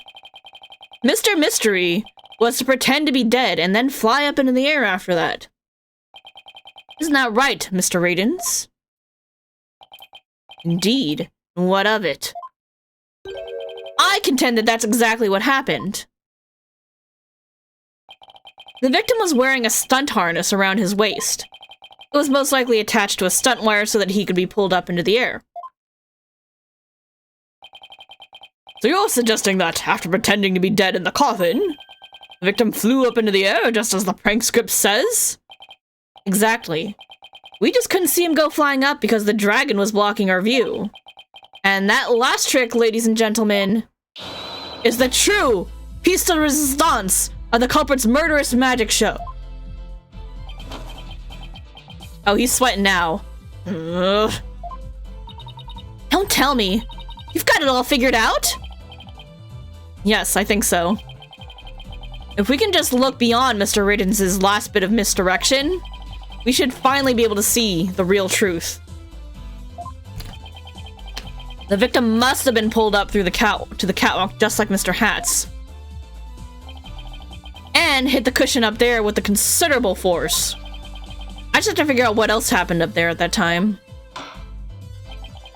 Are you ready to elaborate, Mr. Justice? Yes, Your Honor. I'm ready. In that case, please answer me this. Why did the culprit make the victim fly up into the air like that? To falsify an alibi, to murder him, hide the body, to kill him. Just why did the culprit have the victim fly up after he appeared in the coffin? And how did the victim actually die? When he was only pretending to be dead in the coffin? If we can figure out how these two questions relate, the answers should become clear. Could it be? Mr. Mystery must have thought he was still just part of a prank when he appeared on stage. He probably didn't suspect a thing as he was being pulled into the air. After Miss Wright was called backstage and just as the set piece fell. But the culprit had already planted the real murder weapon in a cushion in the catwalk. It was probably a knife or a blade of some sort. What? You mean? Yes, it really was a magical murder. Just as the prank script said, Mr. Mystery was whisked up into the air.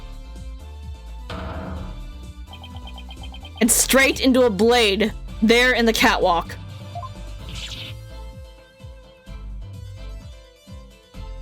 That is a horrible way to die. In other words, this murder was committed remotely through the use of a magic trick. What? Remotely? Using this method, it wouldn't matter where Mr. Radiance was at the time of the death.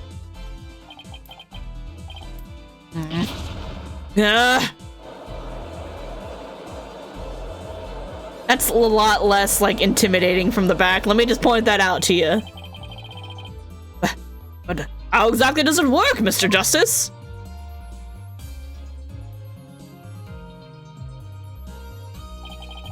Just before the murder occurred,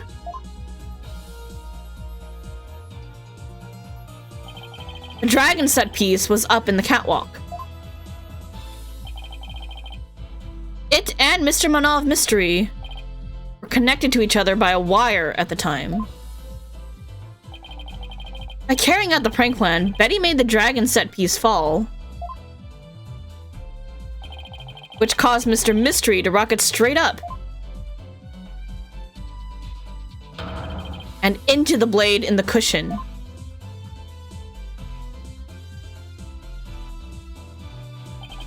The cushion was high up enough to be hidden from the audience view. And that's why nobody saw the blade. Oh! And that big gash in Mr. Hatz's cape! The blade must have been set up overhead sometime before the magic show. Mr. Hat must have also been slashed by it too when he was pulled up to the cushion.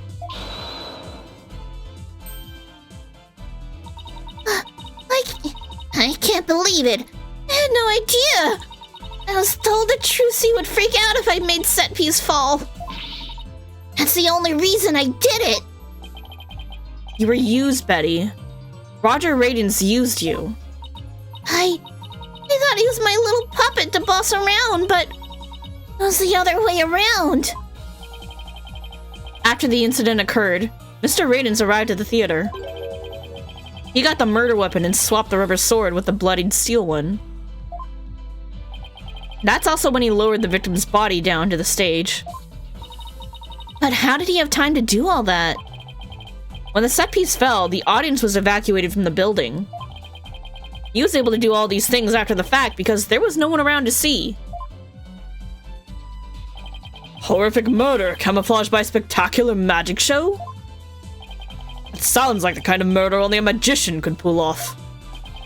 As long as the show proceeded as it was scripted, Mr. Mystery was doomed to die. And that's why it was you, Mr. Radens, who killed the victim all the way from the TV station. This prank plan, or should I say murder plan, proves your murderous intent.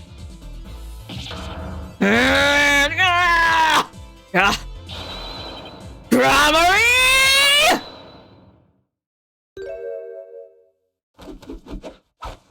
サトラ今おまどもさましで足し抜けたれがせよそろか Enough. You dim-witted, ignorant, imbecilic, putrid red pepper. Can't possibly have a counter-argument to make.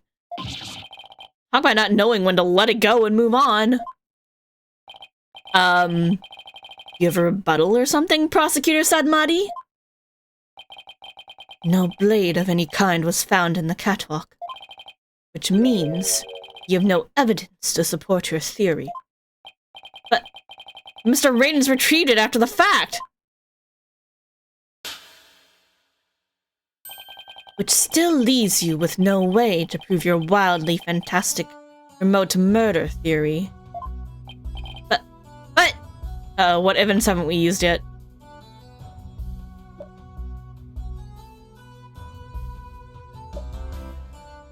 I don't know, man.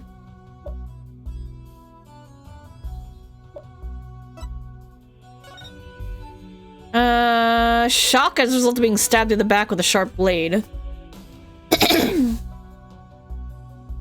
Victim's real name, man of mystery. Yeah, I don't know.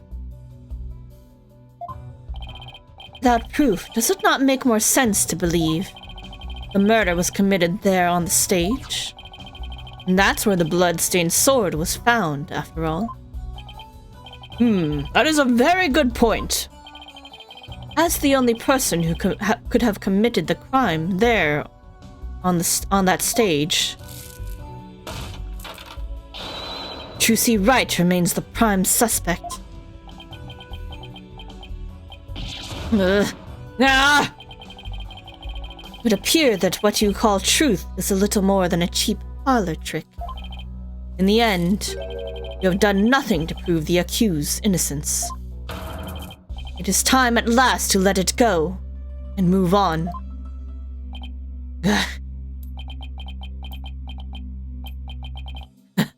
Oh, you seeing this, Magnifi Gramarye? My magic is exacting punishment on your granddaughter. Gramarye name is done for. Hollow, you need to hit them with a decisive piece of evidence here. I know! It's just what I was thinking. Sir Justice, do you or don't you have anything to prove that the witness committed this remote murder you proposed? Of course I do, Your Honor. This entire incident was carried out exactly according to the script. Right, so theoretically there should be no evidence for us to find or use. Which means our best bet is to see if something unscripted happened. There's gotta be something Radens couldn't have foreseen. Once I find it, that's how I'll expose his murderous trick. Get ready, Mr. Radens, because I'm about to reveal the secret to your magic. There are no tricks or gimmicks here, just some good old-fashioned logic. Brain time! Hold up, let's save. I crashed during brain time once and I was super sad about it. As long as the magic show went as scripted, the murder would happen without fail. Everything in this case was carefully planned so that no evidence would be left behind.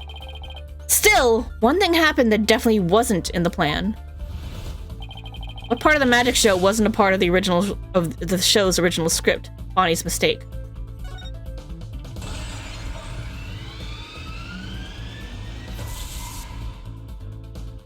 And that's what led to Mr. Hat getting cut.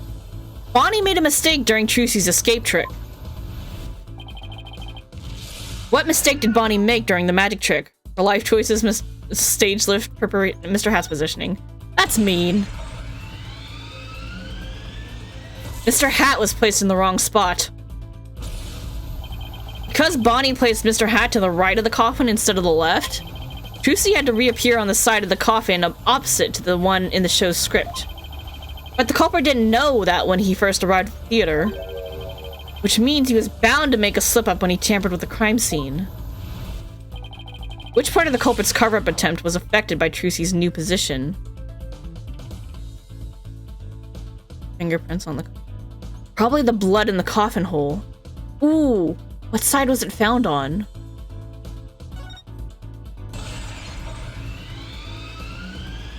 The blood was on the wrong side of the coffin, too. Thinking Trucy had appeared on the left, the culprit must have put the blood in the left hole. But the blood was eventually discovered in the right hole during the police investigation. If the killer had originally put the blood on the left side, that means he must have tampered with the scene again afterwards to make it line up with the facts. To make the crime scene consistent with the facts, the culprit must have swapped the coffin sides.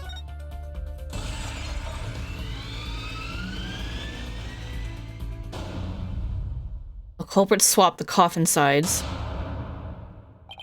That's right. The left and right panels of the coffin are interchangeable. The culprit must have switched the two panels to make the blood stain fit the facts.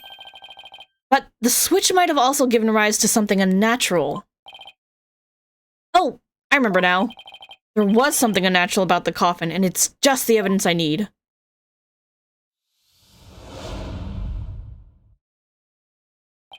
Sorry, Mr. Radins, but I have some very conclusive proof of your guilt. Another bluff, is it? There's no way you have anything of the kind. My magic is real, no trick. No, there are tricks and gimmicks to it, just like any other illusion. What? After the murder, you switched the left and right panels of the coffin, didn't you? Ugh. And because you did, you left behind something very unnatural for us to find. This proves that Roger Radins tampered with the crime scene after the murder took place.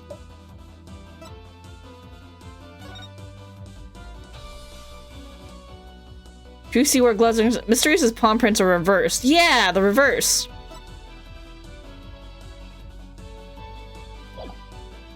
There we go. Their fingerprinting results? What about the fingerprints? It's unnatural! Let's take a look at the prints the victim left inside the coffin, shall we? If the victim was facing forward in the coffin, his print should have looked like this. However, what we found was... they were facing the opposite direction. It's quite unnatural for the prints to be facing this way, wouldn't you agree? Ah. It is strange, isn't it? But how did they get this way? They got this way because the culprit thought the magic show had gone according to script. The culprit thought Mr. Hat would be on the left side of the coffin, and that Miss Wright would also pop up on the left side of the coffin, as per the show's script. He then assumed she had thrust the sword into the hole on the left side of the coffin. That's why he put blood in the left hole when he was trying to cover up his crime. But sometime after leaving the bloodstain, the culprit must have realized his mistake. He found out that due to Bonnie's mistake, Mr. Hat was to the right of the coffin. And that despite the script, Miss Wright had thrust the sword into the hole on the right. In short, the hole with the blood in it was on the opposite side, the side opposite the one that Trucy used. To make the blood's location fit the facts, he had to tamper with evidence yet again. We tried to cover his tracks by switching the coffin's left and right panels. Oh, that's how the fingerprints in the coffin ended up backwards. Cause the culprit switched the two side panels around. Footprints ended up facing the opposite direction. Instead of going to all that trouble with the panels, why didn't the culprit just wipe the blood away and redo it on the other side? I'm afraid that wouldn't have worked, Your Honor. Because of a little something called luminol testing. Ah, right, luminol. I almost forgot. Luminol can detect trace amounts of blood even if it's been wiped away, right? That's right. Wiping the blood away would have only served as proof of his meddling. How about it, Mr. Radens? I did a pretty good job figuring out your trick, didn't I? Ugh.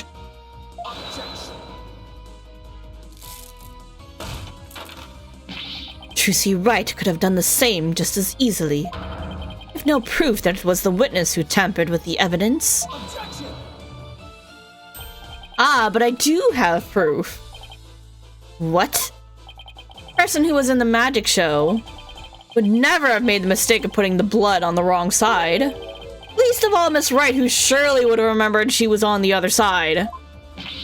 Oh my! You're absolutely right! Why, you impudent. I'm sure you've realized by now, Prosecutor Sadmati. Your claim that Miss Wright is the culprit just doesn't hold up. You and the accused are most certainly... Oh crap, I missed what he said. Certainly bound for hell. Really? Miss Wright and I? Because I think you're the one with the ticket there for trying to convict an innocent girl! Ah! Ha! Take that! Get smacked by your beads! Ethyldeus wannabe? Oscar Sadmati! Are you alright? As for the true culprit, he is someone who knew how the show was supposed to go, but didn't actually see it. And someone who had the chance to tamper with the crime scene after the incident. And the only person who fits the bill is you, Roger Radens. Gramarye! All of the secrets to your tricks have been revealed. And with no tricks left, I'm afraid your show has been cancelled permanently.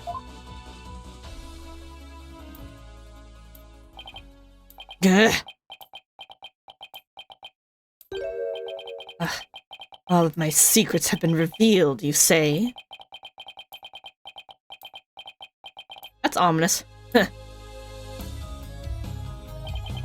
Don't make me laugh, boy. Mine is the true, real magic. There are no secrets to reveal. Behold, ladies and gentlemen, the true power of the great Mr. Reuse. Witness a magic far greater than Troop Gramarye's. Burn. Crumble. Fall to my furious flames. The great Mr. Reuse will bring an end to you all. And now for the final heir to the Gramarye name, right here, right now. You too shall break. Huh? No, this isn't right.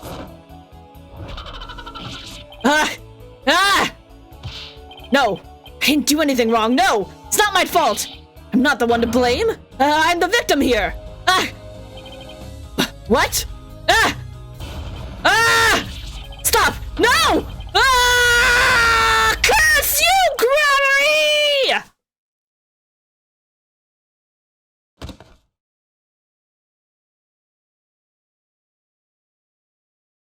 We got him good.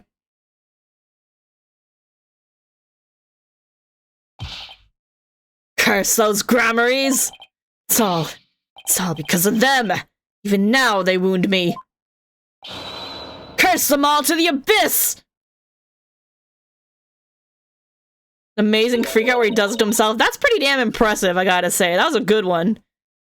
You really hate us that much?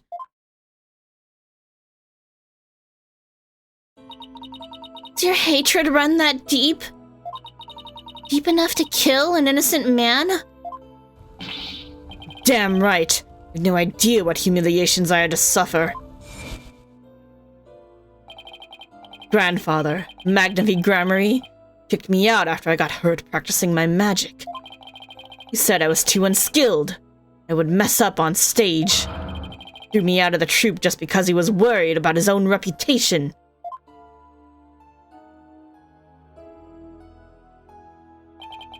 Since I was but a child, it was always my dream to become a great magician.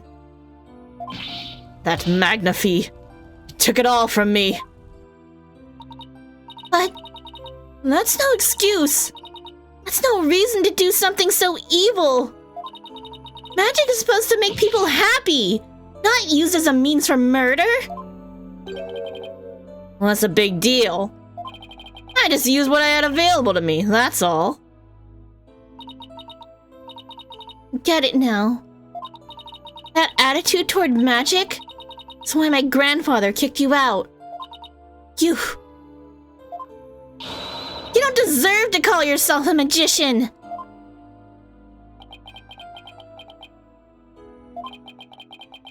Don't deserve? I don't know about that. After all, you were completely taken in by my magic, were you not?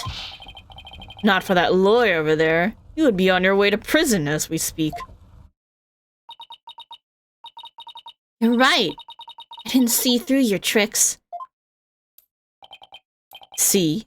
So in the end, Troupe Grammary was defeated by the great Mr. Reuse.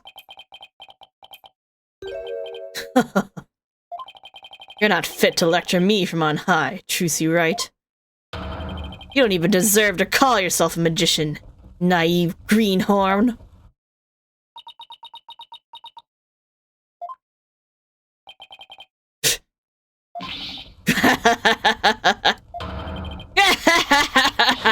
Take that, Grammary! You lose!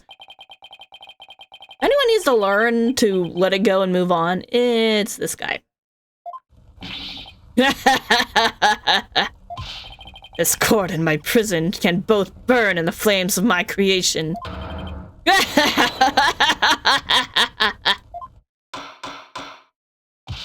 Bailiff, take Mr. Martins away!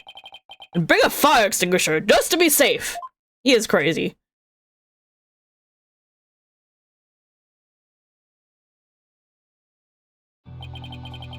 Looks like we've reached the end. I feel as though I've been watching a grand magic show. It was close, but we just barely made it through somehow. Huh? Why does Trucy look so down? Miss Wright? Yes, Your Honor? I'm about to announce my verdict. Can I see that wonderful smile of yours? That smile of a true entertainer, as I do? Yes, Your Honor. Now then, this court finds the defendant, Trucy Wright, not guilty! Woo! Party and confetti. It makes me sad to see her smile right now, though, because she's forcing herself. Like, she's obviously upset. I'm like, oh. Court is adjourned.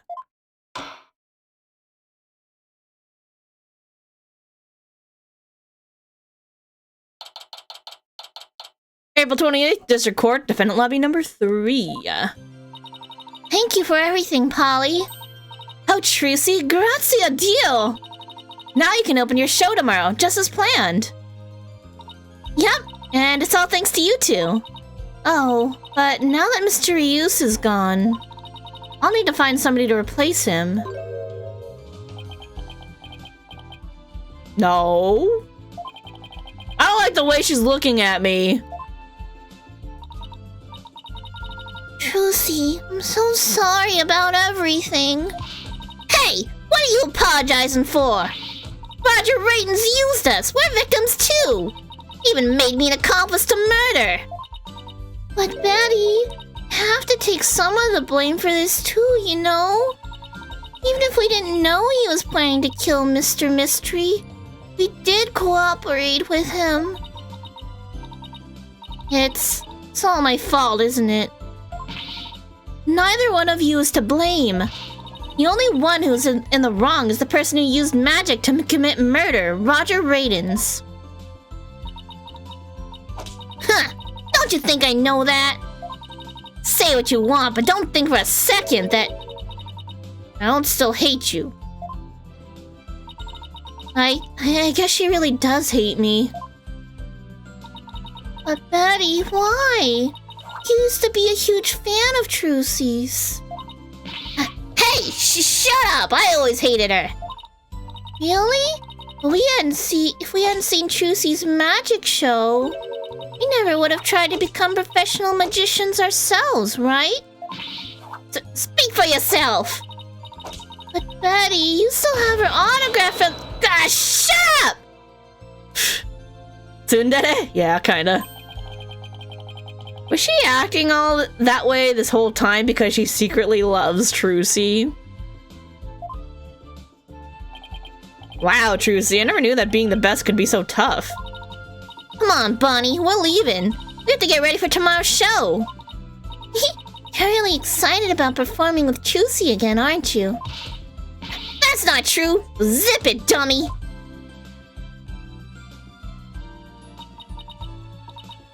Holly? Do you think I really am a naive greenhorn? Huh? No way. She's not. No way, she's not. Oh, she's not. Okay, I get it. Wow, you were completely taken in by my magic, were you not? Not for that lawyer over there.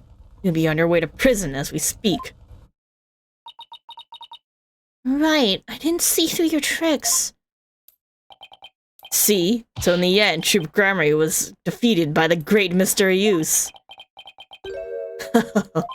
You're not fit to lecture me from on high, Trucy Wright. You don't even deserve to call yourself a magician, you naive greenhorn. Trucy, don't tell me you're taking what Raiden said to heart. Well, maybe a little. I didn't see through his tricks and let myself be taken in by his magic. I can't trust myself anymore. Maybe he was right to call me a greenhorn. You shouldn't take stock in his words. He doesn't even know the first thing about you. Huh? You're a wonderful Grammary magician. You should be proud of yourself. Thank you, Apollo, but what makes you say that? I know you're a wonderful Grammary magician because of this. You always smile. My grandfather's notebook? The Grammary Creed. A true entertainer always keeps a smile on their face. When you performed your magic trick in court today, you showed the world your dedication to your troop's creed. Even through all the jeering, you kept a smile on your face and won the crowd over. You are everything Magnavi could have hoped for in an heir. You're a great magician, Trucy. A great magician? Me? You really are. That's why you don't have to worry about Raiden said. Oh, Polly. Thank you. Still, couldn't have done it without you. I would have lost my nerve if I'd been up there alone. But I was able to keep on smiling because of you. Me? I remember what you said to me in the detention center. After all, you're sure you swapped swords, right? Yes, I remember doing it. And I just know it wasn't your fault, Trucy. But how can you say that? Don't have any proof it wasn't me. I mean, I know you're a great lawyer, Polly, but... I believe in you, Trucy. And I believe in your skill as a professional magician. So I'm gonna prove your innocence. Don't worry. You're going to be fine. Your words were what kept me going. Hollow, thank you from the bottom of my heart. Now I can be everything I was meant to be. Trucy's real smile is the best. I'm so glad I could help make that happen. Emma? I'm really sorry, Trucy. For everything. But why? Well, I wasn't able to convince Prosecutor Sadmati what a good person you are. I had to testify against you, too. You have nothing to apologize for. You were just doing your job. You're too kind. Oh, I don't know about... Huh? Something wrong, Emma? Oh! Prosecutor Sadmati? What are you doing here?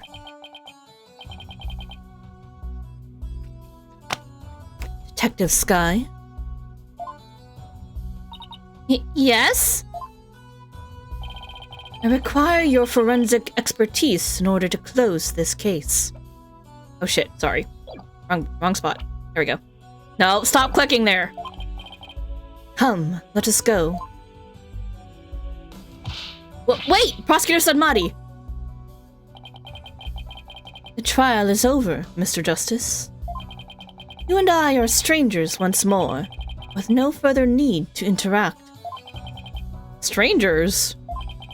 Have you really forgotten all about me? What?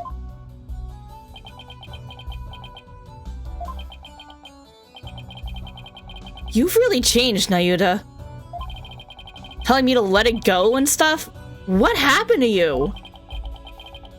Oh, lawyer of impure soul. I have nothing to say to the likes of you. Are you serious, Nayuta?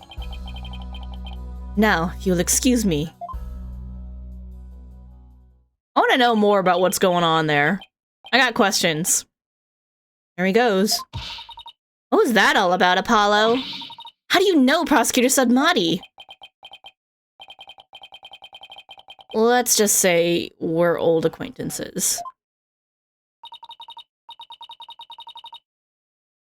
Acquaintances? Seemed like something more than that. Yeah, well... You don't like to talk about your past, do you? Because you always change the subject. Maybe. I guess I'll have to talk about it someday. But for now... Come on, let's forget about the past and celebrate Trucy's future. Sure, if you say so. Hey, it's Mr. Wright! Put him on speakerphone, Apollo. What's up, Mr. Wright? Apollo, how's Trucy? What happened at the trial? Did you get a not guilty verdict? Mr. Wright, slow down. Everything's fine. Hi, Daddy. I'm okay now. She was found not guilty in a very dramatic turnabout. Plus, we saved the office. Mr. Wright's like, y'all did it, holy shit, yeah. It was a great victory for Apollo. Phew, that's a load off my mind. Can't thank you enough, Apollo. Now I know I can trust you to hold down the fort anytime. Me? Really? Yes, you. You're a real full-fledged lawyer now in my eyes. Full-fledged lawyer? I still can't wrap my mind around it. Thank goodness you were there to take care of everything. And thank you, Apollo. No need to go that far, boss. Especially not in front of everyone.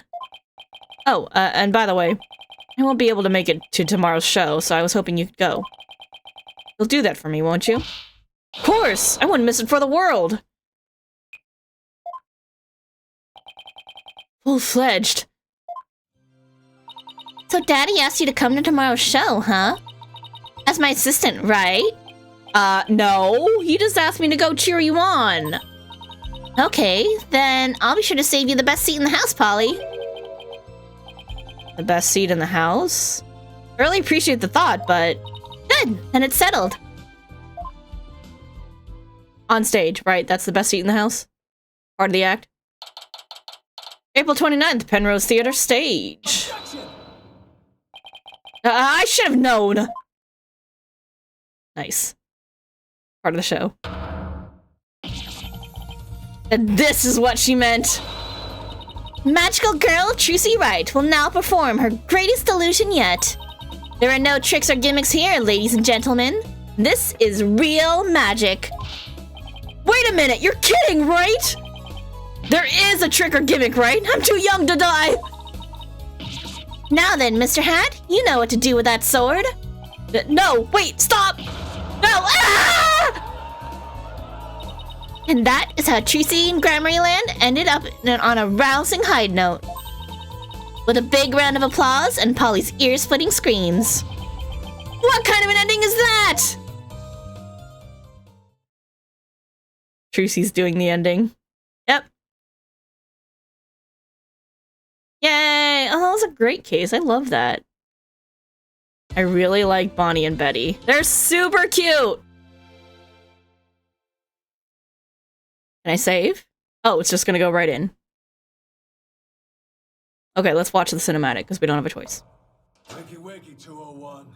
Got some more questions. Sound the alarm! Prisoner 201's escaped! Oh, we've got a prison break. That's fun. Dad's back on the streets. Things will be on the up and up for us. Keep your voice down. You want that rebel hunter to find us or something? Come on. We're small fries compared to... Huh?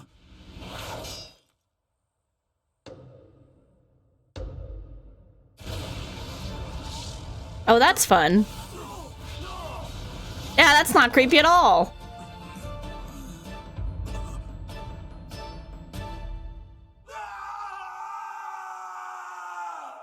All right, then.